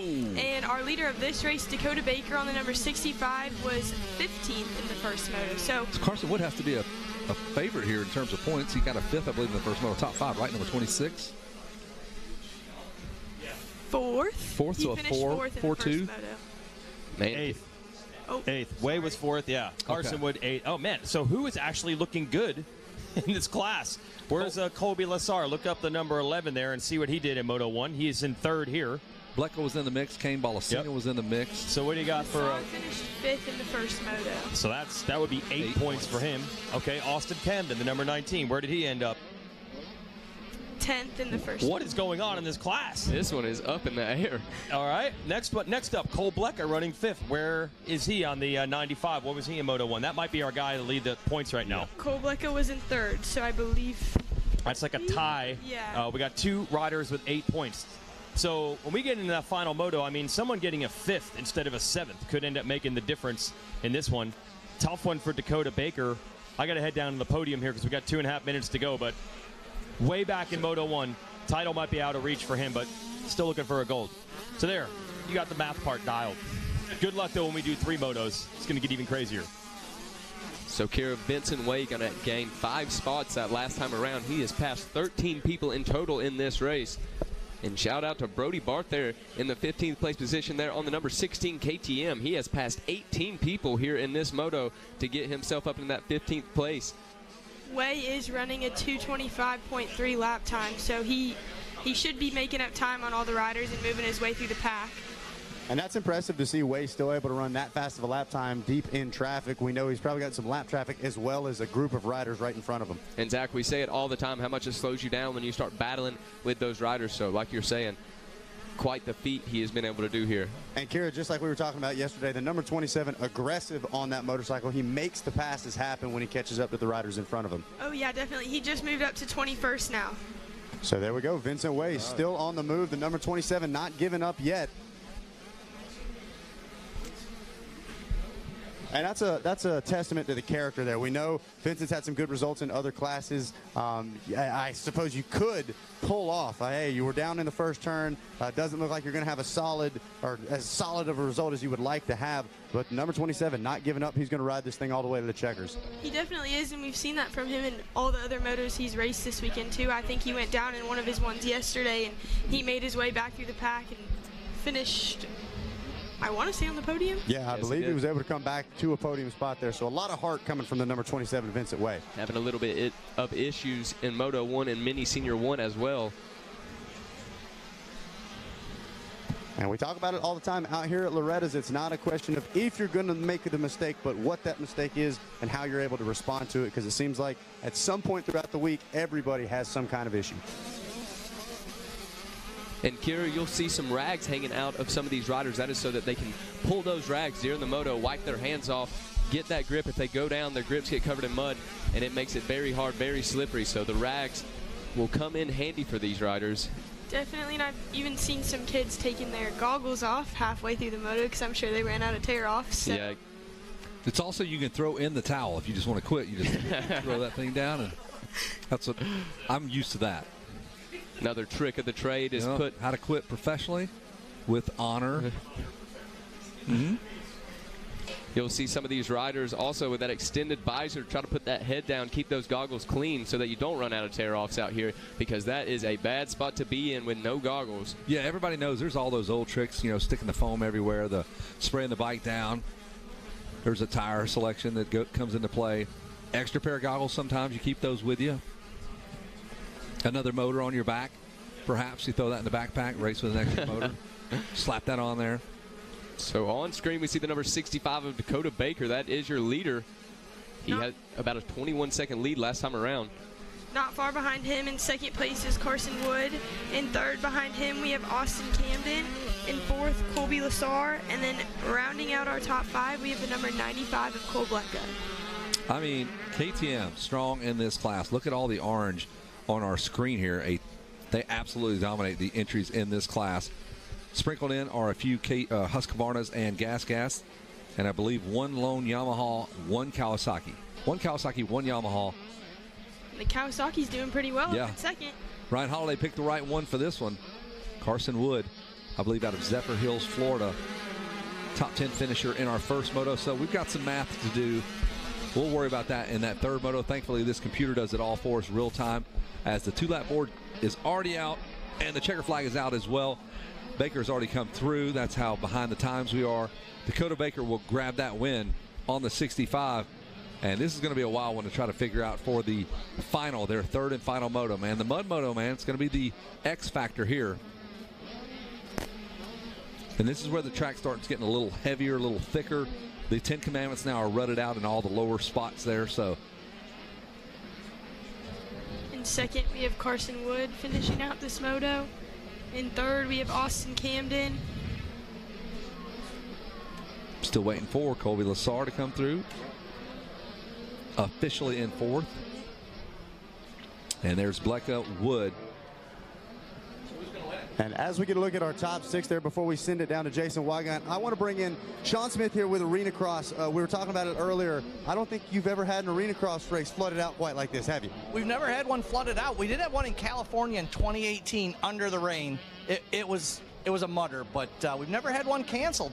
So you guys have got something figured out here. Mother Nature throwing us a curveball today. But why don't you tell us what you guys have got going on with AMA Arena Cross? I know you've had so much exciting news coming out within the last couple of weeks. Yeah, we've dropped our schedule the last couple of weeks, which has been pretty exciting for us. And it's an exciting event because just like here, we can get an AMA #1 plate. There's 2 national titles. There's here at Loretta's, and then the Arena Cross is a national #1 plate, which is really exciting.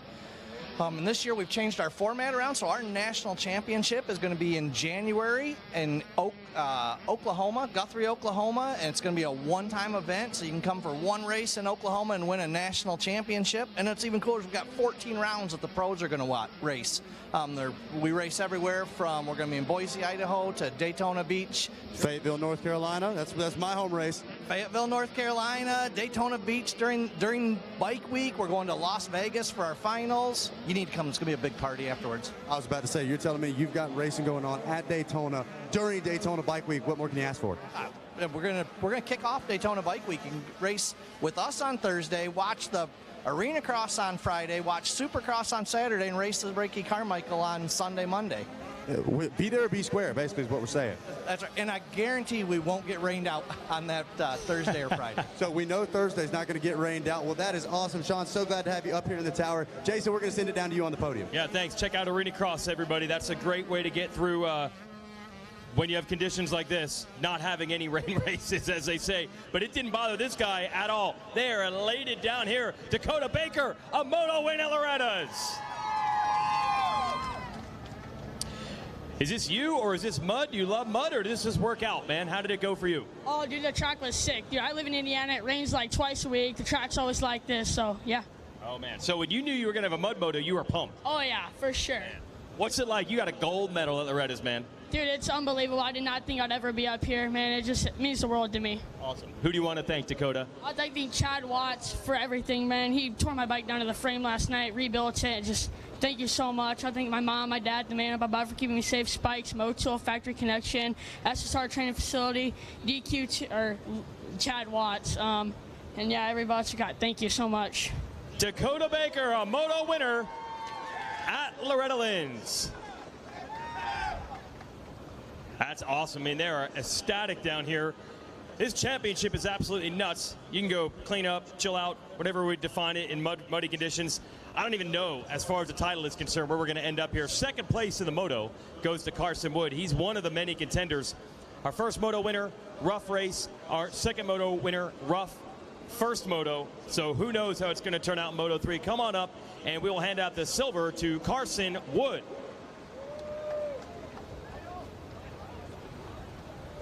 Well, you held steady. You're in some battles. Obviously, the conditions are tough. How'd it go?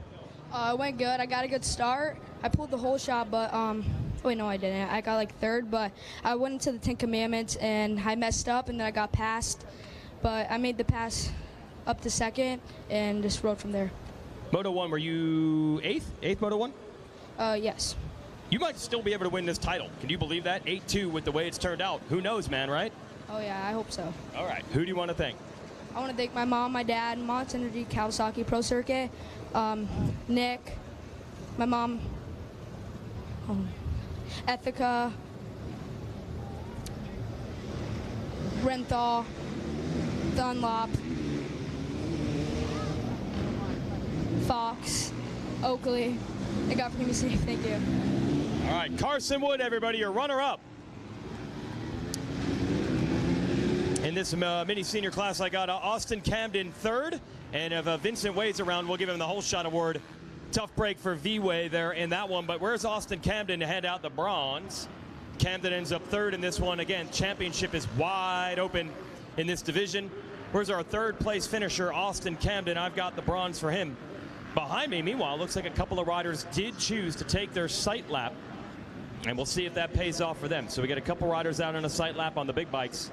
Looking for third place, Austin Camden and also Vincent Way, who has our Stasic Whole Shot Award. Unfortunately, Vincent went down right after got the whole shot. We needed an organizer down there to help make things happen, and we got one. Appreciate that. All right, who knows who's going to win the title in this mini senior division? Third place, those points could loom large for Austin Camden. Well, good job. What were the conditions like? It was very slick. Yeah. Were you able to stay up the whole time, or did you have some issues? I stayed up the whole time, but my start was really bad. Oh, so you had to make passes to get to third in the mud? That's pretty tough. Yeah, I came from like 30th. Where'd you do in Moto 1? I think 10th. I got a bad start and crashed. Who knows, man? You could still win this thing. Who do you want to thank?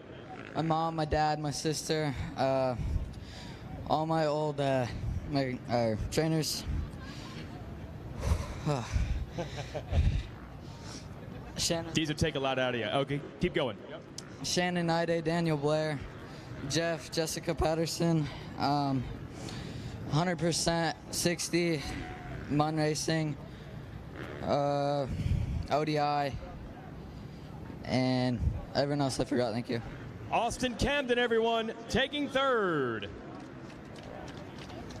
Good job, Austin. If Vincent Way is around, thank you, Austin. You're good. We will hand out the Stasic Whole Shot Award. Tough break for Vincent Way. Got the whole shot and then went down right after that in turn one. I don't know if we'll get Vincent on up here. So there it is, Stasic Whole Shot Award. We'll hand it to him. Good job, Vincent Way, to get that start. And I'll send it back up to the tower.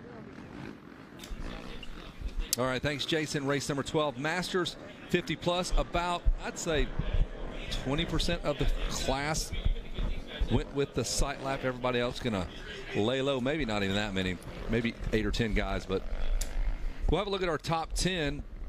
10th place finisher, New Jersey rider. He is ready to go. Brian Carroll, bring the mud. He can handle it. 9th place finisher, another New Jersey rider, Wayne Powers, number 81.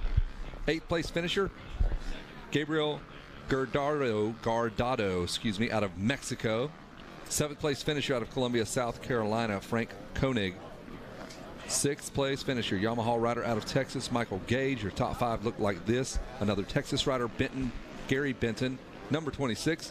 4th place was, got to look down the line, Kawasaki rider out of PA, Frenchie, number 44, Gregory Paymart.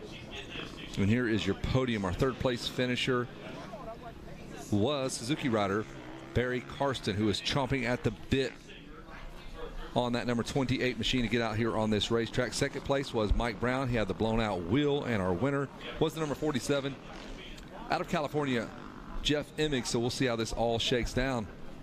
They say mud is a great equalizer. We shall see.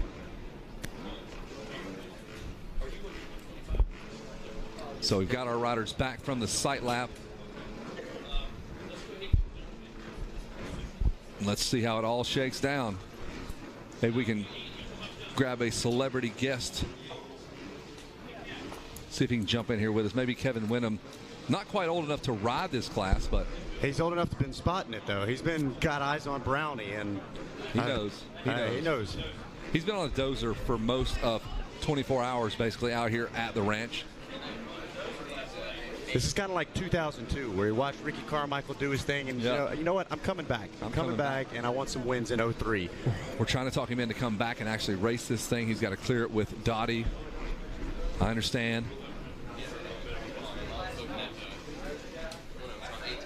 So we've got them on the gate, trying to point them all down. Kevin, this is a great moto. Wouldn't you love to be out here? Kevin Wyndham, welcome to the booth. Thank you. It's good to be here. And yeah, the track actually doesn't look that bad to me. Man, I love mud. One of my only Daytona win came in a race that you could ride jet skis around as we're about to get this one going. But it is an equalizer. Let's see what happens. Man, it's a start. You got to have that start. Fro trying to tuck in on the inside. Mike Brown with the whole shot. See if everybody can stay up on 2 wheels. Fro was able to clear some of that action. Somebody already lost 900 feet of roll-offs. That is a bummer to start that moto right there like that. That stinks.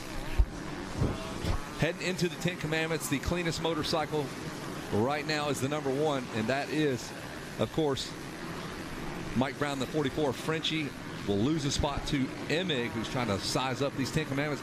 Kevin, a lot of these guys didn't even take the sight lap. You going to run that thing, or are you just going to take your chances?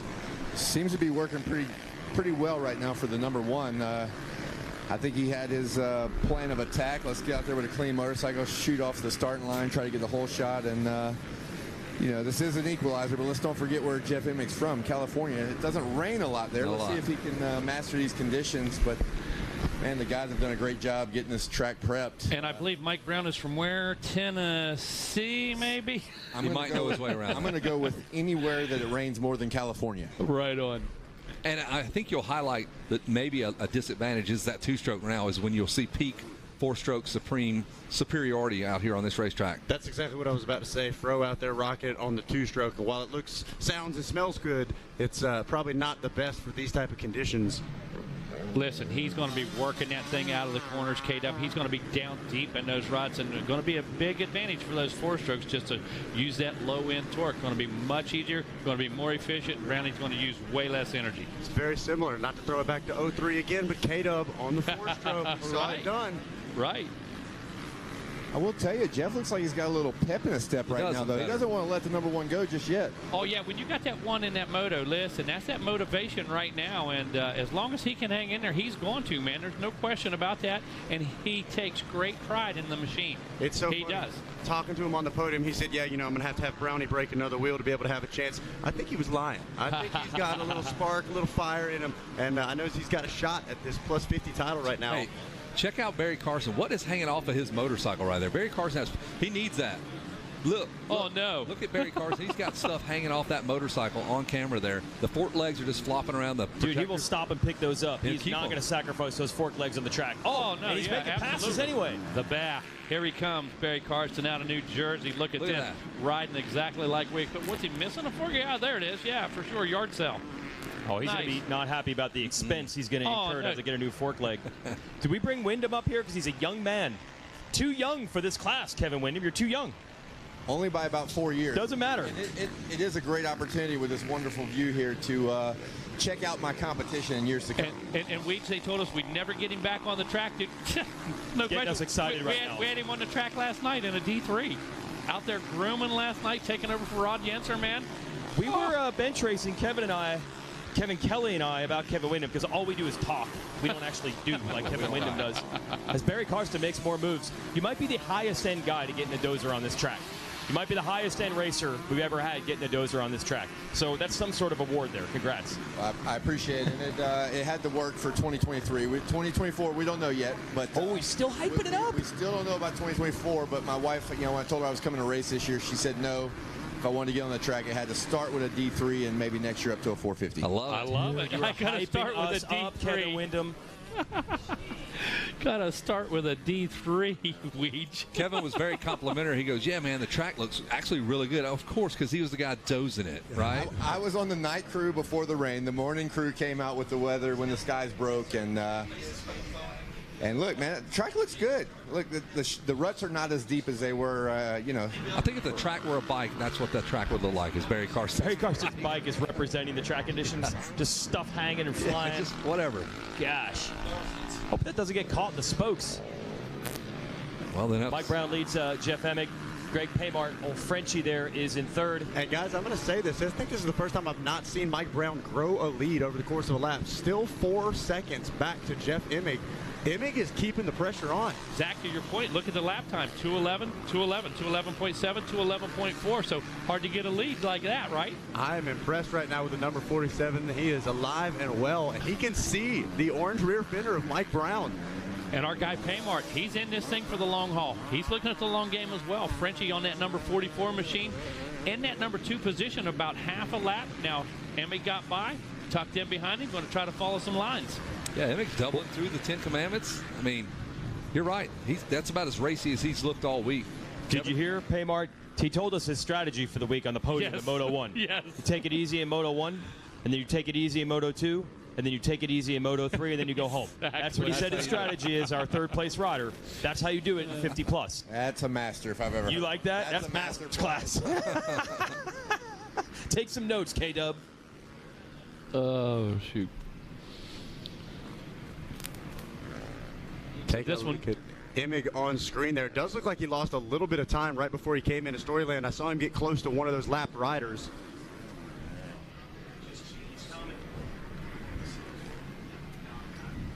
Nine more minutes to go, so plenty of racing for Brown, Emick, Paymart, Karsten. Karsten just continues to attack this racetrack, and our cameraman just seems to like the odd man out on these Suzukis or Kawasaki's. The one lone motorcycle, they pick that guy, and we follow him around. But now we found the orange, the pristine KTM of, he's sending it right there. Did you see that? He's the first guy I've seen jump this. He is feeling good. Oh! That happened so quick, he had nowhere to go. That could have been disastrous. We talk about lap riders being detrimental or somewhat sketchy. Oh, there's another one for Brownie. Not the picture-perfect ride we're used to seeing for the number 1 right now. That wasn't his fault, man. That was actually awesome riding to avoid that, Kevin. Better believe that. Yeah, no, he's making some moves there. It was did take him out of rhythm there. Case the triple after the finish line and see if he can regain some composure. Definitely opened up just a little bit. Well, no, a good bit on Emick that last lap. Emick must have had a big mistake. So he looked over his shoulder like checking his 6. There you go. Brown's checking it out. How big's my lead? Feeling good. There is Fro coming out and towards the mechanic. Oh, the goggles are off. That's never a good sign. He's coming in for a goggle change here, boys. I don't know what he's coming in for. Just a ham sandwich. Let's just talk a little what do you think? Should I do something different? Like I'm watching out the window. Yeah, it's goggles. He's going for goggles. Hot swap during the race. I mean, vision is important at his age. Maybe he just wanted to put the readers on. to see the You want to track. put those readers see those ruts? The bifocals? Yeah, It's important for bifocals. That reading ruts in low light, a problem, like a menu in a restaurant. Had to go to the readers. Has to turn his phone light on to read that menu, to read those ruts. And I think this track is starting to solidify here. Kira, one of our apprentices, just pointed out Mike Brown almost going down at the backside of the Ten Commandments, was nearly off the bike entirely. Continues to stretch that lead after the goggle break there for Wyndham. Perhaps the Jack Daniels was flowing there as well. Not yet. Okay, yeah, Gregory Paymart and Barry Karsten just absolutely slugging it out. That Carson is just an animal. Here they go into the Ten Commandments. We can get those guys to put the camera on this one. I don't even know if he has a front brake at this point. The lone foot soldier for the RM Army, Barry, always representing. I don't know if he's got a front wheel on that bike. He would just ride and dig those front tubes into the ground and just keep going. It's all about the contingency, bro. I can't stop racing. Yeah, he's got the ski out. The front fork tube, damaged front end on that bike. He's going for the pass right here. We're watching it off camera. Carson side by side now with Paymart, and he just took over third place. Doubling out into Storyland. That was an aggressive move. Yeah, seriously. Crossing over the front, jumping out. You can see him in the top of your screen there. There's Carson. He'll come into view at the very tip top about, should be about now. There he is. There's Karsten Paymart on the green Kawasaki. That is the battle for the number 3 spot. Lap riders right in front of them. Yes. We follow along with the drone. That rider paddling as well. Barry, a tactician in the mud here, just going to jump that whole triple there into the sand. Paymart trying to keep pace. Just parts flying off the bike there. He's going to walk back out here and pick every single one of them up. Cannot afford to lose those. Going to need them. Isn't that his son's bike, Jason, or just the number plate? No, he actually took his son's number plate from a 250. That's why it's a black background, because his son races with 281, so he just selected 28 and then put some black tape over the 1, and you got yourself a 28 for $0 extra. Gotta respect that. New graphics. What are you talking about? So Barry Carson with a 224. That is the second fastest lap on the racetrack behind our leader, Mike Brown. Emming, of course, had that problem with the 239. Paymart, he obviously is quicker than him because he passed him. Now that moves him up in the third. Barry Carson, he's about 113, still getting it done. Probably has over $1 million in Suzuki contingency. Probably built a house out of that Suzuki money. 5-star general in that RM Army. Yep. Yeah, Kevin, they gave that contingency thing up again. You know, it's just like 200 shares for the podium now, 500 shares for Win. He's like the biggest shareholder in the company right now. Just stock. Yeah, it's just getting stock, just getting shares now. Look at that. He's getting racier and racier as the moto goes on. Parts continue to fly off that bike, Kevin Wyndham. Would you pull him in for a pit stop? Just let him go till it falls? No, especially with the contingency program you guys are saying he has. He's got more than enough bucks to put in on that bike.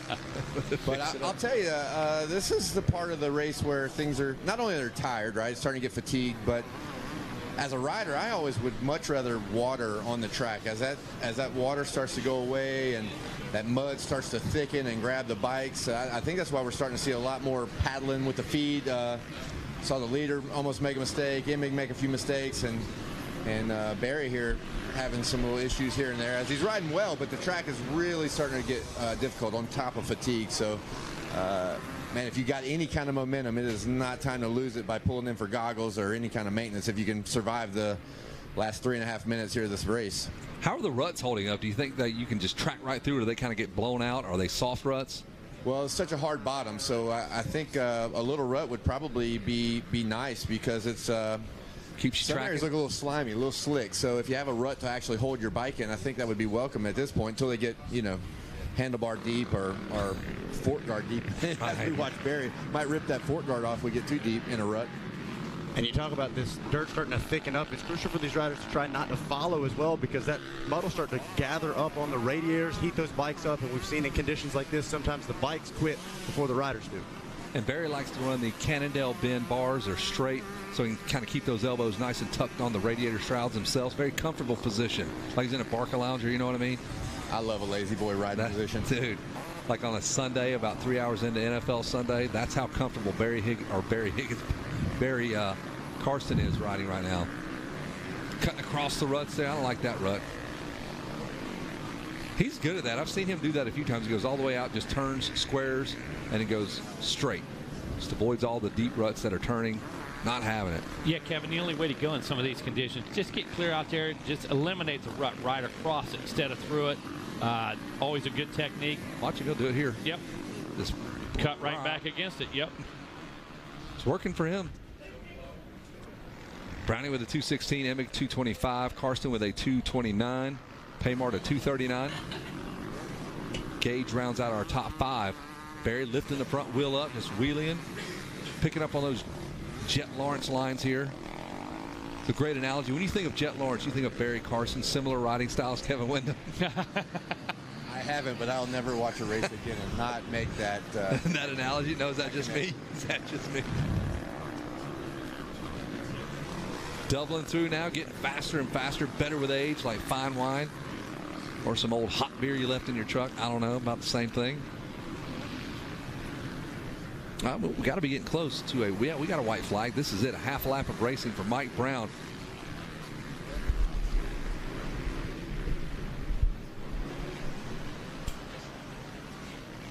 What was it?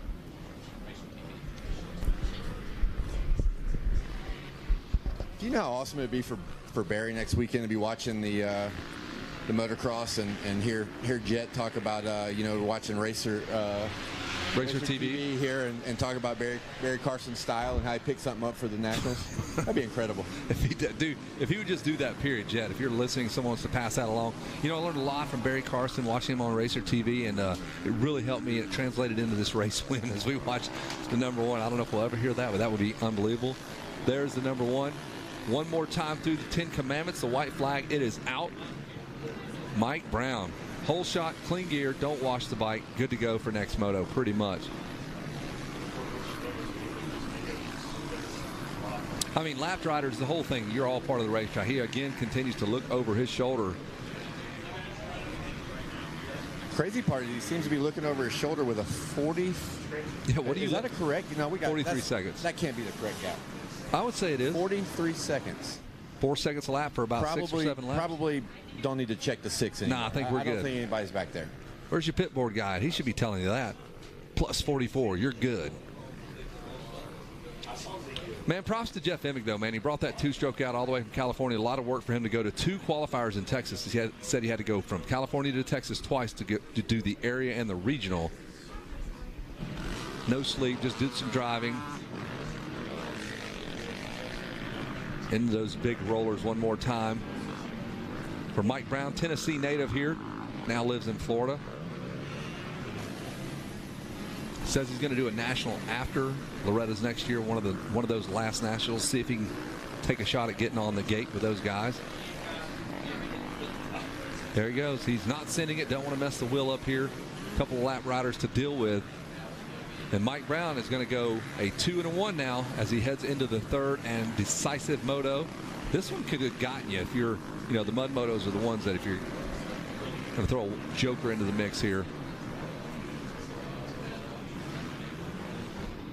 That's it. Checker flag is out. Mikey Brown will do it. He will head down to the podium. Scorekeeper's trying to figure out who that was. That was number 1. That one they could probably figure out. One of the only ones they don't have a difficult time with. Yeah, that was easy. Easy to read. Whole shot, race win.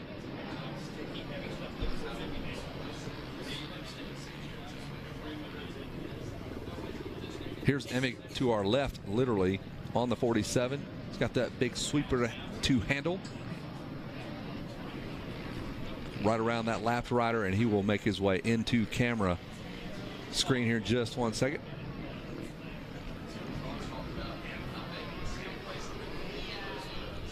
There he is. Fro looked good there early on. Had the issue with some goggles pulled in. Want to double check that checker flag. Thank you very much. I mean, that's a commanding lead. 46 seconds. Barry Karsten. Bring that bad boy in here in just a minute.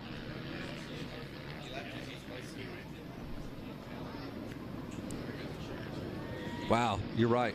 Mike Brown lapped up to 8th place because our 8th place rider just got the checker flag.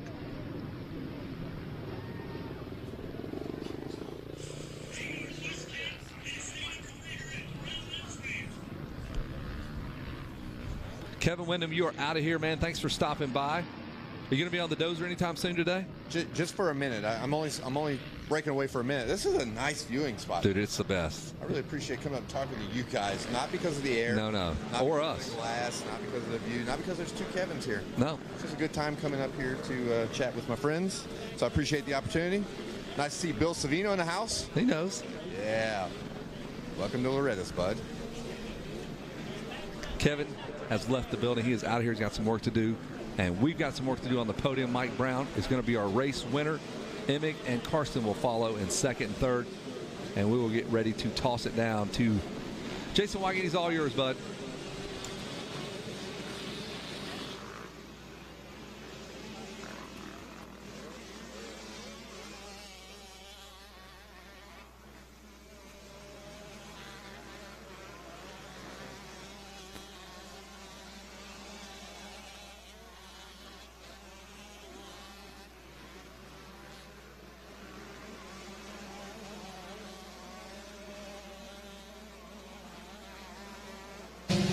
All right, well, we're going to get this going down here. In a mud race, it's important to get a good start, but I don't know if it would have mattered for this guy. He can do anything from any spot on the racetrack, but he does turn the whole shot award into a gold medal. Still debriefing with people right now.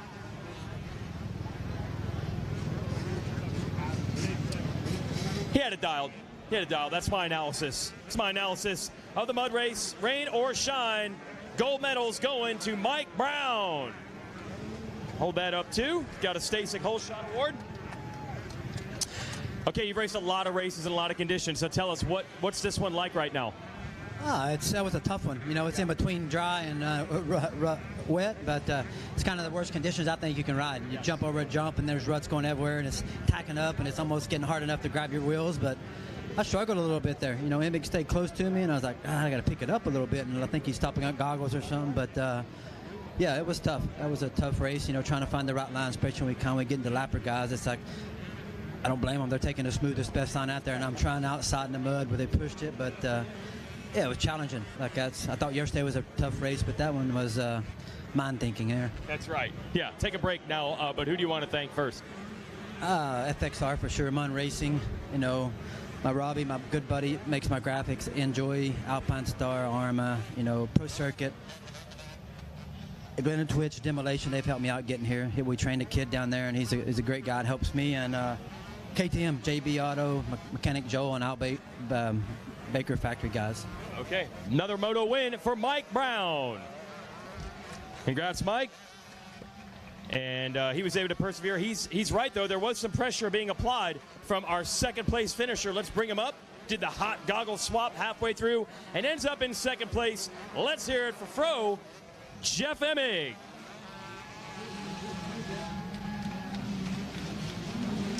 You were keeping Brownie honest there. Yeah, the mud was the equalizer. You know, I was hoping just first or second off the start, you know, somewhat try to stay clean. Honestly, I felt really good. And like I said, the mud being the equalizer, I stayed with him. I'm like, all right, well, let's give it a go. It's the first moto all week that I've been able to keep him in sight. And then I pulled the knob off my roll-offs. Oh. So I like yanked on it super hard and broke it, and so I had to stop for goggles. And but you know, I've always liked riding in the mud. I think it's an attitude thing. When I got out second, I said, okay, let me see if I can just keep him in sight, and I was keeping him honest. You know, so it sucks, but you know, I still having a better time riding than not. So. Who knows? We may have a little more rain throughout the end of the week. You never know. Positive thinking. Who do you want to thank, Jeff? BJ Burns right here from MX University. He coaches riders down in Texas, helps me out at all of these races. I'm going to wash my gear myself because I'm kind of OCD, but he has to wash everything else. So a big thank you, BJ. And just everybody, you know, Rhino Power, Viral Goggles, We Big Gear, you know, so I got some new gear going and all that. Elevate Action Sports and Elevate Motocross. ODI grips. I feel like somebody got left out, but I don't have anything really, anything smart to say right now. I'm just a little bummed out that moto went like it did, but we still have 2 more to go, and both championships are up for grabs, and who knows, maybe I can stay with him for one of these motos. Okay, that was good entertainment there. Let's hear it for Jeff Emig. All right, this is special for third. We're going to bring our third place finisher, but Corey and everybody else come on over here as well. Now we need the Carson gang. So for one thing, I'm going to hand out the bronze, and this is hard earned because this guy was way back. So let's hear for Barry Carson earning that third place finish. But I've been meaning to do this for a long time. This is 33 years overdue. I got a present for you, Barry. So back in the day, Barry was actually the points leader in Supercross for 1 week, 1990. They didn't give out red plates back then, so I got one made for you. 125 East points leader. This is 33 years overdue. I got one made. Yeah, let's hear it for Barry.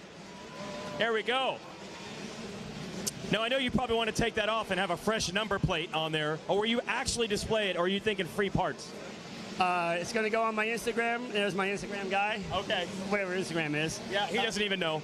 Yeah. And I didn't know back then, and I do now with the red plate. They didn't have it back then, straight up. No, but I was leading the points going into the second round, and nobody expected it, but I try hard every race. Cool. 1 sec. We got to get this one started. Who do you want to thank, Barry? Again, Suzuki and the RM Army. They give us great discounts on bikes, and their contingency is unbelievable. Action Motorsports out of York, Pennsylvania. Arai helmets, Scott goggles, FMF, Dunlap. These guys, I've been with the same guys since I had just #1 plate back 23 years ago. And they've been loyal to me, and I've been loyal to them. Answer, Sunstar, Twin Air, Decal Works, KPS suspension. I really boffed that start. That gate dropped, and I watched the two guys next to me take off, and then I ate dirt the first 4 laps, and then I kind of got by myself. And luckily, I caught Frenchie at the end and got a third. It was impressive. All right, let's hear it for Barry. We got to get back up to the tower. All right, thanks, Jason. Yeah, we are up here in the tower. 125 Junior 12 to 17 BC Moto 2 off and rolling, and it is your first Moto winner, Tiger Wood, with the early race lead. Gregory Jordan, grabbing the early hole shot though, but didn't take time for your first Moto winner to make it happen. And it looks like your second place finisher in race 1 is holding down that second place spot as well. Jackson, Blake, exciting stuff on track already. Yeah, no doubt about it, Zach. That 125 Junior 12 to 17 BC is absolutely flying out here in the mud.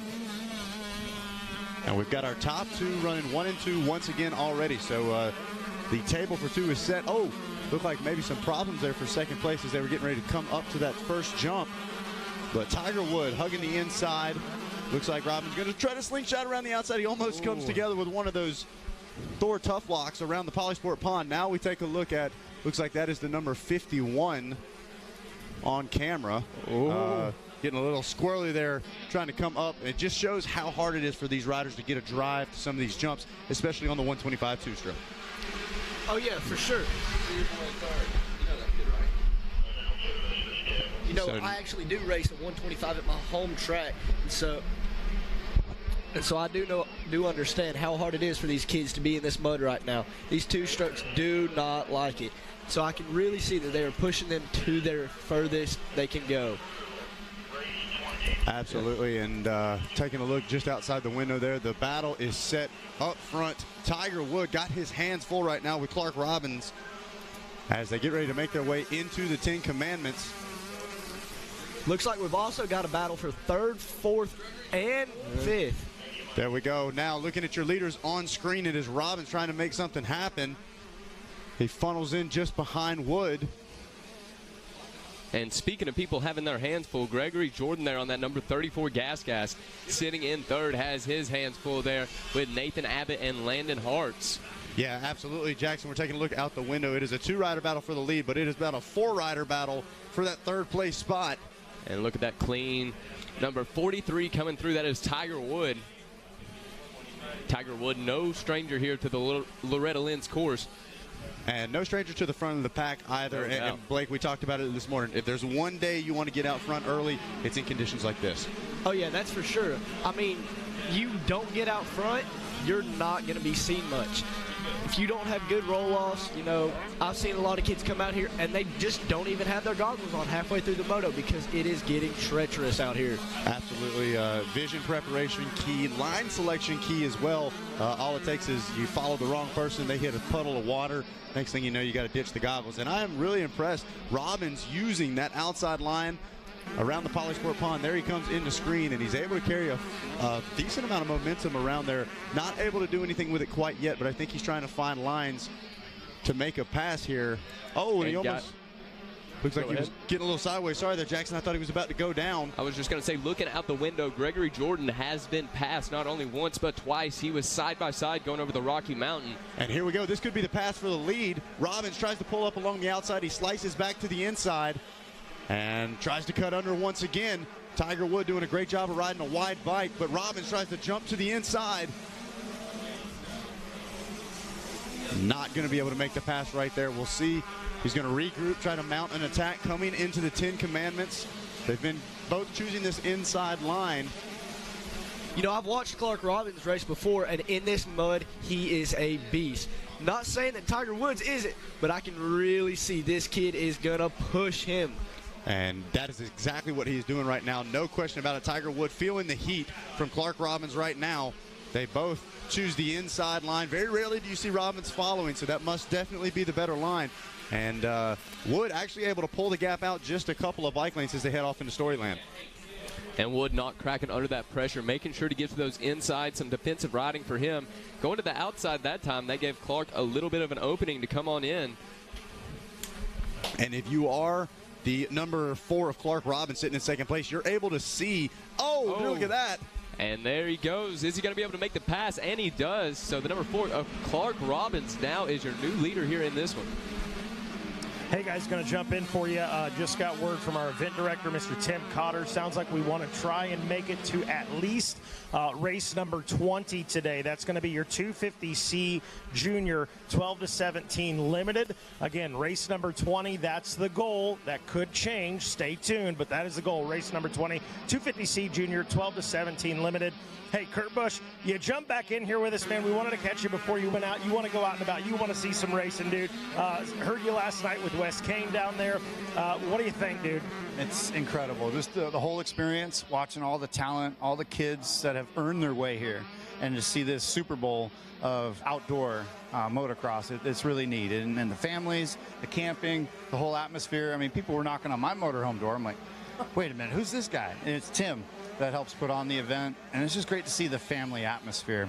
And so, yeah, I'm bumping into tons of people. Track president from Daytona's here. He's checking it out. Met a new guy with Monster that I had never met before. And it's just neat to see everyone working so hard to keep this spirit alive. And weather, nobody cares, right? We had some rain, and nobody cares about muddy shoes around here. That's it. Amen, Kurt. Hey, we'll let you get back to it, brother. Always a pleasure. Thanks for stopping by. Hey, and it does look like Clark Robbins has got around the 43 of Tiger Woods to take the first place right here, but it doesn't look like Tiger's going to give up. He's going to keep that pressure. Absolutely, yeah. Wood not afraid to keep the throttle on, and he's going to be all over the back of Robbins. We take a look on screen, trying to see what that number is. Could this two riders almost coming together towards the tail end of the 10 Commandments, wasn't quite able to make out the number. On screen now is Gregory Jordan there on that number 34. He is followed by the number 21 of Wyatt Bass. Both of those riders coming close to where I live. I get to see them ride a lot. Both of them putting in the work.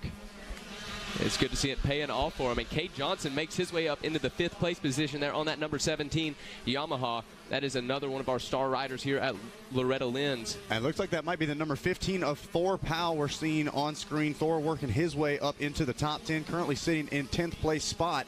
Powell, another one of those crossover riders, Jackson. We were just about to say it. GNCC style coming out here when the rain starts falling. And we know that Thor knows his way around a muddy track. And there on screen is Wyatt Bass and Gregory Jordan once again.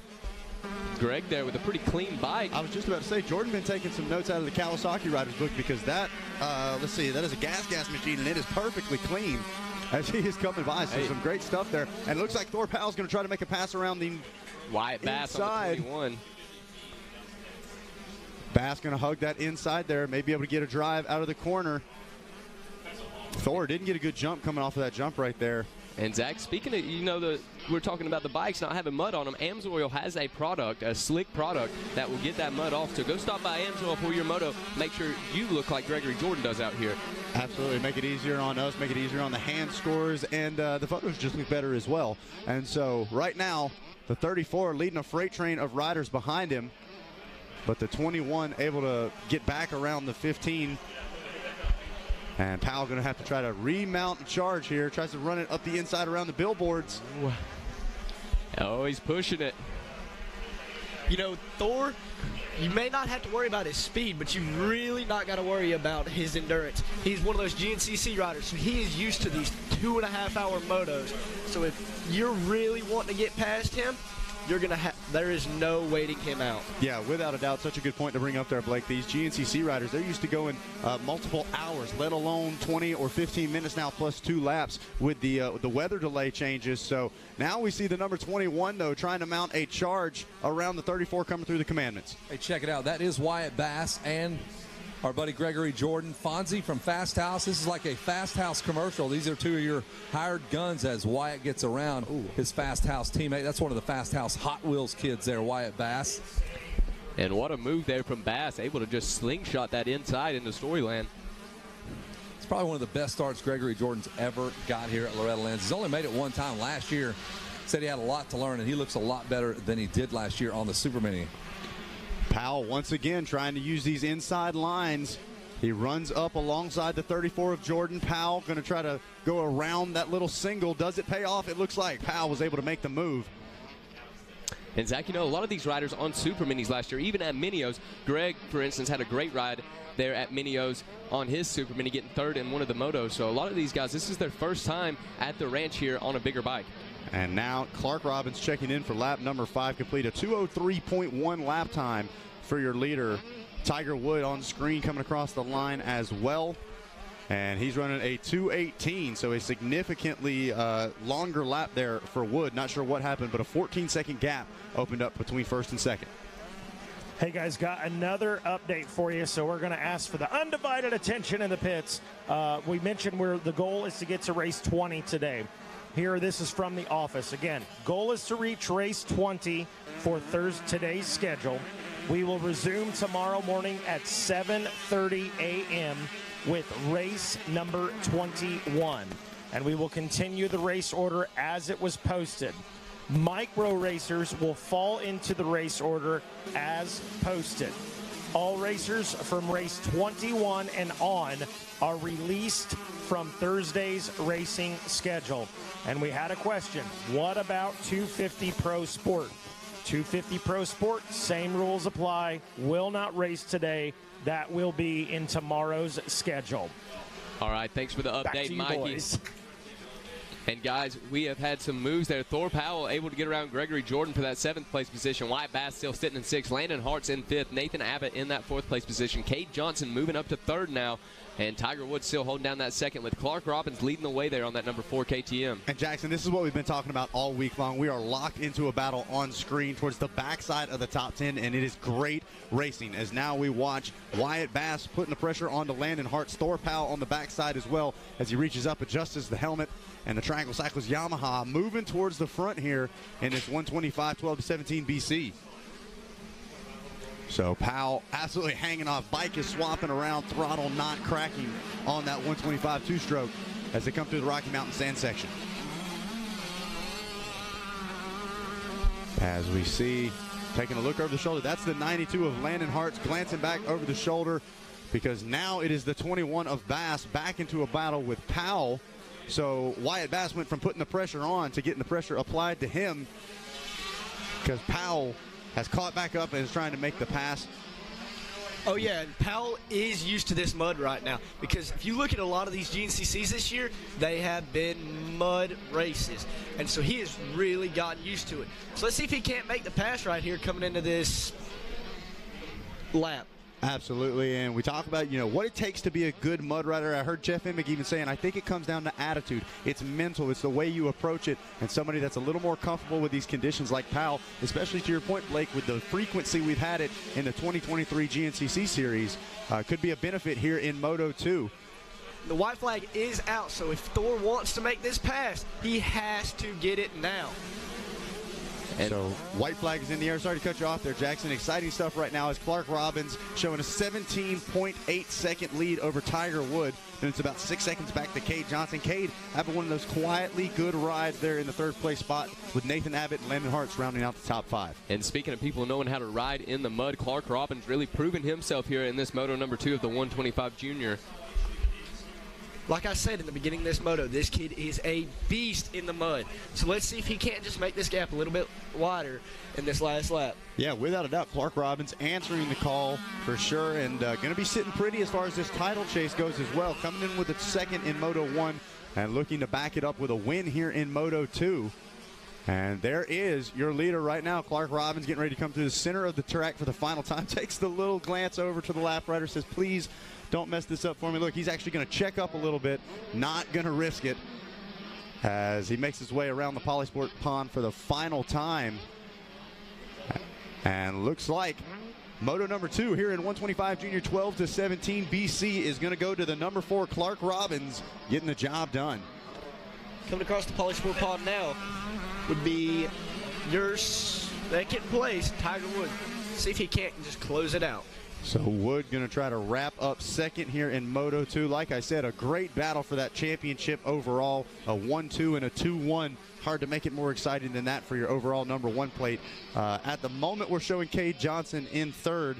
Cade got 10th in Moto number 1. So huge congratulations to the number 17. As long as he's able to bring it home, he'll be able to put it on the box here in Moto 2. That's going to significantly improve his overall score as well. And so there it is. The number 17 gets the job done, doing a 10-3 so far in the 125 junior class. Looks like Thor did get that pass on Wyatt Bass. So that will put him in the 6th place. And how about that? Got to be a tough loss there for Wyatt Bass, but a huge congratulations. A great ride there. Him, Thor Powell, Gregory Jordan now checking in the 8th place spot. They were wheel to wheel to wheel that entire race. And before we turn things down the podium, I'd like to give a shout out to the number 57 of Justin Turner, able to pass 23 people there in this one. Yeah, absolutely. Justin Turner, 23 people. Owen Koval coming in 11th. He passed 19 people. So some huge moves being made throughout the pack. And now seeing your top 10 on screen.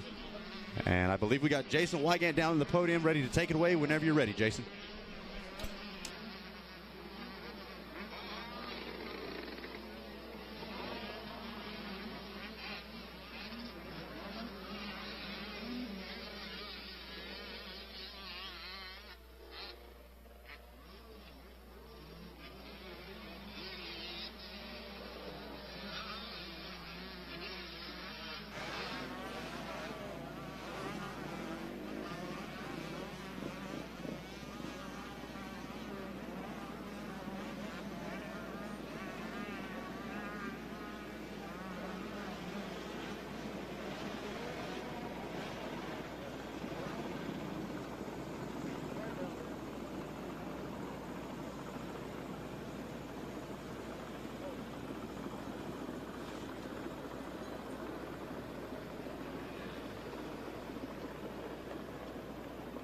Moment we have here.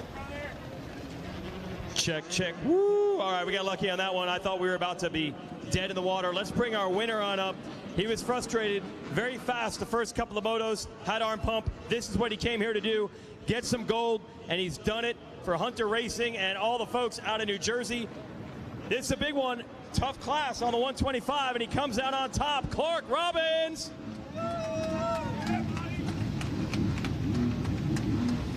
Well, I got to meet you in the previous moto. You were frustrated with the arm pump. You got it fixed now? Yeah, I definitely got it fixed now, and it definitely feels way better. Yep. Is it mud, or is this what you feel you can do no matter what conditions we have? I'm pretty sure I can do it no matter what conditions, but I felt way better that one, but I do like the mud too. And the AMA wanted to ask, you got to represent Team USA earlier in Romania. Does experience in events like that help when you come back to Loretta's? I think it helped a lot. Like, we did a whole 30-minute moto. We did 2 of them. It was hard. I never done one before in a race, so yeah, it was hard. Awesome. Well, great job, Clark. I know your team's super proud. I'll let these bikes go by. All right, who do you want to thank, Clark?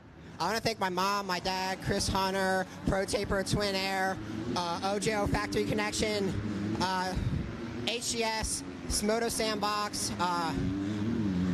Michael, and Ryan at Moto Sandbox, and Chris. Thank you. And Lynx. Getting those hole shots. Let's hear it for our gold medalist, Clark Robbins. Looking for Tiger Wood, finishing up in second in that one.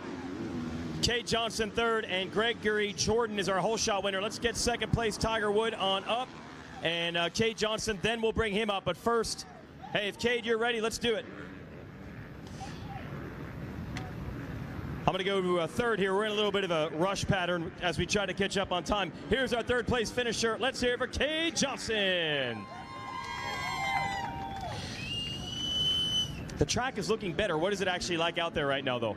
It's actually kind of, people are overrating it a little bit. It's really, really good. They just kind of slicked off the top a little bit, so it's kind of slippery some places and false sense of a rut because you just go into it and the next thing you know it's gone, but it's really good. The track crew did a great job. Awesome. Who do you want to thank for that third, Kate? My whole team, NSA, National Sheriff Association, Yamaha, Blue Crew, Head Torrance, Danny Lewis, Donnie Lewis, my trainers, BJ Burns, Hemmings University, Swanamex, MTF for letting me come to their place this summer, Brian, Colleen, just everyone, my mechanics, Caleb Donaldson, Bobby, Ed, Robert, just everyone that's helped me out, Monster Energy, Dunlop Tires, Bell Helmets, Moose Racing, Parts Limited, Alpine Stars, 100%, just everyone, Bell Helmets, just everyone that's helped me out, FMF, my whole family that's came out, Grandma, Grandpa, and just everyone, thank you.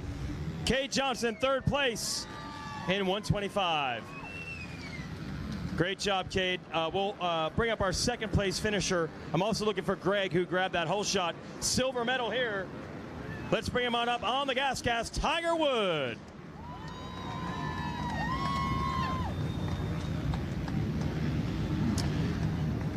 How'd that one go for you? Man, got off to another great start. The gas, Link, Dunlop Ties, FMF Pipe. They got me off to a super good start. Just didn't quite have the pace of that moto. Struggled a little bit with the track, but yeah, stoked to be up here. But yeah, it's going to come down to the last moto, which will be fun. Clark's riding awesome, so yeah, stoked. All right, cool. Who do you want to thank, Tiger? I'd like to thank Gas, Toy Designs, Monster, Dunlop, Lynx, FMF, 100%, Alpine Stars, MTF, everybody from MTF, just everybody in my corner to help me get to where I am. Yeah, thank you very much. All right, let's hear it for Tiger Wood, your runner-up. Awesome job. I'm looking for Greg Jordan, who is our hole shot winner in this 125 class. Real quick before we start this next moto. Gregory Jordan, if he's around. All right, we'll hand it out under the tent here. I got to send it back over to the tower.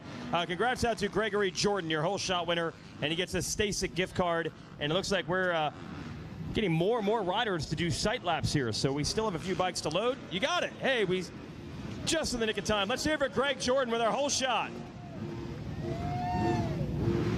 Hey, it's nice to do that in a mud race, right? It is. How'd you pull that off? Just a lot of start training at Millsaps training facility. Me and my dad was complaining last night about what tire to run. I told him to put the MX-12 on there, and it got it done. Nicely done. Who else do you want to thank there, Greg? I want to thank the Lord for keeping me safe. My mom, my dad, Fast House, MTF, Big B, Little B, Miss Colleen, OG Optics, Dirt Bike Depot, and everybody else, thank you. All right, let's hear it for him. Gregory Jordan, your Stasic hole shot. We're ready to go racing, boys. Send it back up. All right, thanks, Jason. Yeah, we are up here in the booth. Jackson, 250B sitting on the line. It was an exciting Moto 1 with Casey Cochran grabbing the first Moto win. Second place, of course, going to Drew Adams on the number 30 Kawasaki. And then that final podium spot, Enzo Timmerman on the Kawasaki as well. This one's going to be exciting. Here we go. Gates dropping on 250B. And they are off, Zach, firing into that first corner. And what a shot there from Gabe, our drone pilot. As we see, looks like a blue front fender coming out of the first turn first. Chaos ensuing coming through the first couple of turns, and it looks like it's going to be the number 22 of Rodrigo Borges coming out of California, grabbing the early race lead.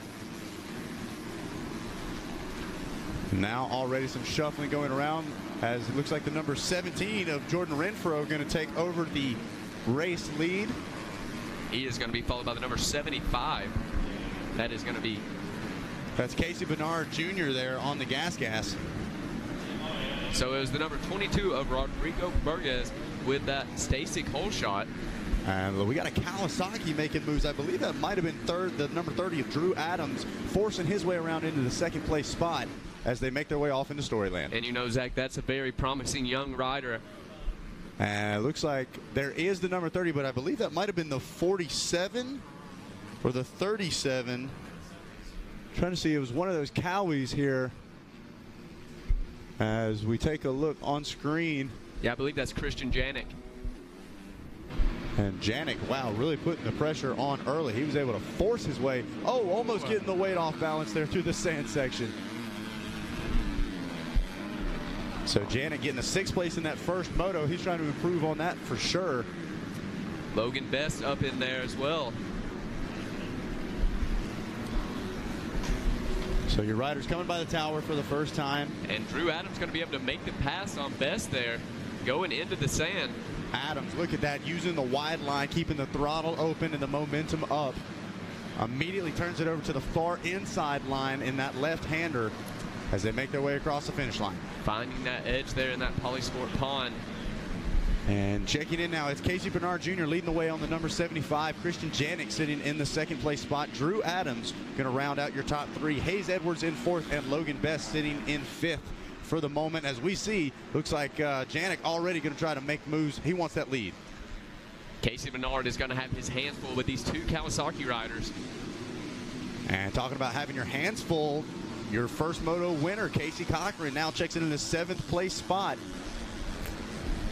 So we talked about it, even if you've got the speed with as many different lines and as much obstacles as these conditions throw at you, somebody like Casey Cochran is going to have to be really careful. He's got to push the pace, get up there, but he doesn't want to have a simple mistake or get collected by anybody else's. And Zach, it'll be so easy out here on this course as you see the line starting to develop. Those 10 commandments getting very beat up. And one of the things you're going to hear us talking about a lot is drive, traction. These guys have got to be able to carry their momentum throughout the corner, because as soon as they slow down and come to a stop, almost like quicksand, it just sucks all the momentum out and costs them seconds. And Janik, good drive there. Janik doing a really good job of not following the 75 of Bernard, looking to inside, outside, even just a couple of inches to the left or right, keeps him out of that roost zone, protects not only his vision, but the bike as well. So on screen is your leader, the number 75 of Casey Bernard Jr. Christian Janik there on the number 27 Kawasaki. He is followed by the number 30 of Drew Adams on the Kawasaki as well. Logan Best and Hayes Edwards sitting there in 4th and 5th. Oh, and somebody's down. Looks like that is going to be Edwards.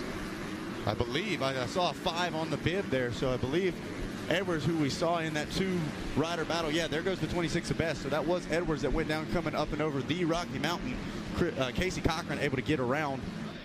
And that's what we talked about, just getting collected by somebody else's mistake. You saw Cochran have to pull over to the left-hand side of the track there just to avoid it. So some heads-up riding from the number 66. And Casey Bernard Jr. able to handle this pressure well here in moto number 2 of 250B. Janik getting a little called off there, going through that rut. Yeah, and that one cost him about a second or so, as now Drew Adams starts knocking on the door as well. Before you know, this is going to be a 3-rider battle. I think Adams is going to start moving forward here. All right, so Casey Bernard Jr. out front on the number 75. Christian Janik in 2nd. Drew Adams in 3rd. Logan Best now in 4th place. Jordan Renfro sitting in 5th. Casey Cochran now in 6th. In 7th is Jace Aldridge, Rodrigo Bergs. And what do we have on screen? This is going to be the pass for the lead here. Let's see whether or not Janik's able to run it up the inside, and he's not got the weight off balance coming into the corner. And we saw just how much he stopped right as he was coming into the rut. Now he finds himself about 2 to 3 bike lengths back.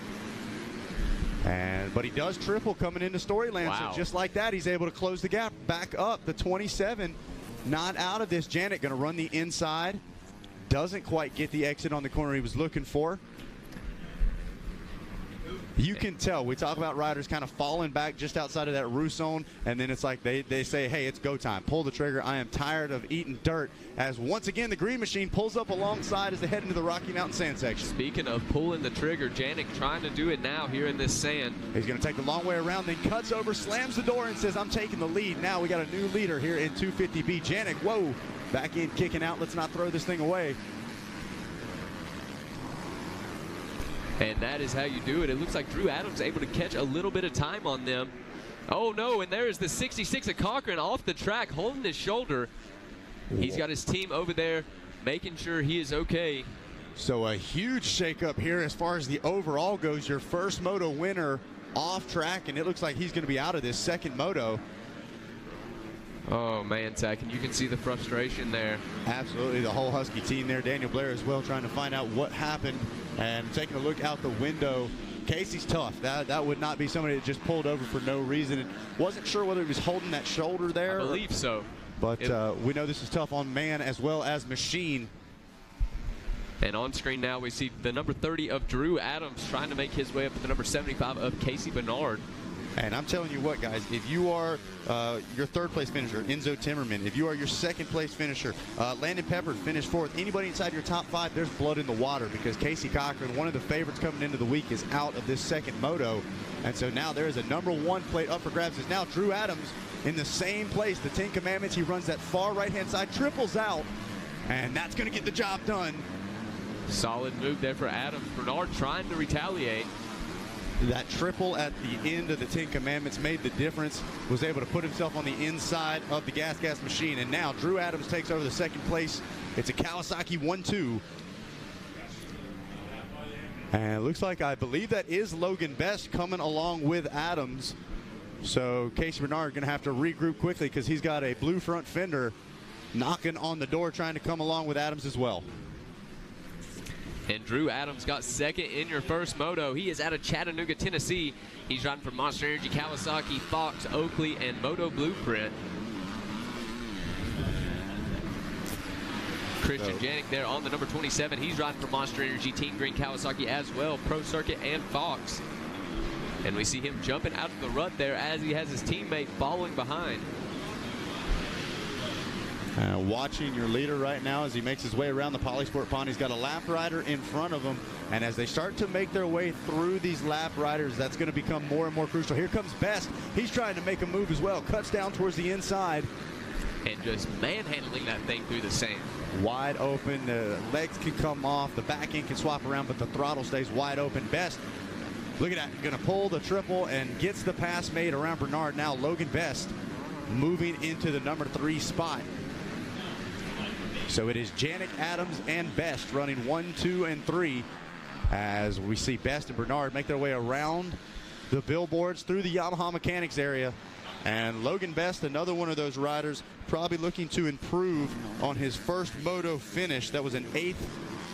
And I believe he had a pretty bad start in that one, might have actually gone down. And so Best trying to show he is one of the top dogs in this 250B class as well. Christian Janik, he got 6th in your first moto there. That is our leader on the number 27. Like I said, Drew Adams on the number 30. He got 2nd in your first moto. So that is going to put Drew Adams in the driver's seat as far as the championship is concerned. Wow, Jackson, did you see Best there coming through the Commandments, got a kick and went shooting off to the right-hand side. Just when these guys start to feel a little comfortable, start to know what the bike's going to do, it reaches up and throws a curveball at them. Look how beat up this track is getting. The ruts are now beginning to form. The braking bumps are coming out. And Zach, we've been speaking about long ruts. Today is a day that we could see the longest of the week, no doubt. Absolutely, and the technique that has to go along with that as well is so crucial. These riders talk about the preparation they do during the week, whether it's keeping the toes pointed in, holding on with your legs, squeezing with your knees. Several different riding techniques really play into these longer type ruts. And I've heard some of the East Coast riders say they feel they've got a bit of an advantage in that type of situation. As taking a look out the window, there comes the Kawasaki rider into that Thor Sand sweeper.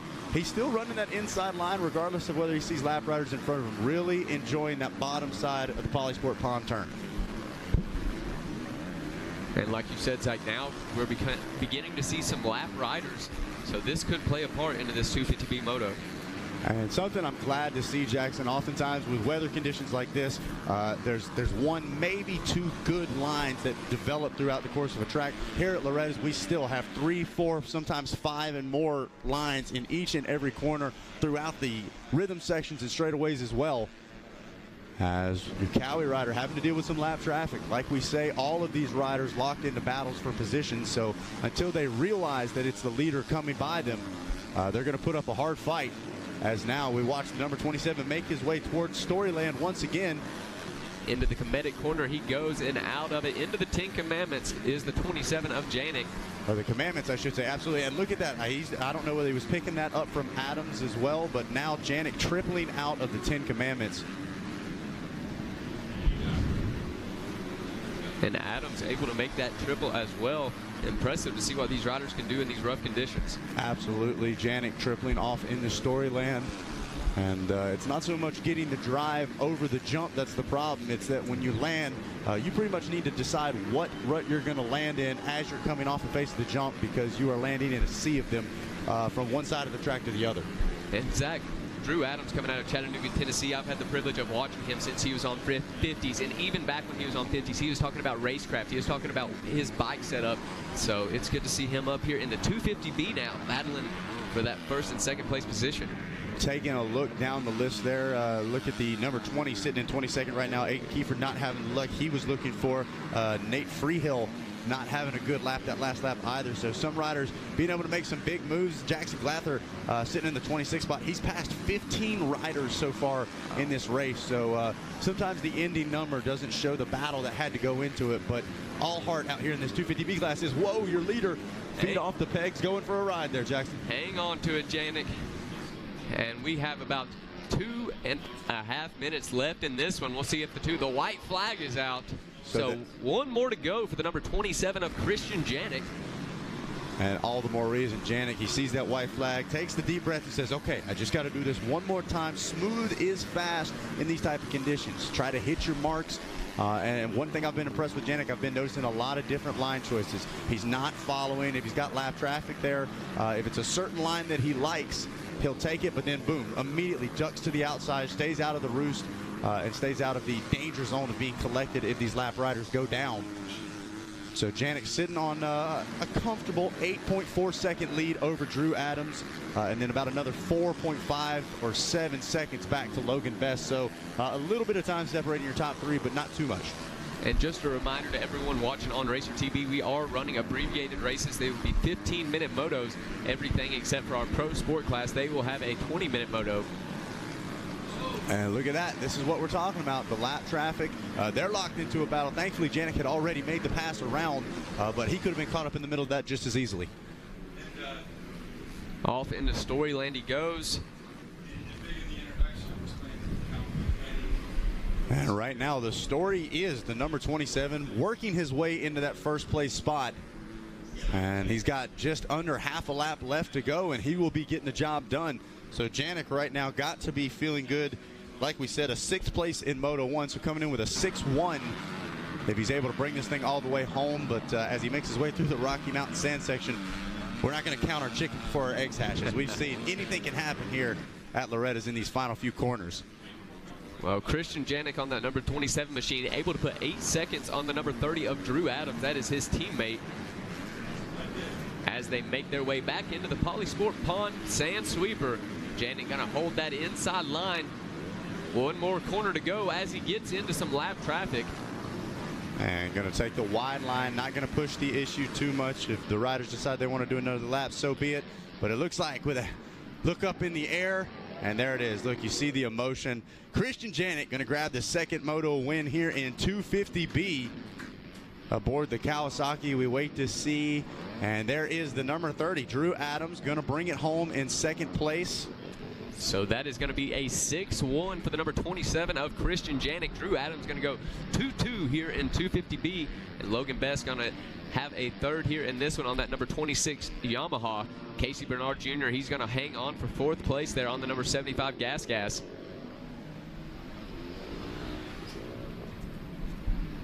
And waiting now on our 5th place rider. And there he is, the number 17 of Jordan Renfro. Jace Aldred coming through on that number 73 KTM. He's going to be your 6th place rider. Colin Allen going to hold on to 7th place there on that number 35 Yamaha. Hayes Edwards hanging on to that 8th place position on the number 45. We'll see if Dylan Blecka and Nicholas Israel, they will round out your top 10 there. Nicholas Israel able to make a last lap pass for that 9th place position, and Dylan Blecka going to round out the top 10. So some exciting stuff all the way through that top 10. Some big shakeups as well. As we said, the number 66 of Casey Cochran, still not 100% sure whether that was a bike issue or whether he went down and was hurt. But Cochran not able to bring it home here. He is shown in the 41st spot here in Moto 2. So a big shakeup not only here in Moto 2, but for the title as well.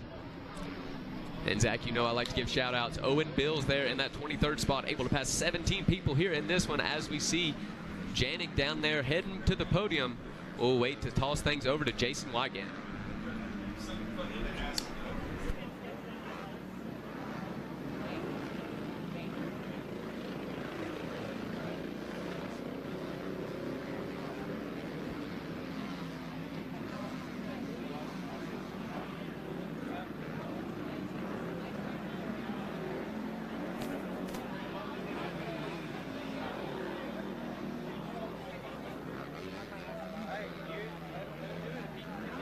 And hey, while we wait on Jason Wygant at the podium, I am going to jump in. We just got word Casey Cochran popped his shoulder out there. So it was not the motorcycle. It was a personal injury. And like we said, Cochran super tough. Knew it had to be something. But we're going to send it back down to Jason, who should be standing by with the podium here in just a second. All right, we're rounding it up. First of all, congrats to Rodrigo Borges, who has our whole shot. We'll get him in a moment. But first, we're going to talk to our gold medalist. Well, the mud has definitely changed things in this class. Casey Cochran, who got the moto win, is out in this race. So you never know who could get the title now. Christian Janik doing all he can to get back in title contention with the gold medal. Christian Janik.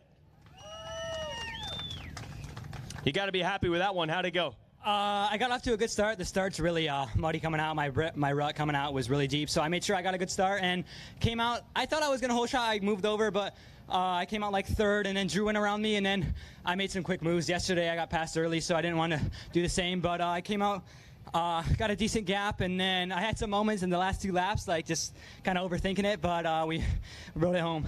All right. Who do you want to thank, Christian? My mom, my dad, Jesus for keeping me safe, my whole family that came out, my 2 sisters, my sister's back at home, the whole Monster Energy Team Green Kawasaki Pro Circuit, Dunlop Tires, the whole Hinson crew, the whole Fox crew, Rich Brace Guy, Twin Air, Renthal, Throttle Syndicate. Never forgot, thank you.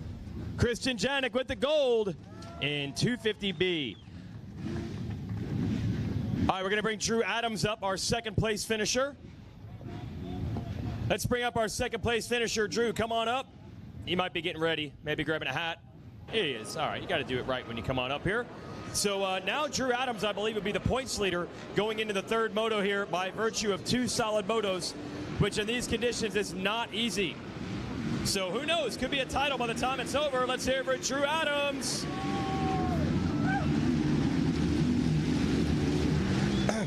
Going for a title with a mud race. Were you a little bit nervous? Because obviously things can go wrong real quick. Yeah, I'm not gonna lie, I was probably the last guy going over the gate that moto. How I got up front, I don't know. I was just maneuvering through those guys in the mud, but yeah, as long as I stay consistent and no falls, no bumbles, nothing, should be good. All right, yeah, you're in control of the title now. Who do you want to thank for that, Drew? I'd like to thank my mom, my dad, Jesus for keeping all the dirt bike riders safe, my grandpa, my sister, my grandma, Monster Energy Team Green Kawasaki Pro Circuit, all the guys down in Dade City, Florida, Fox, Oakley, give me 6 shades, 6 goggles, and Renthal, everybody supports me. Huge thanks. Drew Adams, everybody, your runner-up, 250B, and on the podium, both motos so far this week. We'll bring up Logan Best for 3rd. And here we'll talk to our 3rd place finisher. Remember, he came from way back in Moto 1 to salvage an 8th. You never know how this title could turn out. Let's hear it for Logan Best. All right, how was that one? It was good. I mean, for what the conditions were, I mean, top 3's good. You just got to be consistent here, and that's kind of working my way back up to that. So, is the track not actually that bad, or are there still some tough spots? How do you rate it right now? Honestly, the track crew did an amazing job for how much rain we got. If you stay in the main lines, like, you're good. But the key was definitely the start. I mean, I had 28 tear-offs on, and I think I'm down to like 6. So if you don't get the best start, I mean, you're going to be in for a ride. Yep. All right, Logan, who do you want to thank, man? My mom and dad, the whole NSA Rock River Yamaha team. I mean, I can't thank Jake, Danny, and Ed enough. They do so much for us. Bell, 100%. Moose, Asterisk knee braces, Alpine Star boots, Dunlop tires, Monster, Swanee, Genie. They helped me out so much. Enzo suspension, Jake for building a killer motor, and just everyone, thank you so much. As Logan Best, everyone, taking third in 250B. And we got a whole shot winner to crown here. Club MX folks are pumped on this one. Head on up. Let's hear it for Rodrigo Borges. Yeah. Hey, in a mud race, you really want to get a good start. You got it. Yeah, I'm soaked on that, but I had a hard time through the race. The track was really tricky. I slid out a lot, but I'm glad I made it to the end. No tip overs, and got this whole shot. Cool. Who do you want to thank? I want to thank Dynamic Engine for getting me this good motor to get this whole shot. The people at Club MX, Just One Racing, Merced Power Sports, Josh from Merced Power Sports, Jagoda Tactical, Onium Pro Goggles, and everyone else. Thank you so much. Rodrigo takes the whole shot. Let's hear it for him. Thank you. All right, that's 250B. And we're getting these motos shuffled real fast, so I'm going to send it back up.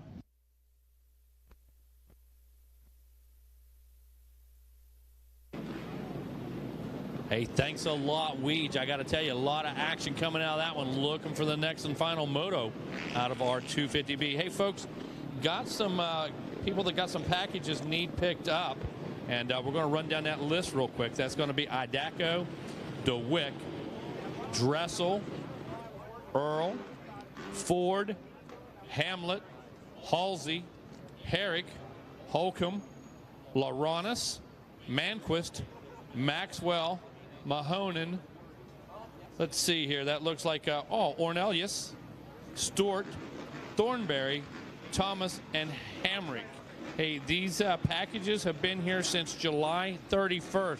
These packages have been here for a couple days, so you guys need to claim them or they're definitely going to go away. So Idalco, DeWick, Dressel, Earl, Ford, Hamlet, Halsey, Herrick, Holcomb, Laponis, Manquist, Maxwell, Mahonen, Ornelius, Stewart, Thornberry, Thomas, and Herrick. You guys all have packages that need picked up. They've been here since July 31st.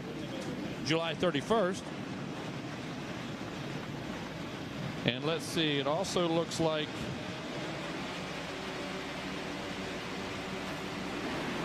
we have got a Samsung phone, so if you can identify it, you can pick that up over at the MX Sports office as well. So please pick up all packages, and if you're missing a phone, we probably have it. All right, anybody that is looking for those items, please head to the office. But for that announcement, as we are off and running with our Junior 25 Plus Moto 2, Kyle Gill is on the gas out of Boise, Idaho. Grabs that hole shot. He is just ahead of the 42 of Heath Harrison, our Moto 1 winner, who is going through the commandments and trying to make that pass into the lead. It looks like he got it done. Yeah, that is bad news for the rest of the field, seeing Heath Harrison move into that #1 spot right now. I saw Jacob Hayes, another one of the front runners in Moto 1, now sitting in about the 4th, 5th place spot or so on the Kawasaki, running that blue and yellow Thor gear. So be able to look out for the number 90 as well. But we know as Harrison, he gets out front, man. He is going to be tough to catch like he was in that first moto, got away. And it looks like he's trying to do it again. And in these conditions as well, that clear space helps a lot. Absolutely. Last year we saw Heath Harrison. He was the whole shot master, if you will. Oh, one rider going down, coming into Storyland. Wasn't quite credited with the whole shot, but he was maybe 2nd or 3rd, and now puts himself up front early. We know he's quick and able to get away, as he's already probably opened up a little over a second just before they make it through the Rocky Mountain sand section. So Heath Harrison on that Phoenix Racing Honda looking good as he makes his way through the middle of the track for the first time. Scrubs it off, not skying out these jumps. These guys taking, they saw what happened to Brownie. They said if it can happen to Brownie, it can happen to me. I'm not sending it unless I have to. Absolutely, and it looks like Lance Vincent on the 14 was able to get around Gills into the 2 spot. So Vincent, he's trying to keep pace with Harrison and not let Harrison sneak away with this early lead. Kyle Gills already under attack now for 3rd as well, so he's got the whole shot, but already lost that 3rd position as we cross the line at the end of the first lap. Ben Nelko on the 71 Kawasaki has moved into that position, and we're already starting to see a few more riders close up on Gills as it looks like he even wiped the goggles, maybe going by that wall of fame. Yeah, not sure what exactly that was there. We find Carlos Belaldi there in the final spot in the top 5. Jacob Hayes sitting 6th. Tyler Scrotus in the 7th spot. Luke Vollinger in 8th. Ben LeMay, that's another one worth noting, in the 9th place spot. And a good friend of mine, the number 16, David Lamb Jr., holding down that final spot in the top 10. A good start for the number 16 as well. Yeah, LeMay was 4th in our first moto, so he's got a little bit of work to do, as does Jacob Hayes as well. Like you said, Hayes was strong. He finished 2nd in that first moto. So now Hayes is going to try to go to work. He's up the inside in the commandments. He's gotten around Gills. He's working on that 48 ride of Battiali. As he tries to get to the inside after the commandments, he's going to just get his nose there and make that pass down the inside, moves his way up to 4th, and he's going to set sail after that 71 Kawasaki of Nelko ahead of him as they head out to Storyland. Yeah, we talked about it in some of the younger races, but Ben Nelko been running the GNCC series here in 2023, run some of those mud motos, and he has got it running up front right now on the 71 Kawasaki, sitting in that 3rd place spot.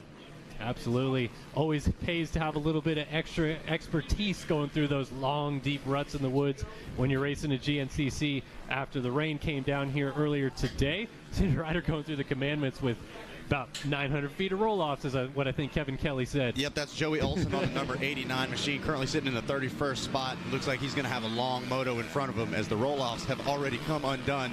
Looking like a little streamer behind him as he makes his way through the commandments. There is the number 90 of Jacob Hayes on the Kawasaki. We expected big things out of Hayes, and he is now closing up on the backside of Nelko. So not sure whether Nelko was passed by Gills or whether or not both Hayes and Nelko was able to get it. Oh, there goes Hayes, going to try to make the move around the Polysport pond.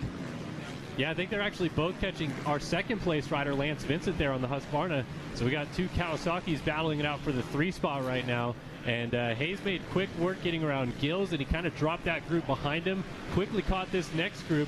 We'll get a sign of our lap times here at the end of our first full lap of this race and see, yeah, Jacob Hayes checking in at a 2:07, but our leader, Heath Harrison, 2:04. He is moving. Hayes trying to make that outside line work, and he just barely got around the outside of Nelko as we went through the mechanics area. Jacob Hayes up to 3rd. And, you know, having to give a, not a little rubbing, but just saying I was ready to do it if needed.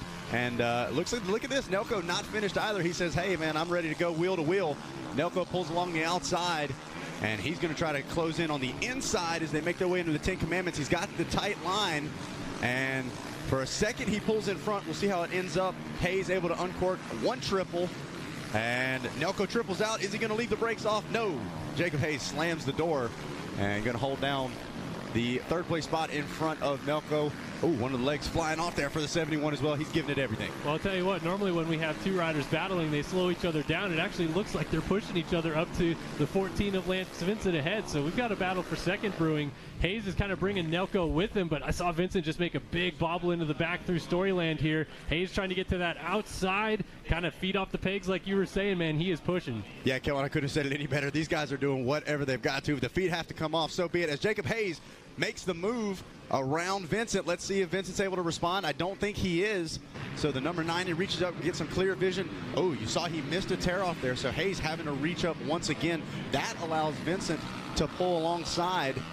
But Hayes is going to gain command of the 2nd place spot up and over the Rocky Mountain.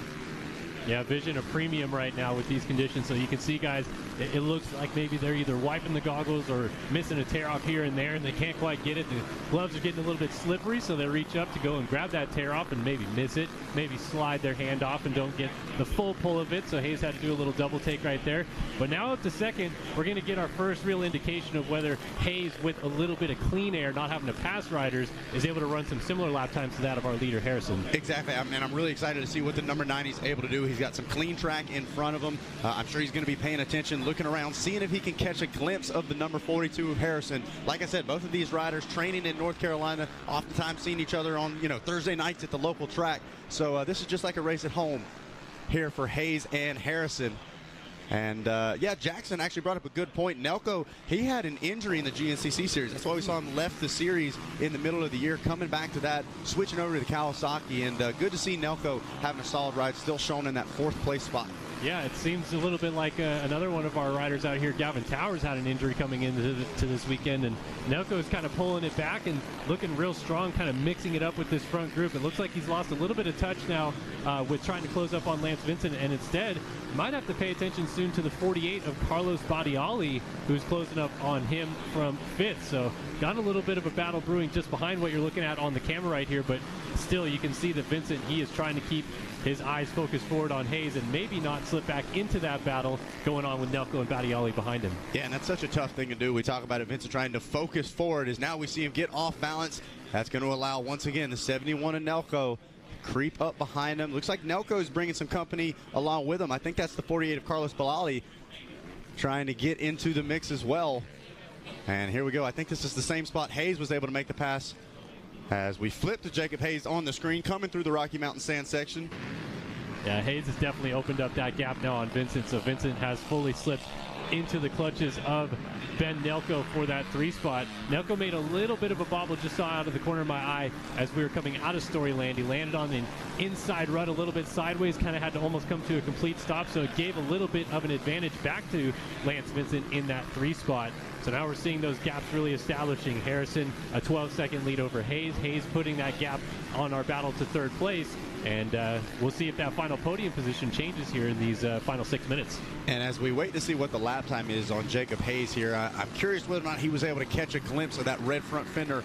Harrison was going across the finish line right as Hayes was kind of peaking the apex of that Thor sand sweeper. So if he's able to catch a glimpse, he's going to be able to start marking the number 42, find out whether or not he's picking up the pace at all or whether he's losing time to Harrison. So also worth mentioning, we're going to start getting into thicker and thicker lap riders. We saw Brownie lap all the way up to 8th place. So who knows how long or how deep in the field Heath Harrison's going to be able to go. And on the flip side of that, if you're Harrison, you might have already gotten a glimpse of Hayes and see how close he is to you. You can start marking him in the opposite direction and trying to manage this race a little bit. You got a 13-second lead. These conditions are rough. You don't want to push the track too hard. So maybe go a second a lap slower, 2 seconds a lap slower, because you know you have that advantage in hand, and you can see then where Hayes is catching you and gaining time. It's such a good point. We talk about how smart these riders are. They're intuitive. They're able to almost have instinct where the other riders are around the track, and a lot of them really pay close attention to it. They want to be able to see where the competition's at. So a great point. Heath Harrison might be doing a little checking back to find out how much he needs to manage,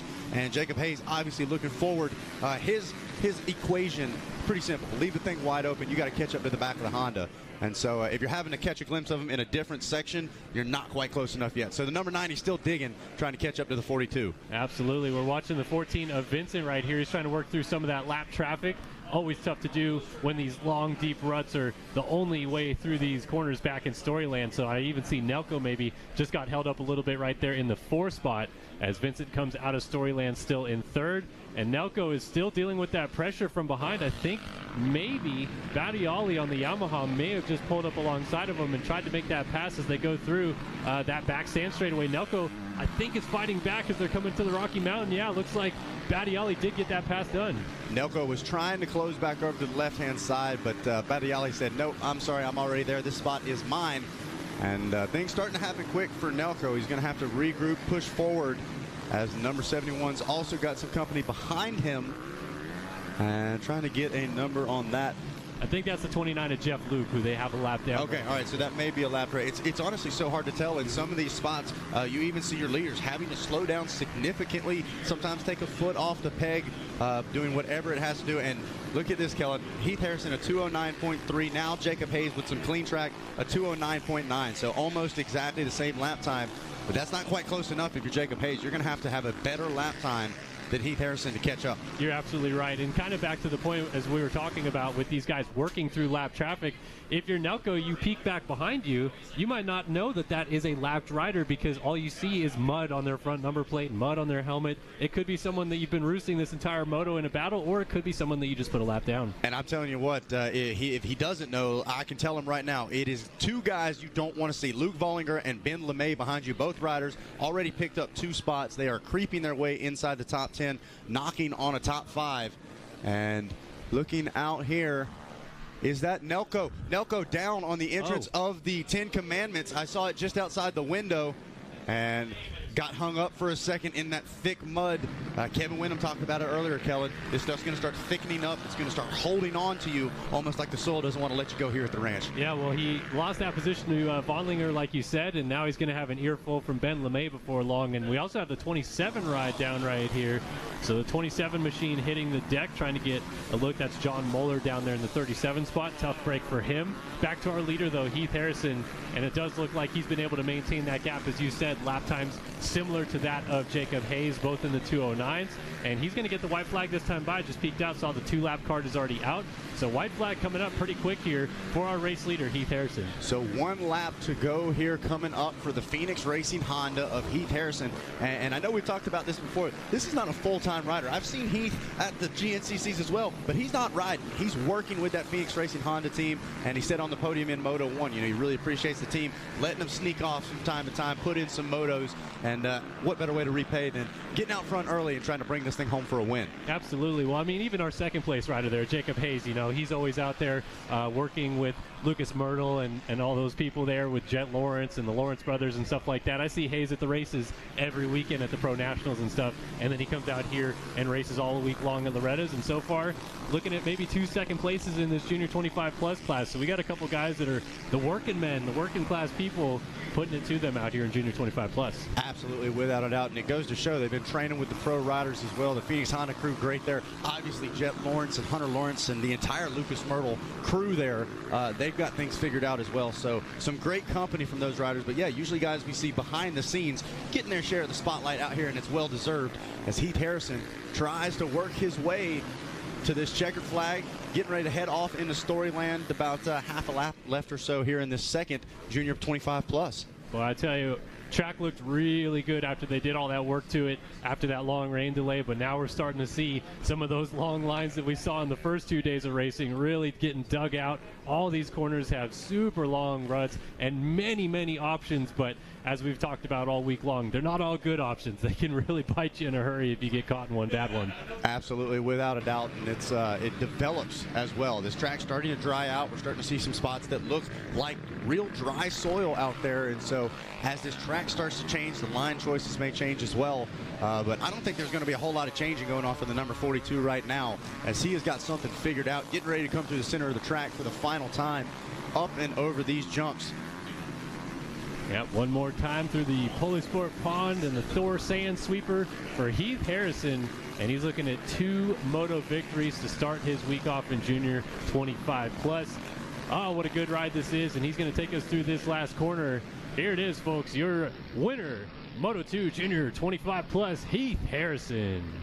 And a little fist pump there, handling business, grabs the tear off, and got the job done. Heath Harrison grabbing that second moto win. We wait to see what should be the number 90 of Jacob Hayes. There it is, the blue and yellow Thor gear crosses the line, and the number 90 going to grab second place here in this moto. We wait to see whether or not the 48 is going to round out your podium. I like the tear off after the moto ends, right? You get that clear vision, you get to roll up onto the podium and see just all those nice fans. I like the attitude. The attitude. You can always tell how they feel because they do the nice slow pull, like, yeah, I just handled business. Or you got the angry guy that just, get rid of that. That was the problem the whole time. If I could have just pulled that tear off. Hey, Zach, we talk about stuff going on and off the track around here. As you know, just a little bit behind schedule here this evening. What we've got going on tonight, Richard Todd and the Dream Chasers Foundation, they've got a recovery meeting tonight at 7:30, and that's going to be at Loretta Lynn's Museum. So if you guys are out of town, away from maybe your local foundation, away from maybe your local organization, it's a great opportunity to go get just go get some quality time with the foundation. You know what I mean? Need some help, need some encouragement. Richard's the guy to see. I tell you, talking to that guy for 2 to 3 minutes, you feel better about yourself already. So Richard Todd and the Dream Chasers Foundation, they're going to have a recovery meeting at 7:30, and it is going to take place at Loretta Lynn's Museum. And I encourage any of you people, like I said, that might be away from your local club, might be away from your local support group, whatever. Richard's a great guy, and the Dream Chasers Foundation are the people to see tonight at 7:30. Thanks, Mego. Down to the podium. I'm calling this guy the Heartbreaker. This is the class that so many guys circle. I'm going to come back. This is the one I'm going to get. He's making it tough on him. Gold medal for Heath Harrison.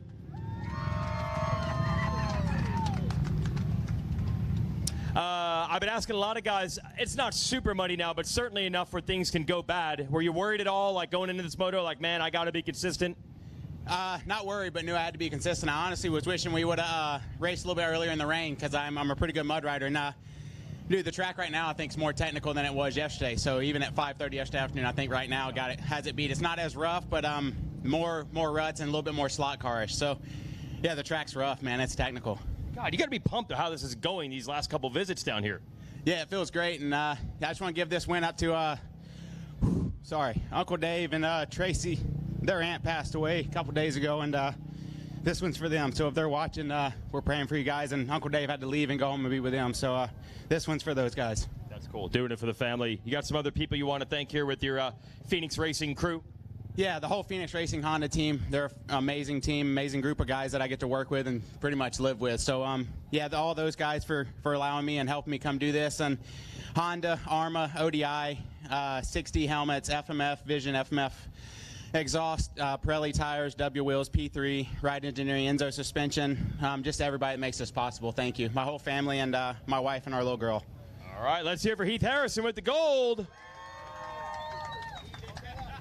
We'll bring up the runner-up, trying to keep himself in contention. You never know how these weeks are going to go, so consistency pays off. Welcome him back to the ranch. For the silver, Jacob Hayes.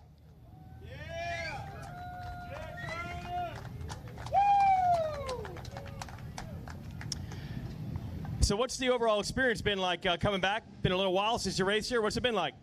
It's good. It was nice to see a little bit of rain. I've been here the past 5 years just watching, and it's just been too perfect. Yeah. I spent my my whole amateur career here and a lot on the stake, and it was nice to see some rain. Like, makes Loretta's. Yeah, it makes the track challenging, and that's what it was right there. It's a dogfight every moto, and that's all why the family and friends and riders come out, is to enjoy the event. Yep. How do you end up in second? How'd that one go for you? Man, just I can't get my butt off the gate. I just I don't know. I got to figure it out. I don't know what to tell you, Weech. That's the bottom line. Okay. Let these bikes go by, and then we'll let you thank some people. More people taking sight laps than not now. Who do you want to thank, Jacob Hayes? My wife, my family, her family, Thor, 100% Dave, Mario at Kawasaki, Ryan, everyone, Dave. All those guys are great to me. Upon Stars, Dunlop Tires, Renthal, Pro Circuit, just the local crew. That's what we do it for. Okay, that's awesome. Let's hear it for Jacob Hayes with the silver. And we'll bring up Mr. Badali taking third. Let's bring up our third place finisher. I got the bronze here. Oh, we got the translator again. I like it. Okay.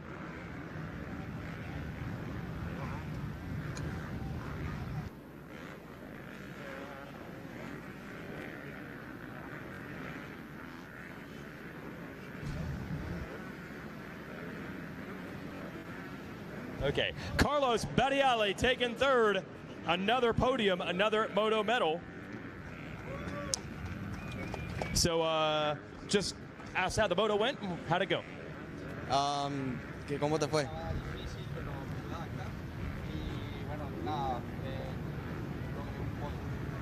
Yeah, the track was not easy at all. He could do whatever he could, and then, yeah, let's get more podiums on this Loretta. Yep, that's awesome. Who do you want to thank? He's gonna pay. Oh, you got it. Gracias a toda mi gente de Venezuela, a toda la gente que están aquí, a Yamaha, Benemoto, Motor Shop Center, Somos Cuadros, de verdad todos, Pacman, Planeta, Páramo Café, de verdad que gracias a todos por ayudarme a estar aquí. Gracias. Thank you. That's great. All right, that's really fun. This class, all the different characters you have here, including Kyle Gills, who I want to give a whole shot award to. Hey. Yeah, that got a pop. Hi, Kyle. Good to see you again. How'd you pull that one? It's a class of guys who know how to get starts. Dr. Honda, Mr. Chris Hymas built my Gas 350. I was a little worried about the mud in a 350, but he had that thing running with the Pirelli scoot, man. It was a combination for a whole shot. Right. right. He's still wearing the Honda shirt, but he hooked up your bike as well. Who else you want to thank? That's what happens when you own a dealership. So the man above for keeping me safe, Pocatello Power Sports, Western Power Sports, Fly Racing, Scott Goggles, Alpine Stars, Firepower Parts. I got a whole slew of family and friends here as well as back home watching. So glad we could get up on the box. Thank you guys so much. Yeah, good job, Kyle. All right, it's Kyle Gills. You earned that. Good to see you. That's going to do it. 25 plus. We'll be right back. All right, 25 plus junior. That is Moto 2 complete. Coming up next, we got 250C Moto 2. Give you guys a little quick rundown of what happened in that first 250C Moto. It was Nick Durden out of Hollister, California that finished up in 10th in that one. 9th out of Lake Lillian, Minnesota was Braxton Kragenbring. 8th from Chesterfield, South Carolina was Elijah Marsh. In 7th out of Canada, Easton Genist. In 6th place out of Hager City, Wisconsin, Kobe Turner. We also have in the top 5 Braxton Williamson out of Runnels, Iowa.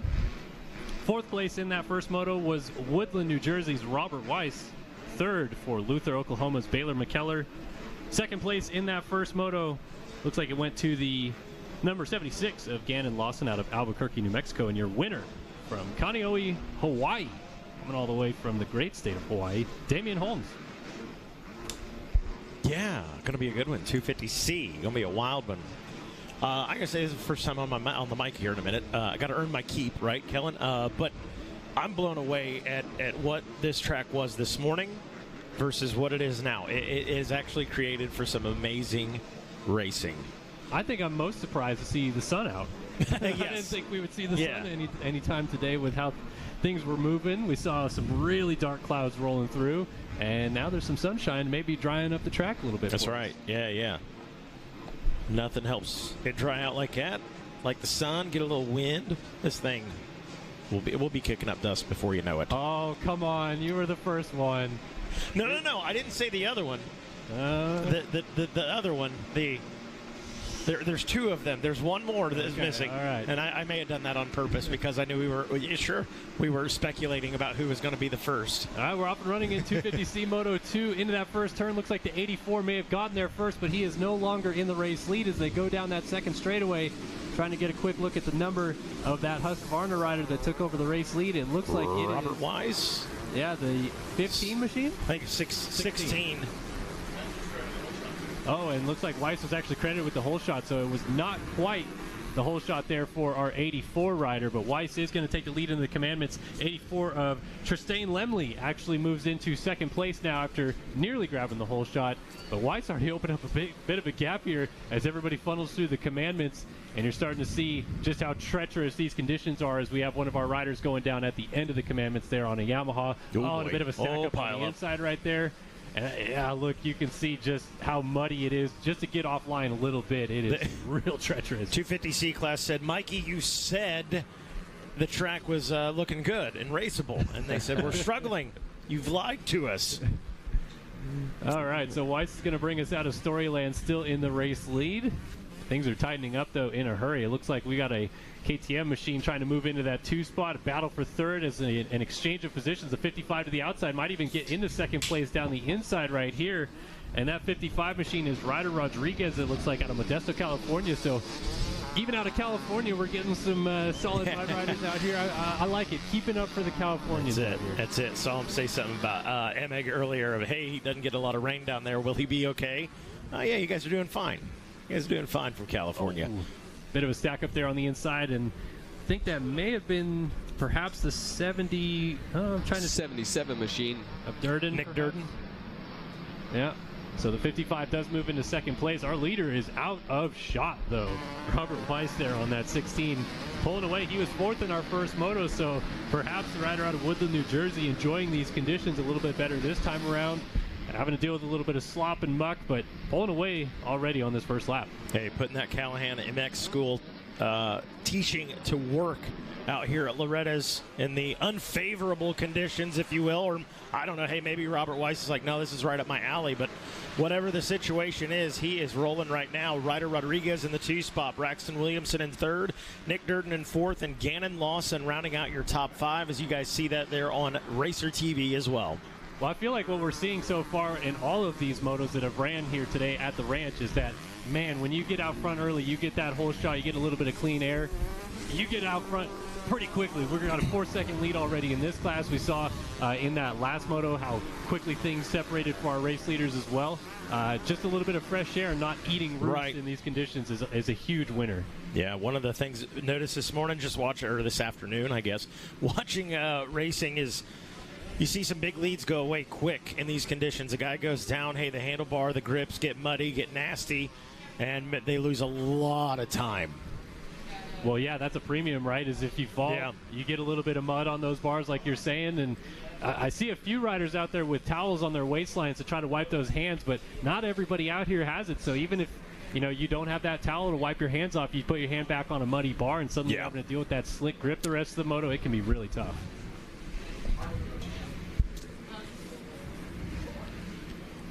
Robert Weiss, again, your leader out in front. When he checked in with his first lap completed, had about a 4.5-second gap between him and the 55 of Ryder Rodriguez. Trying to see, that looks like the 99 of Braxton Williams. Yep. Going down our back straightaway in third. Is he? Okay, he's in third. I didn't know if he'd gotten around Rodriguez or not. I think Rodriguez is actually getting away from him a little bit. I'm not sure if he's pulling up to Weiss just yet, but he's definitely dropped this little group. We're watching two riders battle for the third and fourth spot. I don't believe that is Durden behind anymore. That's actually the 76 of Gannon Lawson, who's moved up into the fourth spot, and he is starting to challenge the 99 of Williamson for that third position. All right, we're going to work. Just about completed with lap number 2. We'll get our eyes on what these times look like. Robert Weiss has checked in for his second lap completed in that 2:17.7 range. Ryder Rodriguez in second place on the number 55 Honda. Braxton Williamson still in third. Ooh. But for how long? Gannon Lawson going after him right now. Well, Lawson, he jumped that tunnel jump and landed to the outside. I don't know if he missed his breaker, but he went really long into the first corner complex. So he was almost about to make that pass, but couldn't quite get on the brakes in time. Still trying to figure it out, though. Figure out which line might work to make this pass. Going to funnel in behind him here. Might stuck to the inside rut. And still just kind of following them through. So these guys still are trying to search out these lines and really figure it out. They did get a side lap. Most everybody went out for that side lap, so I think most people got a little good look at the track before they started this moto. But now as we work through the commandments, to the outside goes that 76 of Lawson. Let's see if he can swoop this line across. Not quite just yet as Williamson hangs on. Yeah, Lawson doing a good job right there, trying out a few different lines. It's got to be frustrating. You're like, man, if it were drier, the wheels would hook up. I had him in the crosshairs, and that little, you can see the little dabs he's got. I can only imagine he's saying all of the grown-up words in the helmet right now. Especially on this track, the way it is right now, you got these really long straightaways, and it feels like, I'm gaining on him, and then you have a little bit of a problem and maybe lose on him, and you're trying to get to that next corner ahead of him and maybe block a line off or use an outside to gain an advantage.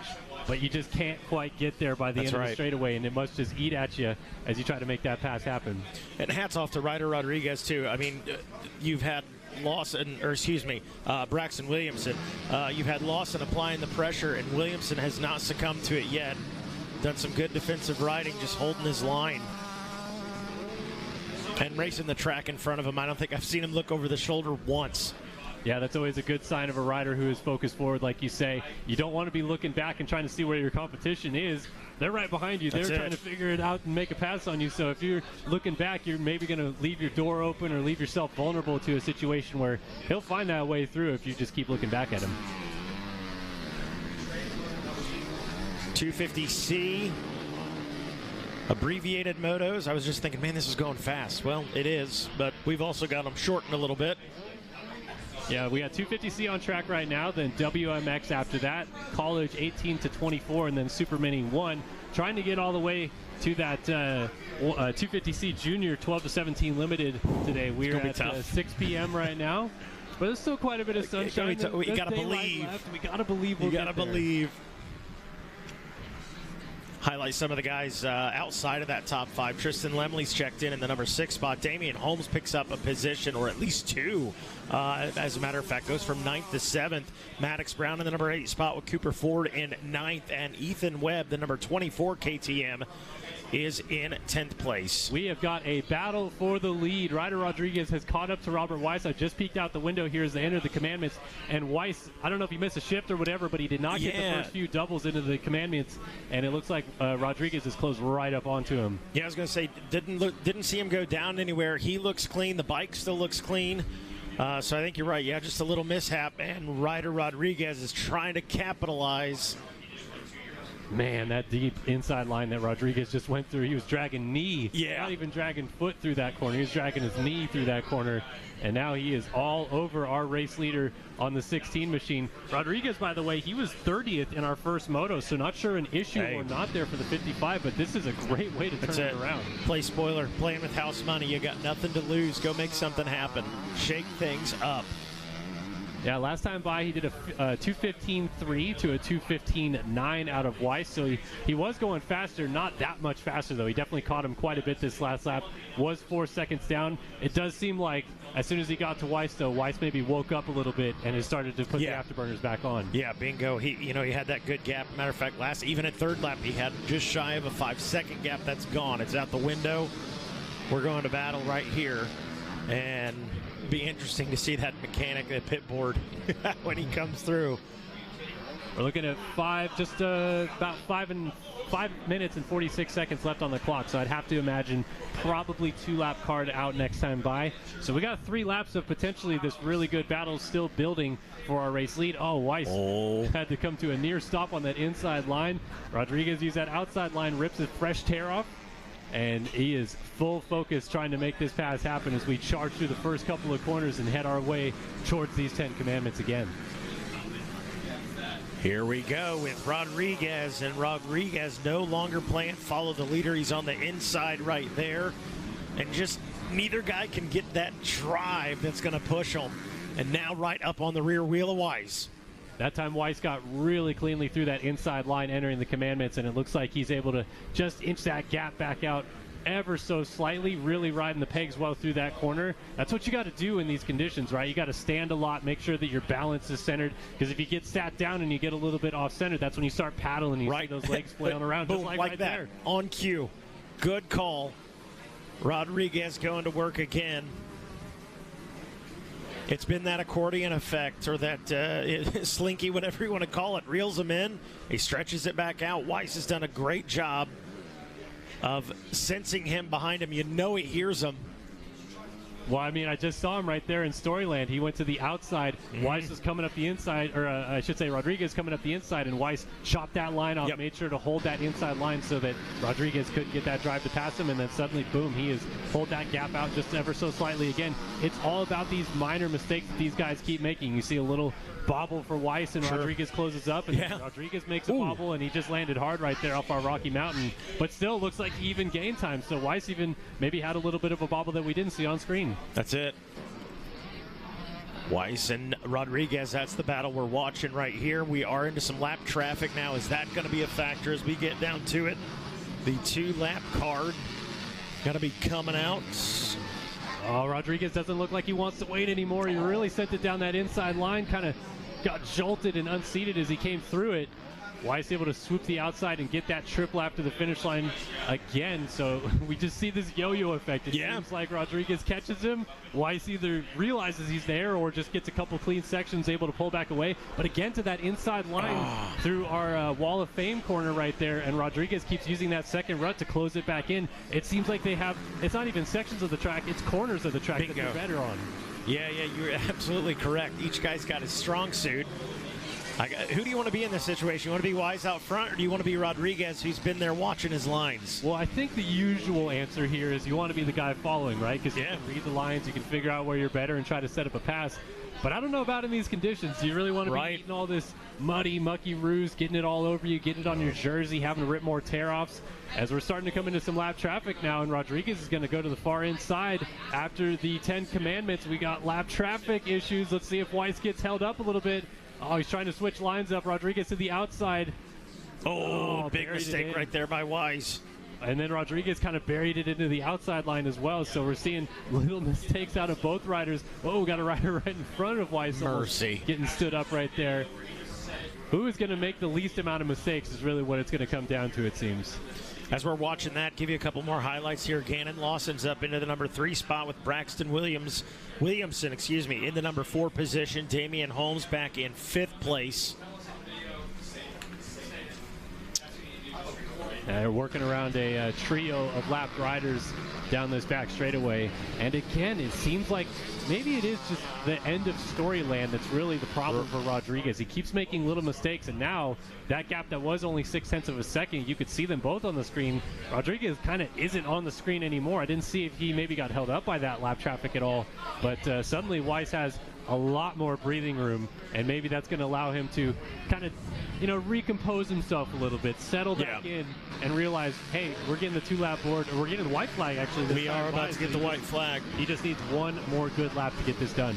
One more good lap, as you pointed out, the number 55 of Ryder Rodriguez. Moto number 1 had a 30th place finish. Now, where we might see a guy kind of check up, hey, I'm going to settle for the number 2 spot. Like I said, Ryder Rodriguez, feel like he's playing with house money. Why not go out and fight for that first place finish? Well, and he's stuck behind the number 33. And suddenly Rodriguez is going to be right there again. So all that breathing room that he had built up, gone. Rodriguez is now right on him again. And here we go again through these first couple of corners and into the commandments. Oh, Weiss almost got kicked off the side of the track right there. And Rodriguez down the inside might take the race lead. I think Rodriguez has got him right here. This lap traffic, though, I don't know if they know that Rodriguez is to the outside. They kind of held him up. Rodriguez had to cut back to the inside. He is going to lead us to the inside of the commandments, and now Weiss misses the double in. He's trying to regroup and actually get those doubles cleanly, but Rodriguez now, he's the one with a little bit of breathing room. Yeah, Rodriguez being the big winner in amongst the lap traffic as he's able to make the pass on Weiss. And I'm not going to call it clean air out front. I'm not calling it that, but... Well, I'll tell you, we're coming to the part of the track that 3 or 4 laps in a row we've said has been Rodriguez's trouble area, and he makes a mistake going into Storyland right there, paddling the legs through, still taking that far inside line, but it really was the exit right here that he made a couple mistakes on. He got a little bit held up in this rut one lap, and then as he jumps to the outside line right here, he also made a mistake, so Weiss is still just trying to keep it close. Looks like Rodriguez got through it a lot cleaner that time. Yeah, Rodriguez right now going to be in the helmet saying just smooth, smooth, smooth. No mistakes or minimize them in the conditions. Gannon Lawson still back in that 3 spot. Braxton Williamson in 4th. And Elijah Marsh in the number 5 spot. Damian Holmes, if I'm not mistaken, the number 22. Yeah, he took the first moto win. So he's sitting 6th right now. Yeah, these scores are going to be a little all over the board with Rodriguez kind of sneaking in, like you said, to play spoiler in this one. If he wins a moto, we got Weiss, I believe, going 4-2. We also have, that 1-6 there out of Damian Holmes. It's all over the board in this 250C class. Rodriguez wants to be that guy to go, hey, I went 31-1. I may not have won the overall, but I'm going to leave with a little bit of bragging rights. There it is. Checkered flag waves, and Ryder Rodriguez steals the Moto win away from Robert Weiss on the last lap here of Moto 2 in 250C. You can see gave it a little rev after the finish line jump. He's fired up about it. You got to feel good about that. You love seeing scenarios, at least from a spectator perspective, of a guy who works his tail off all moto and the white flag comes out and he says, all right, now it's my time. I'm going to take it. And then your heart breaks a little for a guy like Robert Weiss. Just not quite there. Braxton Williamson making a last lap pass as well. He will finish in the number 3 spot, and they are on their way down to the podium to talk with Jason Wygant. Yeah, we didn't see that battle between Williamson and Lawson, but like you said, it did seem like there was some good mixing up right there. Williamson does finish up in 3rd, and as they cross the finish line, it will be Lawson still finishing in 4th. It looks like Elijah March holds on to the top 5. No, Damian Holmes just got him at the line right there by just a half a second. So Damian Holmes never gave up. 9 positions gained. Ends up 5th in that one. And who knows, maybe that is the ride that salvages his championship week here. That's right. Every position counts. As you take a look at your top 10 on RacerTV.com, as it continues to adjust as riders check in. Maddox Brown checking in for a 7th. All right, we're going to get these guys on up. It's perfect weather actually down here right now. A little humid, but certainly by Loretta's standards, it's about as good as it gets.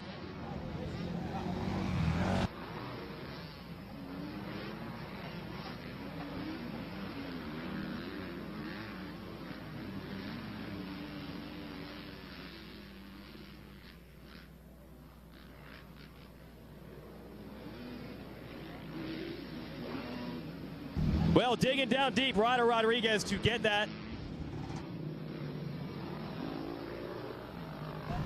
I know. Last lap, lead change right there at the end. That's why you never give up on it. And he's going to end up with a gold. Ryder Rodriguez.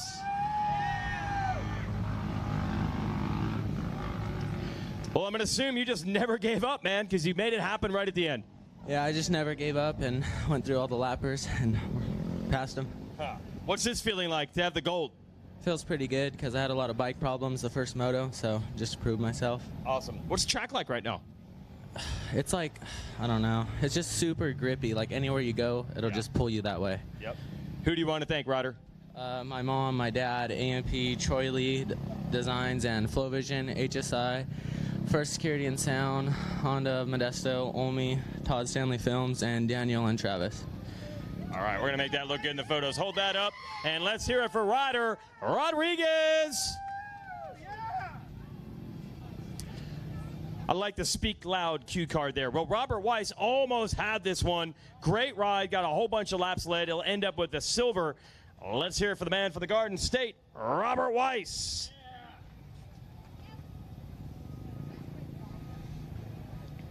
All right, Weiss, take me through that one. Probably gets tough there at the end. Yeah, definitely. I got the whole shot and was just clicking off laps, being steady. And then a few lappers just held me up, and I got a little sketchy on the last lap behind the lapper, and he got by me. And I tried everything I could to just stay on his rear wheel, but there was nowhere to get by him. Right on. All right, you'll be back for Moto 3. Who do you want to thank? My mom, dad, Haynes Realty, E&K Heating and Cooling, Factory Connection, Focus X Gear, Johnny Knowles from Scott Goggles, Kurt Mayberry Home Improvements, my grandparents, aunt and uncle, and everyone else. Thank you. All right, there it is. Robert Weiss, your runner-up. And, oh, you got the Whole Shot Award too, Robert. Let me hand that to you. Take that photo there. That's Stasic Whole Shot Award and a $100 gift card. If he wants to get a Stasic, he's a little big for one. Maybe he can find someone that wants it. Braxton Williamson was third. Let me bring up our third place finisher. Looking for third, Braxton Williamson. Here he comes. Oh, you could tell the heat and humidity starting to roll back. These dudes are tired. Let's hear it for Braxton Williamson. Good job, buddy. How was that moto? It's pretty good. Started to get a little arm pump towards the end, but Robbie Rayner Training Facility gets me ready for this stuff, so. Paid off. Yeah. Who do you want to thank, Braxton? I want to thank all my family, my mom, my dad, my sister, my mechanic, Blake, Hicklin Power Sports, Dietrich Excavating, Rayner Modifications, Stape Suspension, and everyone else that helps out with me that's ready for the next one. Let's hear it for Braxton, taking third. That's going to do it for that C-Class, and we're back up. I believe WMX is next.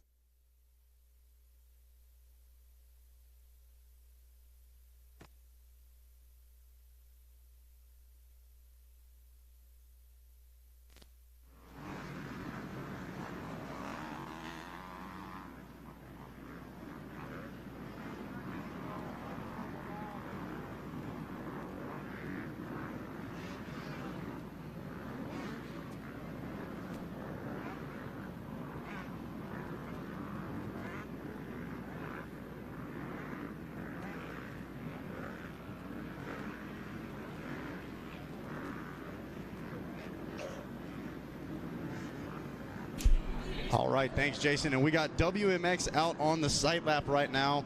And we talk about how this track is starting to dry out, starting to thicken up. And looking out the window,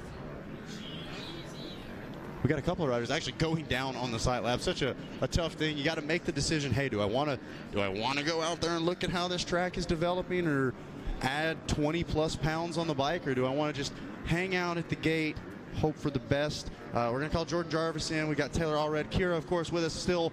What exactly, Jordan, we'll go to you first. All right, you're sitting on the line. Obviously, we had the rain this morning. The sun is out. It's hot. It's a little humid. Little is a joke there. But if you were on the line right now, were you taking the sight lap or not? Yeah, absolutely. I definitely am. As much as you don't want the bike to get heavier, You got to. You gotta see what's out there for line choices. You know, this first lap out here is going to be absolutely crucial. So it's going to be absolutely crucial. So good line choice is going to be everything, and I definitely think I would take a side lap. Taylor, I'll turn it over to you. I would agree. I mean, at the beginning, before they started racing, I was like, no way, no sight lap. I remember my brother was probably 4th moto today, and I was like, probably no sight lap, but now definitely lines are developed. Sight lap's the best thing you can do for sure. Scout out the track, figure it out, but yeah, definitely right now, sight lap. Now, Kara, we've got the 2 women that have raced this race saying they'd go out on the sight lap, but we saw several going down on that sight lap. Definitely probably not the last little bit of mental whatever, obstacles before the gate. I don't know. Maybe it is a positive thing. Who knows? Tough luck out there for some of them on the sight lap. Definitely some tough luck. They went down right at the beginning of the 10 Commandments, so might be a little bit shaky when they start now, but we'll see. But I don't know. If we have the two people who race saying take a sight lap, take a sight lap. I mean, maybe some good information was learned there. Trying to figure out what lines to take. They figured out which lines not to take. So there you go. We're going to try to put a positive. Avoid those the first lap around. Exactly. Mental note here. Where I crashed on the sight lap, don't go there. Don't go there in just a minute. Sight lap is not meant to race, guys. Like, sight lap is scouted out. That's the time to fall, honestly. If you're going to fall, do it in a sight lap. So now you don't feel very good about yourself, but that's the time to do it. The best is when you win sight lap, though. When you win sight lap, there's all your confidence right there. So we know why Taylor's tired when she comes off the track. It's because she exerted all of her energy. Heart rate's at 160. She's out of breath before the gate even drops. And watching, looks a little treacherous coming off the track there, headed back towards the gate as well. Look at we're watching Racer TV right now, looking at the lines coming off the starting line. That looks gnarly. It looks, if you look close enough, especially in this rut right here, it looks blue grooved into slop. And Jordan, you brought the point up yesterday. I'd probably like to have one of those grates right about now. Yeah, grate sounds fantastic. I'm going to change my mind for today only. Maybe wet weather only grates. We'll see whether or not we'll start with that. I just think grates are good altogether. I got some notes on my Tony the Tiger, so I'm not going to do it today. They're great. We'll just leave it at that. Good job. You're learning. Thank you. Earning my stripes here. I'm going to put Kira on the spot right here. Who's our favorite to win this moto? Oh gosh. Let's see.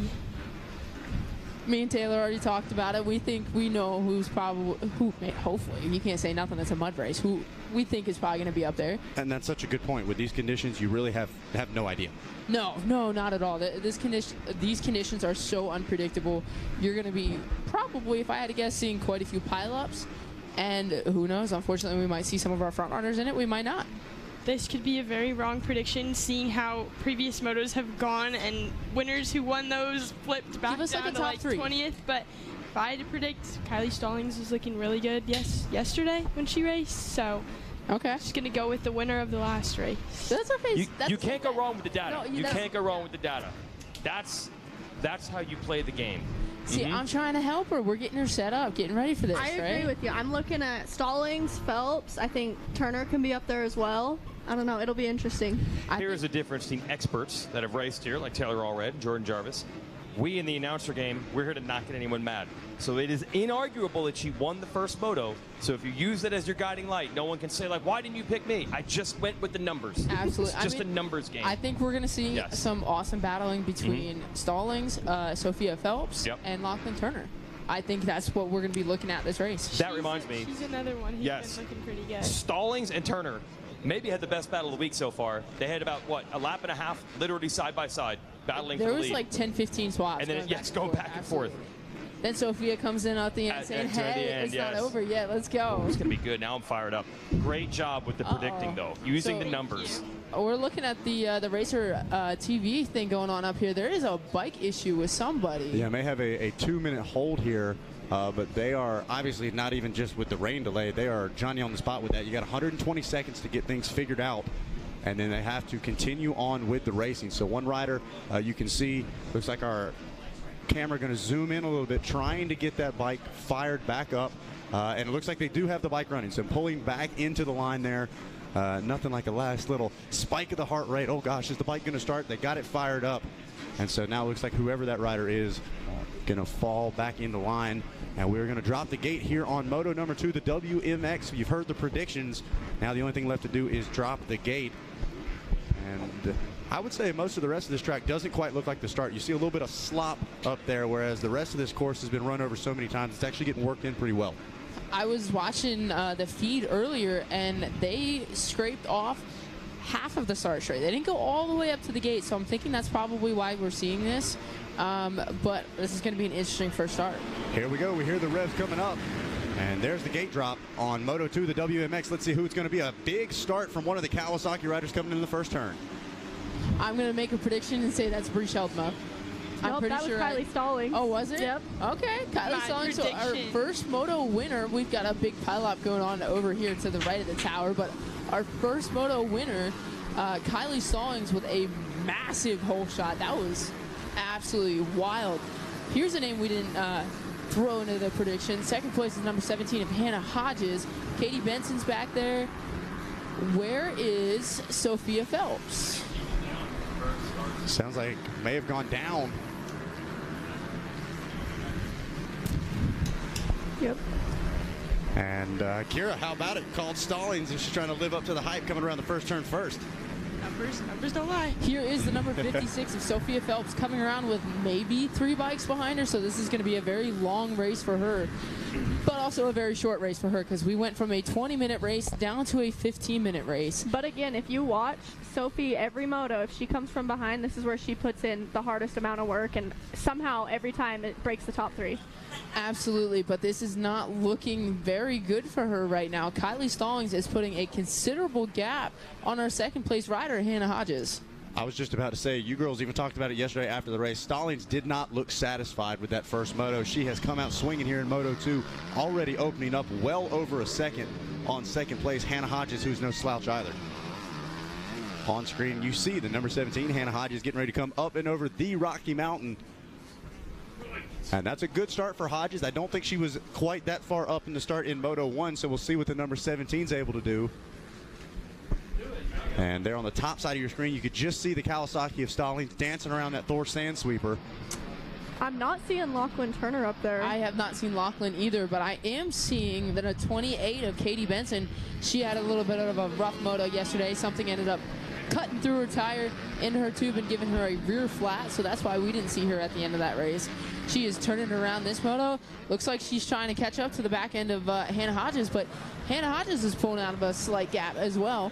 Our third place rider, Anissa Ingersoll, I'm not sure how she finished the first moto, but I remember watching her on Super Minis.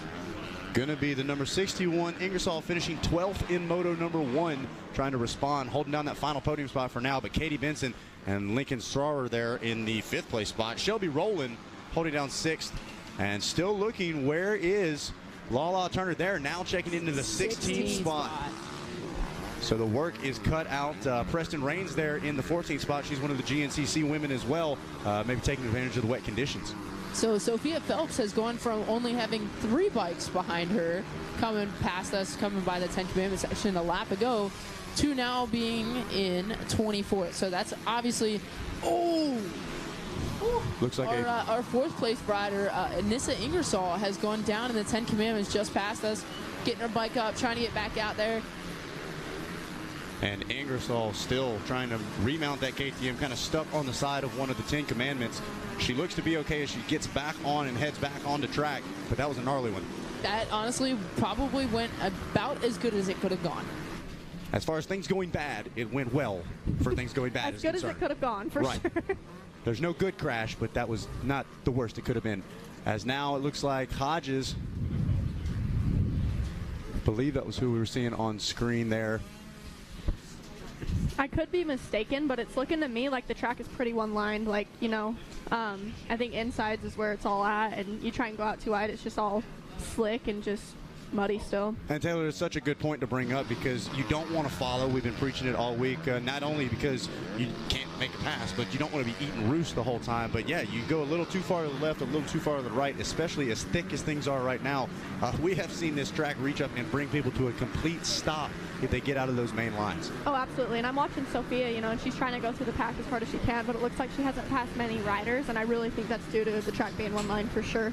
And that's going to be interesting when it comes to the number 66 of Lachlan Turner. She obviously was up front early in Moto 1. She's clearly going to be pressing hard to get up at least inside that top 10 here in Moto 2, but she tries too hard. She tries forcing an issue. She might find herself back on the ground. Oh, absolutely.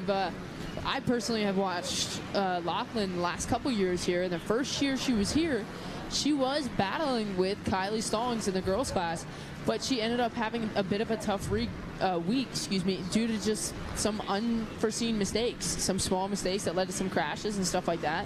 It's looking like she's figured that out. We didn't see those mistakes in that first moto, but we'll see. She's moved up to 8th from, 16th, I believe, so she's definitely pushing. She looks good. She's running the same lap time as our leader, Kylie Stalling, coming through the pack. Yeah, that is, we can't stress it enough just how impressive it is to be able to do it in the thick of battle, in the thick of the top 10 there. So Lala Turner headed towards the front. She's got Brianna Shatima there in the number 7 spot on the number 15. Shelby Rowland holds down 6th.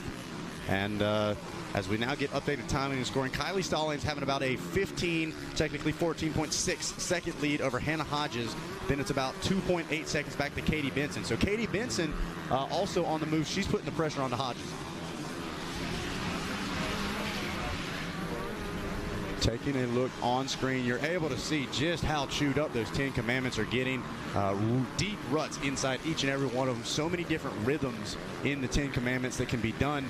Some riders, of course, going with the single, single, single, single, single. You get these deep ruts going all the way up the faces. And so when a rider tries to pull a double or maybe even a triple, they get sent off in the wrong direction, as now watching the ruts go into Storyland. And Kira, I mean, these ladies aren't even able to sit down. The rut's so deep, having to stand on the pegs. This is getting brutal. It definitely is, but boy, Kylie Stallings is doubled her lead, 7 seconds to 14 seconds between this lap and the last lap, and they're just going for it out here. Yeah, without a doubt, Stallings looking fantastic at the moment. She's got that clear track in front of her, dealing with a lap rider here and there, but definitely an advantage not having roofs sprayed at you, having to pull a tear off every corner or so. I don't know about you, Taylor, but that corner looks really fun right now. Those were some awesome, perfect ruts going around that corner. That looks like fun to me, but this track is treacherous. Me and Weege were just sitting over here talking about this race, about next race, things like that. We're watching Sophia Phelps. She went past a couple people in the corner after the 10 Commandments, looking to see if she's able to keep that momentum going. The longer the race goes, the harder it is to make passes, partially just because everybody spreads out so much by that point. Your worst thing you can do is to fall in the first 2 laps. If you're going to fall, do it at the end. You won't get past as much. So unfortunately, we're seeing that happen right now. Lachlan Turner is coming around in 6th place. Looks like it's taken her maybe a little bit to get going. She's still running 5 seconds faster than our leader. But, you know, we're looking at the time gap between Kylie Stallings and Hannah Hodges. We're at a 16.5 second gap. She's not really pushing. She's being smart right now. She's taking it easy. She doesn't have any reason to push. And Jordan, you make a great point when you talk about somebody like the 66. Oh, that was Katie Benson. I'm sorry. That was Katie Benson that fell over in this corner before the 10 Commandments right here. So she might have lost. No, she did not, but it allowed our 4th place rider to catch up to Katie Benson. So how about that? A big shakeup inside the top 5. Lachlan Turner, she's thinking big picture. She came into this week looking for a number 1 plate. She is dying to get inside the top 10. She now finds herself in 6th. If she's able to work her way inside the top 5, maybe even knock on the door of a podium, she is still in this WMX title fight. One rider down hard in the 10 Commandments just outside the tower. We look back on screen as we check into Storyland.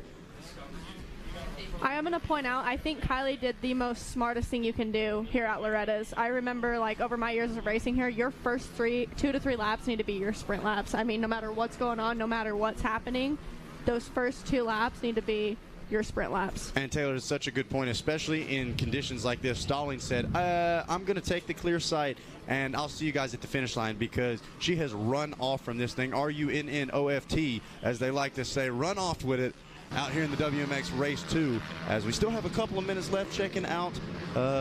Looks like they're either about to throw the 2-minute card or they're putting the 2-minute card up, so we will see. Looks like the 2 card's about to come out for your leader. So winding down here on this second WMX race, and Kylie trying to prove you right up there leading the way right now. Yes, she is. My prediction was correct as of right now. There we go. Could change, but as of right now, it's correct. And Hannah Hodges still having a solid ride in the second place spot. Stallings definitely dropping the pace a little bit. She now checks in with a 2:30 for a lap time. So 2 minutes, 30 seconds, almost 10 seconds slower than she had the lap previously. Not sure whether that was checking up, just trying to bring this thing home, or whether that was having to deal with traffic in front of me. Hodges now checks in with a 2:29, 15 and a half seconds back.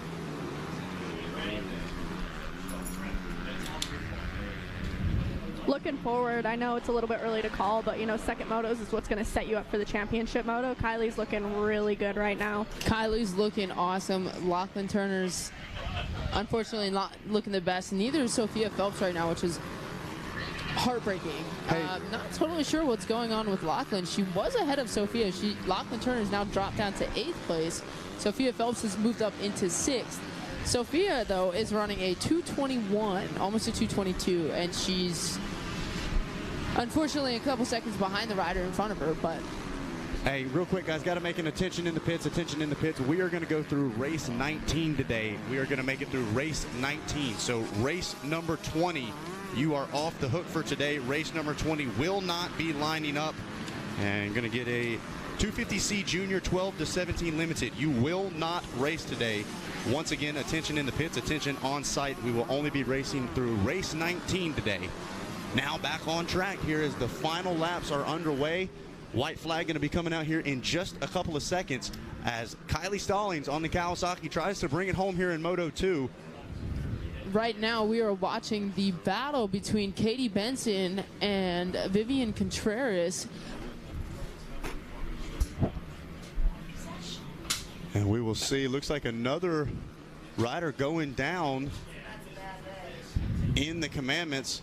And I believe that might have been one of the riders we saw down in the Commandments earlier. Geez, that is a tough day. You go down in the same section. Just sometimes seems like one of those, you have one of those days. Kira, I have to ask you, watching this, does it make you want to try Loretta's one time?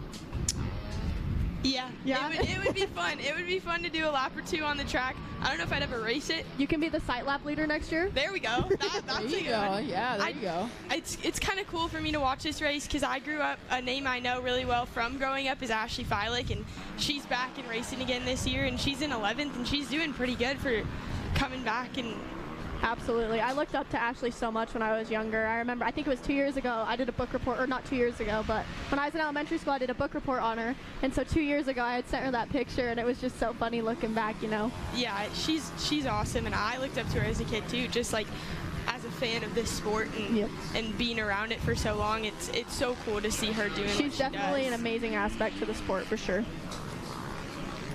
And a huge shout out to Ashley there. Like we said, running in that 11th place spot on the number 67, making a return. I know she posted on social media. I don't remember the exact number of years, but it has been a long time. And she decided to make a return. Said, I had a good time at the ranch growing up. I think I can do it again. So great to see her knocking on the door of a top 10 here in Moto 2.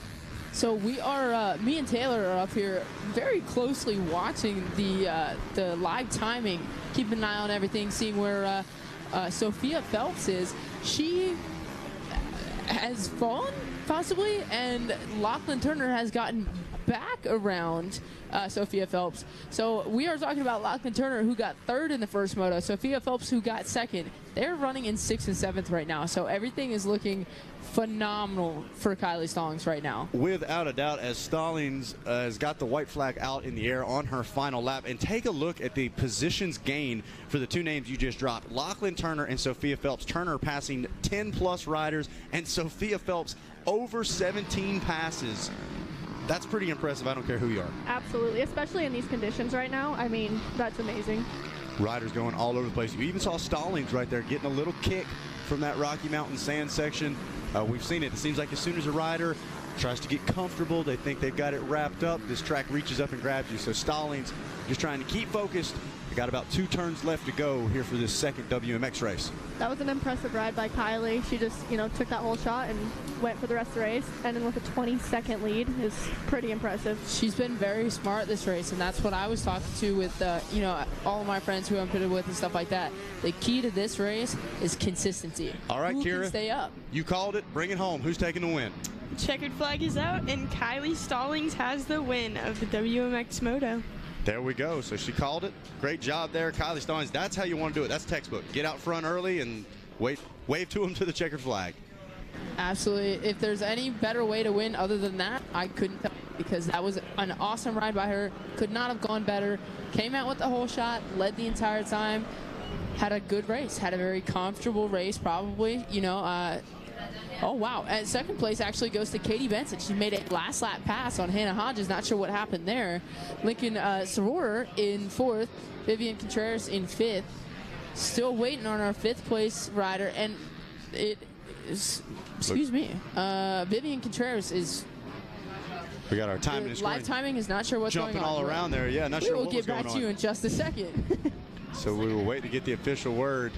Live timing's making me think I'm going crazy. Playing tricks on Jordan up here. There we go, popping back up. Okay.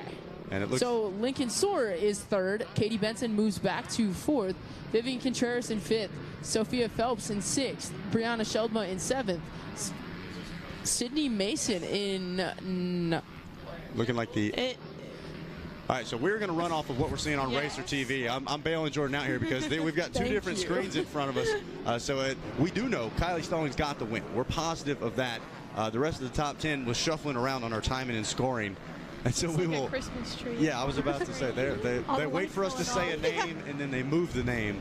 But there is Hannah Hodges, and I believe that is the second place spot. We don't know. We're going to be honest with you. Hey, we don't know. You know what? It's going to be real easy to find out here in just a couple of minutes because Jason Wygant. I think it's Katie in second because Hannah Hodges and Lincoln Sororer are sitting next to each other. So Lincoln finished fourth. Hannah had to have finished third. We're going to say, don't hold it to us. We don't know what's going on just yet. Vivian Contreras in fifth. Sophia Phelps in sixth. Brianna Sheldma in seventh. Sydney Mason in eighth. Lachlan Turner in ninth. And Ashley Folick in 10th. How about that? Look at that. A great 10 finishes ride for Ashley Folick. The number 67, no quit there, making a pass on the final lap. And looks like that is going to bring the top 10 in. We're going to send it down to Jason Wygant standing by at the podium.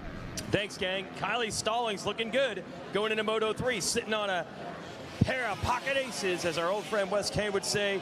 Gold and gold in the first two motos. And it starts by doing this with the Stasic Hole Shot Award. With the way this track has shaped up, Hole Shot, gold medal, Kylie Stallings. There you go. Well, so far, it's exactly the way you would have drawn it up. Good battle in Moto 1, and this time you were able to control it. You got to be pretty happy so far. Yeah, that was a good moto. It's exactly what I wanted to do. Get the start and, just pull away and then start stacking up the laps. And Mike was like, just breathe and just ride the race and do your laps and you'll be all right. All right. Who do you want to thank for this so far? Yeah, I'd like to thank my mom and dad, my trainer, Robbie Raynard, Fox, Monster, Dunlop, Bob Fox from Dunlop, Roost, Ajax, Maxima, Renthaw, Guts, everybody that's helped me out. You guys are awesome. Thank you guys so much. Katie Benson, everybody, with the win. Kylie Stallings, and Katie Benson is second. We're already planning second. Kylie Stallings, I need Katie Benson to come on up. Second place. As soon as I heard a sight lap start, I started rushing. There we go. There's our second place finisher. We got to keep these podiums short today as we're speeding up the program. Let's hear it for Katie Benson in the number 2 spot. Hey, Katie, good job. How's the track right now? It's good. It's definitely a little deep. I made some mistakes, and I know I made that last lap charge, last turn as hard as I could. I gave it my all. That's cool. All right, who do you want to thank for it? My mom, my dad, everybody, my friends and family at home watching, Monster, Fox, for everything you guys do. Thank you. Dunlop, and everyone else, thank you. Triangle Cycles, Rusty. I'm so thankful for them. They helped me so much. And Corey, thank you. Awesome. All right, let's hear it for Katie Benson, second place in WMX. And I think Hannah Hodges was able to take that third place spot. Welcome back to the podium. Many, many visits up here. Good to have her back. Let's hear it for Hannah Hodges. I love that you keep the racing thing going. Still got the regular job and all that? Still doing all that? Yeah, I got 3 jobs now. 3 jobs. Is this one of them or is this 4th? This is 4th. How much do you even get to prepare these days? I normally try and ride on the weekends. Luckily, I got a track built at my house, so if I'm not training kids in the afternoon, then I might get one day in during the week. You getting tired of these motos, or you got it? I felt better that moto. I know it was shorter, but I think I just rode tight in the first moto. I just haven't been on a track that rough in a while, so I think I'm ready for it now. Cool. Who do you want to thank, Hannah? Lord Jesus Christ, keep me safe. My mom and dad, Jake, Troy Lee Designs, Alpine Stars, Scott, Dunlop, Renthal, Maxima, Power Band, Tyler, Billy, everyone there, and anyone else I forgot. Thank you. All right, there's Hannah Hodges with the bronze. All right, we send our congratulations out to Stallings, Benson, and Hodges. That is our top 3 of WMX. I'll send it back up.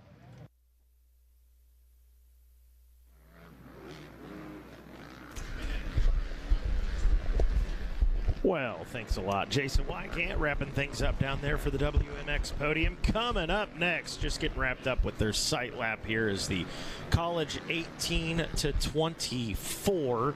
This is the first time me and my fellow GNCC cohorts got to call a race together, I think. A little different scene than what we're used to. That's it. Well, sort of. It's still muddy. Maybe it was us boys. I don't know. So I was going to make some jokes about dead engine starts, but I won't confuse anybody. We're going to throw out some off-road GNCC terms for you, but we'll avoid it to avoid confusion. We got to stay professional, I guess. Zach Heron, who we got out there? Oh, you turned it toward me. Jackson, who we got out there? Well, first in our last moto is going to be the number 74 of Jackson Pascal. Getting second is going to be Trevin Nelson there on the number 25. In third, we had Jesse Wilson on the number 28. Moving to fourth now, it was Daniel Bordelin. And then in fifth was Joshua Boas. Getting sixth last moto was Connor Berger on the number 79. Moving to seventh now is going to be Austin Capricorandez. Moving to 8 is going to be Eddie Norrid there on that number 6. Getting 9th last time around was Kobe Carper. And then rounding out our top 10 for moto number 1 was Kyle Smith. So we are getting everybody lined back up here. We'll let them go here in just a few. And flashback to Moto 1 here, Pascal absolutely getting the job done. Was going so hard, I thought the guy was going to have an asthma attack up on the podium. He was trying to catch his breath. That's no joke right there. These guys are giving everything they've got out on track. And sometimes I feel bad. I'm up on the podium. Hey, man, come on. TV's waiting on you. These guys have been working. Oh, yeah. It is brutal out there. And so excited to see whether Pascal's able to back it up here in Moto 2. Another exciting thing, I don't know how much we've touched on it today with the rain and all of the other excitement, but the gate order. Kind of those top guys are able to work themselves usually inside the top 10 or so. And so the cream of the crop have risen to the top. And now we're going to get a little more accurate read here on Moto 2, hopefully. Yeah, looking forward to this one. This is going to be this is stacked. This is certainly a stacked class, taking a look through it. And different conditions, right? Not perfect, so. Absolutely, and Jordan Jarvis in that last race pointing out the ruts coming out of these gates. Not even just the ones that they're sitting on currently, but when they cross over the line, usually they're pretty straight. The question is whether they got bumps coming out of them, but they go every which way, as we see one rider immediately darting off to the left. And looks like, was that the number 40? Looked like the number 40. That is going to be Austin Capricornitis out of Concord, Vermont. So he wanted to make sure we had to say that last name. Little Cap out front right now. Capricornitis getting the job done. I'm going to keep saying it until I get it right. The number 6 there in the second place spot. I believe that is trying to see. He's able to hang on to that second place spot coming through the commandments. Going 4 and 5 wide there through the 10 commandments. Absolute chaos coming through there right now. And these first laps, just sprint laps. They're trying to lay the hammer down, go as fast as they possibly can, and they're 42 wide, probably the closest they'll be all race right now, as we see on the bottom of your screen. Some riders coming to a complete stop, but we got a battle for the lead. The number 40 going to hang on to it for now, but he is followed closely by the number 84 and 6 there. And Eddie Norrid finishing 8th in Moto 1. He is not feeling that. He says, I want to be inside the top 3. Matter of fact, I want the number 1 spot. But he actually loses a position to one of the KTM riders there. And Zach, that might be going back to the starts like you were saying. Getting that 8th, that means he is 8th gate pick here in this one, and that has clearly helped him. Without a doubt, the Kawasaki rider popping in, and he looks hungry to run up at the front of this college 18 to 24 class. Hey guys, I'm going to jump in before this race develops too much. We have, this is going to be a lengthy announcement, but we need to get this information out there. We've got packages at the shipping trailer that have got to be picked up. Again, these are packages at the shipping trailer, so I'm going to call out some names. And like I said, it's a little lengthy, but bear with us. We've got to get this information out. Jace Allred, Jason Beckington, Gavin Betts, Madison Barger, Madison Booth, Carrie Bennick, Ashley Colio, Cody Darr, Brantley Forrest, Daniel Fluhart, Bobby Fisher, Cody Harrington, Amy Gephardt, Melissa Greer. All right, some of these are duplicates. Are they? No, they're not. Travis Hardcastle, Noel Hall, Nico Israel, Casey Harrington, Austin Keller, Christian Capricornitis. There's, hey, Capricornitis doing well out there, by the way. Chase Lawton, Josh LaFleur, Paleolagos, Nick Pappas, Cody Riley, Brian Scher, Chris Sloniker, Connor Schmood, James Stewart, Jennifer Schneider, Stephen Vertu, Reese Wennington, Nick Way, Luke Witt, Grayson Watkins, Forrest Gavin, and Evan Stewart. So if I called your name out, you have got packages available at the shipping trailer. So as we continue to try to figure out how to say the last name of the number 40, he is handling business. And look, a big problem for the number 6, Eddie Norrid. Got the balance to the outside there, ended up having to put the other foot down and almost come to a complete stop. So the number 6 is going to lose a couple of positions there. Jesse Wessel and Trevin Nelson sitting just behind him. And we know Nelson's got the speed. He's run up front in some of those pro sport classes as well. Nelson getting pushed off the track there by the number 6 of Eddie Norrid. Eddie Norrid trying not to lose any more spots after that bobble. And I'm liking what I'm seeing out of the Kawasaki rider. A little bit of aggression. This is the second moto. He's starting to think big picture. He's sitting on an 8th in Moto 1. He has got to get as far up as he can if he wants any chance of being in this title fight.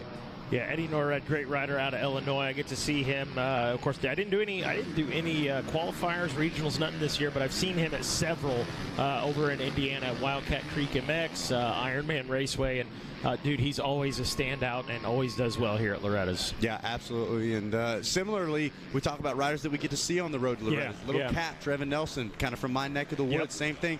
Both of them train a lot at Club MX, so they're hanging out with Filthy Phil. They're hanging out with Jeremy Martin and the entire Club MX Pro crew. Sure. So they're dealing with the best of the best in College Boy, but they've been dealing with the best of the best in the pro ranks during the week. Love it. How about that for Jesse Wessel, but picked up a position, was able, as you guys had mentioned, got around Eddie Norrid there for the 3 spot. Watching the number 40 of Austin Capricornitis out in front. Kimball Jett going to work. Jett trying to jet around the outside.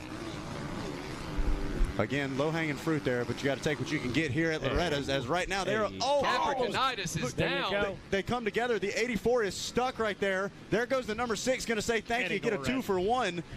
Norrid going to move his way into the lead. All right, so the number 6 now up front. You know what? That wasn't really follow the leader. That was him falling over into his line. It was just close racing right there. But, boy, Eddie Norrid, the big winner coming out of that one. Absolutely. Getting a little buy one, get one, as Mikey likes to say. A checkup from the neck up, if you will, right there. And a BOGO, baby. The number 25 now in that second place position. That is Trevin Nelson on his Yamaha. And here at the front of this college class, you cannot give positions away. Every position going to be fought for tooth and nail. And Norrid, he's already proven he is willing to do whatever it takes, even if he's got to do a little rubbing to hold on to that position. And I believe that's Nelson coming up. And Nelson going to try to make quick work of it. He runs up the inside. Look at that, smooth and easy there for the number 25 of Trevin Nelson. That was a impressive pass right there. Almost looked like Norrid just didn't even have any fight for the 25. It's like he didn't see it coming, man. That was somebody put the 187 on his jersey. Murdered that pass right there. And exciting to watch. We see all throughout the week, we've seen a lot of riders choosing to go in that far outside, but after the rain, pretty much the tight inside line has been the line of choice in the Thor Sand Sweeper. How can I make this track as short as possible? And guys, I've got to say, this track really shaped up for the better, in my opinion. I'm telling you what, Jackson, we were standing out on the patio while it was raining and saying this is not looking good. It's we're gonna have the jet ski race in about 10 minutes because we didn't think there was any way motorcycles would make their way around. But not only are they making their way around, we got some great racing to go along with it. And Zach, that's just a testament to our track crew. We have the best of the best here at Loretta Lynn's, whether it's the track crew, the riders, you name it. Only the best here at Loretta Lynn's. Absolutely. And Nelson, sorry to cut you off there, Mike. Go ahead. I was just going to say, calling the last one with Kellen, I thought the bet amongst the announcers was first guy to mention, oh, we're going to need some water on the track. So I was trying to coax him into saying that. I said, oh, we're going to be kicking up dust before the end of the day. Turns out we were talking about dust, so I get the award for the most cliche line of the week. And that's what happens proud of it. When you try to go against Kellen Brown. I messed up. This is why they send us to the woods, Mikey. I know. Yeah. Go back and play in the trees. So right now, continuing to watch the number 6 who is coming under pressure. Going to have to switch it up from the offense to defense, as looks like that might be the 28 of Wessel. And I've been expecting Wessel to run up front. We saw he had the speed early in some of the first motos, but the start's kind of a little bit of kryptonite there for the number 28. Little bobble there for the number 28. Capricornitis closing in on him right there. Wessel had a third-place finish in Moto number 1. That's exactly where he sits here in Moto number 2. And the Capricornitis, I think, he's 7th. He was 7th in Moto 1. Yeah, so a huge opportunity for the number 40 of Capricornitis as well. I'm sure he was extremely set on trying to run away. Just like Jordan Jarvis said, those first couple laps, absolute heaters. Sprint laps, try to get away as quick as he can. And I'm sure he's not super excited that him and Kimball Jett had to come together. But they're trying to come back through the pack together, the two KTM riders running solid pace. On screen, we see the number 6 of Eddie Norrid. And what happened to Wessel there? He is slowing down. So Capricornitis is going to get that spot there. That is going to be the 3rd place position.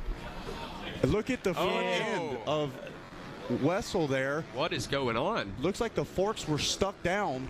That is not something we see often. No, it is not. So not sure whether it's a problem with the fork. It looks like it's popped back up. I'm almost curious Possibly whether the whole shot grabbed the whole shot device or something. Interesting. He may have to get into his bag of tricks like Mike Brown right here. We're just going to use the rear wheel. We're just going to wheelie the whole track as he loses another position. So clearly the front end is back up, but clearly the number 28 not functioning like it was early. He's trying to get back into race pace, but that's so tough to do when these bikes, so much risk goes into what these guys are doing. If they don't feel the motorcycles at 100%, it's hard to just go in there and send it, as now we see Wessel just trying to double through the commandments and get through clean. It's a 69 Joshua Bose. Am I saying it right? It's a Bose? Boaz? Bose. So Bo's going to say, sorry about the problems, man, but I'm going to take this position either way. Gotcha. He slips down into that 4th place spot. And on screen, we see the number 40 of Austin Capricornitis chasing after the mean green machine of Eddie Norrid. Eddie Norrid bobbling a little bit there, and Capricornitis is going to make the move. Yep, capitalized right there. Great pass. Captain. Absolutely, taking advantage of the opportunity. Oh, both feet coming off the peg right there, though. Doing what we got to do here in this one. Eddie Norrid, little look over the shoulder there. He's like, man, I got to stop the bleeding. And look at Norrid. Look at the effort he made to cut back to that inside line so he wasn't following the number 40.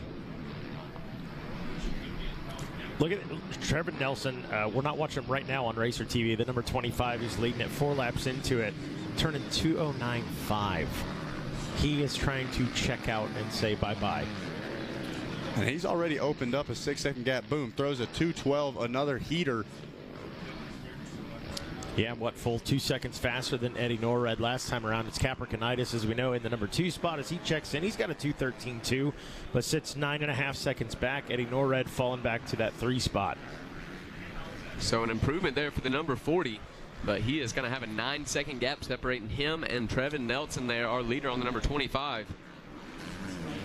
And the troubles for Wessel continue. He's now dropped a couple more positions. Now back into the number 6 position is the number 28 of Jesse Wessel.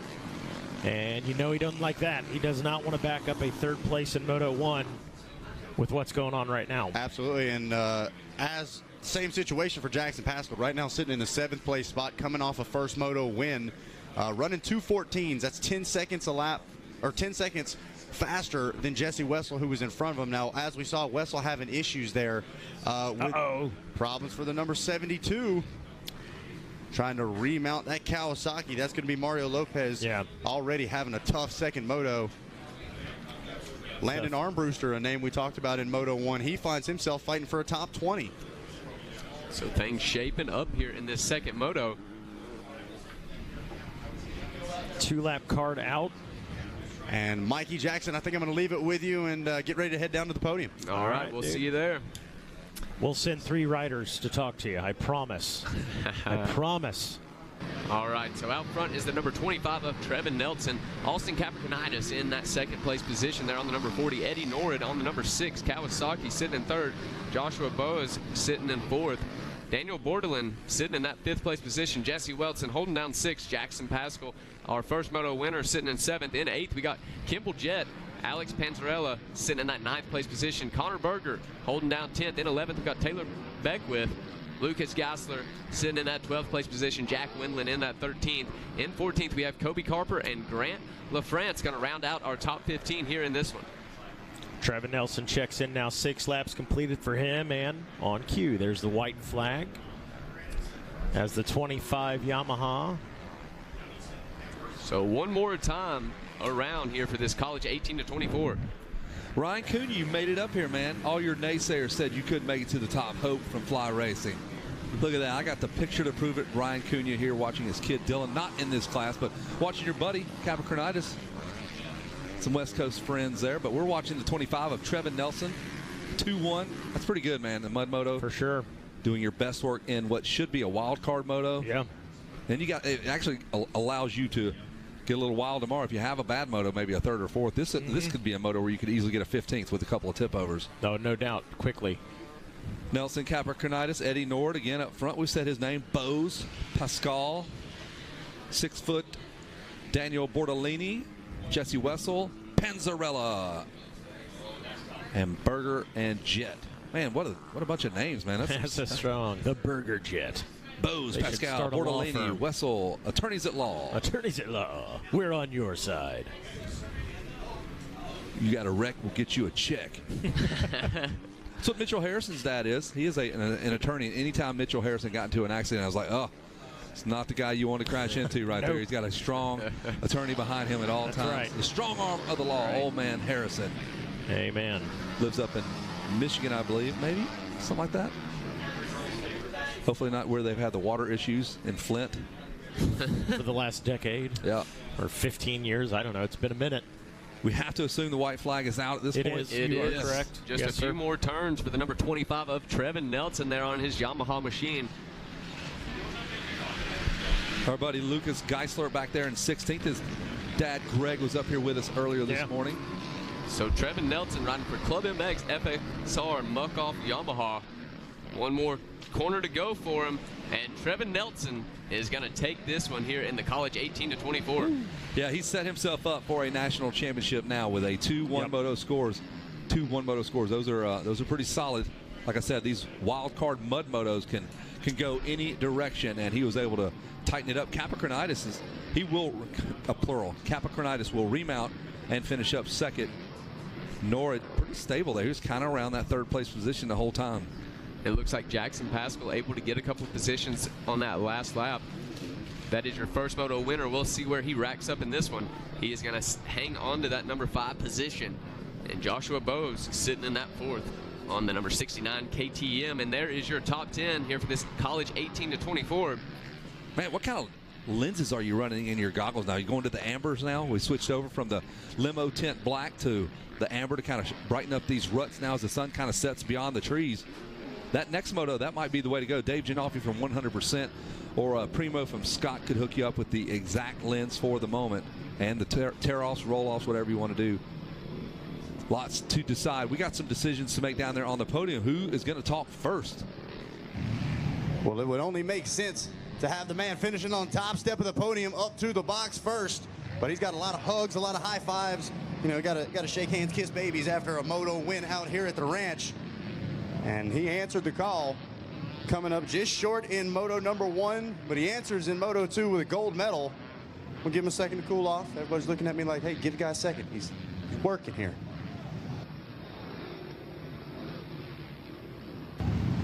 So Trevin Nelson getting ready to make his way towards the box.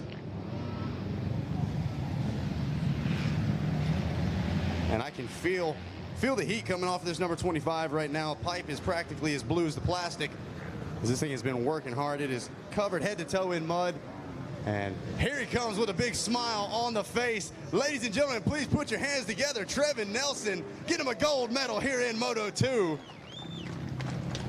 And that is what it's all about, holding up this shiny bling for the fans here at Loretta's. Trevin, man, you came up just short in Moto 1. We knew you had the speed. You've been working hard all year. You're able to answer here in Moto 2. How you feeling? I'm feeling really good. The track was super gnarly, and I didn't get the best start, but a couple kids made a bobble in the 10 Commandments, and I was able to go around a lot of them right there. And then from then on, I just rode my race and brought it home. We saw it. It looked like you had the patience. You know, you weren't rushing things early. People kind of going all over the place. In these conditions, you kind of had to wait for the passes to come to you, right? Yeah, that's something that me and my mechanic Ty and Mike B and Ben all talked about before the moto, is just being patient, making sure that I don't blow it, because the track's really tricky and it's got a really slippery base, so had to be smart. Absolutely. I'm going to let our riders behind us get ready to go off for their sight lap. But we've been talking about it. You've been working with the guys up at Club. You're running with the pros during the week, man. These are the best of the best. Has that have paid off and helped for you to training out here at Loretta's, riding with the pros? Oh, absolutely. There's guys like Garrett and Jeremy and all the pro guys, Preston. They're all ripping at the track, and you're able to kind of watch. I like to watch Preston ride because he's really technical, and just hop around the bumps and figure it out. There you go. Well, Trevin, last thing, who do you want to thank for getting the gold? Yeah, I would just like to thank my mom and dad, Ty, Ben, Mike, Brad at FXR has been hooking me up, Hayden, Ross, Bihaz, all of them, and then Yamaha, ATVs and more, Muckoff, FXR, Club MX, Dunlop, Jeffrey Holmes, Skid Steer Solutions, and just all of them. I really appreciate it. There you go, man. Congratulations. We'll see you in Moto 3. Trevin Nelson answering the call with a 2-1 Moto score here in college, 18 to 24. And this has been a stacked class all day long. And like I said on the broadcast, he must have heard me having a little trouble with the last name. So he was like, you know, I'm going to grab the whole shot and I'm going to get another medal. Make sure you figure it out. Guys, put your hands together. Austin Capricornitis. I'm going to find out how wrong that was. I'm trying to. Oh, he's got the shades too. Man, you're looking good. You're feeling good. You got a Stasic Award and a silver medal going your way. One more time. Give it up for little Cap. There we go. Nothing quite like, especially in these conditions, coming around the first turn first. Man, you got the shades on. Come on, we got to show off the FXR gear. You know how it gets, man. And talk to me about these shades. What are we wearing here? These are the Oakleys that A-Kane gave me thanks to him. Whoop, whoop. There we go, man. I guess that's what happens when you ride like that. You came around the first turn first. You're able to bring home a second. How you feeling overall? We saw you go down at one point. Yeah, I was feeling pretty good with that whole shot. It felt like I was on my own out there. And then I got tangled up with another rider, went down. I think I went back to 4th or 5th, I'm not sure, and battled my way back up here, and I'm happy to be on the podium. Absolutely, man. It was a hard fight. You earned that medal. How you feeling coming into third moto? Feeling good. We're coming in with a 7-2, so we're going to give her hell on the last one. There you go, man. You're in this title fight. Who do you want to thank? I want to thank my mom, my dad, my brother for always supporting me no matter what. Arai, Oakley, FXR, Alpine Star, Rooster Max Graphics, Motorline Supply, my aunt, my whole family that came out this week, thank you very much. Everyone else, thank you. There you go. One more time, put your hands together. Austin Capricornitis getting the job done, grabbing a silver here in college, boy. And then gonna grab the bronze here. Eddie Norrid, man, he was fighting tooth and nail. Kawasaki rider grabbing a bronze here in Moto 2. Doing it for the green machine, man. Eddie, step right up. We got to talk about it. You were battling all over the place. It seemed like you had a different rider you were battling with every time we checked in, but nobody was giving you a break out there. Yeah, I was just trying to ride a smooth, consistent race. I knew other people were going to make mistakes. I saw them go down in before the 10 Commandments, and I was like, just ride smooth. Wherever you get. And I just held on to the end. Hey, man, like they say, smooth is fast. You got a medal around your neck. You got one heck of a, show that to the people at home right there. That's a race at Loretta Lynn's right there. Were you feeling that through the moto as well? That one, no. The other ones, yes. But that one, I had it wrapped about 30 times in my glove. I felt it slipping off halfway through, but I was like, don't worry about it. Just ride. No quitting out there, man. You're bringing this thing to the finish, and you did just that. Who do you want to thank? Team Green, Kawasaki, Triangle Cycles, 4PR, Race Tech, SSR. My mom and dad, we swapped the motor last night. I was up till midnight swapping the motor, so just happy to put it on the box. Just everybody so much. Moose for the boots, just everybody, man. Thanks. Getting the hands dirty, man, whatever it takes. One more time, the Kawasaki rider grabbing a bronze medal, Eddie Norrid. There in the college class. Looks like the gate's about to drop. We're going to send it back to you guys up in the tower.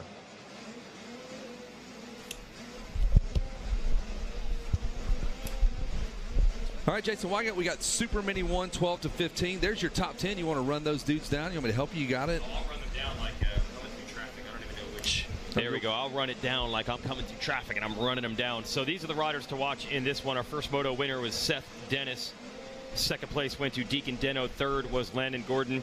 McCaden Fitch was fourth.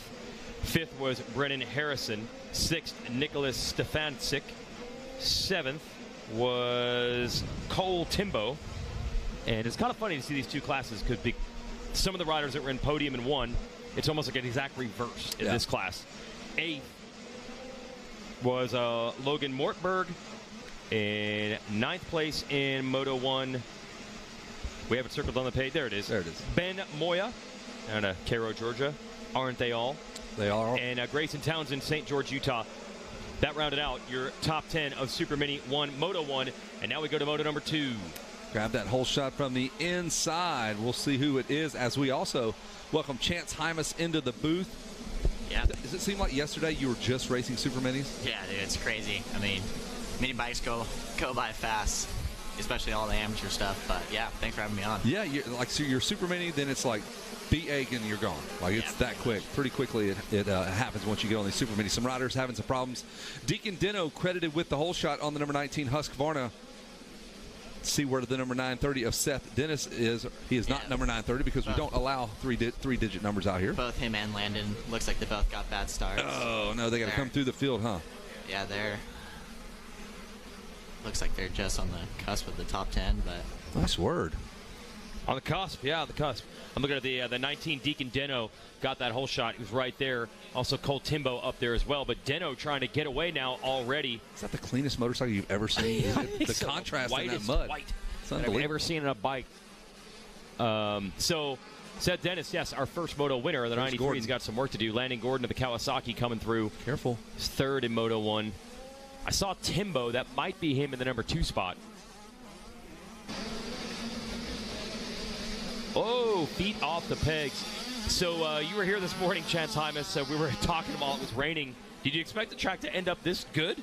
dude, honestly, it looks like it barely rained. Yeah. Like, I mean, with all the photos I've seen this morning, it looks like the track was going to be underwater all day. I mean, what? We were standing under the tent for like 4 hours with like torrential rain. Can't believe that it turned out this good. We've been pretty lucky with the rain as of late. I'm sure you had some mud motos. Yeah, Do you have some memorable ones? Yeah, there was a couple years in a row that we had at least a day there was some solid mud. Yeah. I think last year it rained pretty hard. It was 2016. But that's the one they talked about. That's the one. I think we actually lost time and had to cut laps and stuff. I don't remember if they cut laps. I just remember they couldn't prep the track one of the days because it was so muddy. I just remember the ruts coming off the start. Yeah. Were super deep and just full of water. Oh, okay. That's legit right there. There's your running order now. Deno, Stefancic, Mortenberg, Canyon Richards, and Jet Kellogg. Oh, Canyon Richards, this is not his class. It's funny, again, how it's mixed up. Canyon Richards ended up DNFing this one, I think, with a bike problem, and then got a podium in the moto in Super Mini 2. So that's what makes this so interesting. It's almost like this Super Mini is going to be split, where everyone had good luck in one moto and then bad luck in the other, and vice versa. Stefancic, that was who it was. I thought it was the 53. It's the 83. Sixth in Moto 1, second right now. You see him in the 10 Commandments.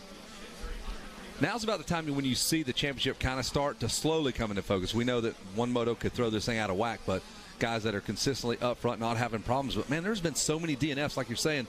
Kenyon Richards is just a wild card. He means really nothing to the championship, but he's taking points away from other guys that are wanting to move up. But he doesn't care. He wants to get a moto win, get in the mix. So Deacon Deno, second in Moto 1, leading right now. There it is. Got chance. Oh, that's Richards right there, right? There it is. 16. Yep. That patented yellow helmet, he was sponsored by Caterpillar. Really? Wow. I used to have a big cat logo. That's mine. Yours is right there. Sorry, bud. Ready to do track work at any time. Hey, Chance Hymas, we lost you in the Nationals. They were the torn ACL. When did that even happen? Yeah, so literally after High Point, we had that weekend off. We had a little 2-week hiatus. Yep. Yeah, literally first day back riding. Yep. Last moto of the day, last lap. Always, bro. Always. No. Yes. And it wasn't the last lap because you crashed. It was going to be the last lap. It was going to be my last lap. Oh. Yeah, and I just came into a corner and my leg stuck out and just planted it wrong, and it was just history from there. But man, it was just such a bummer. Felt like I was starting to lay down some pretty good results and kind of get my feet under me, but man, it was tough for sure.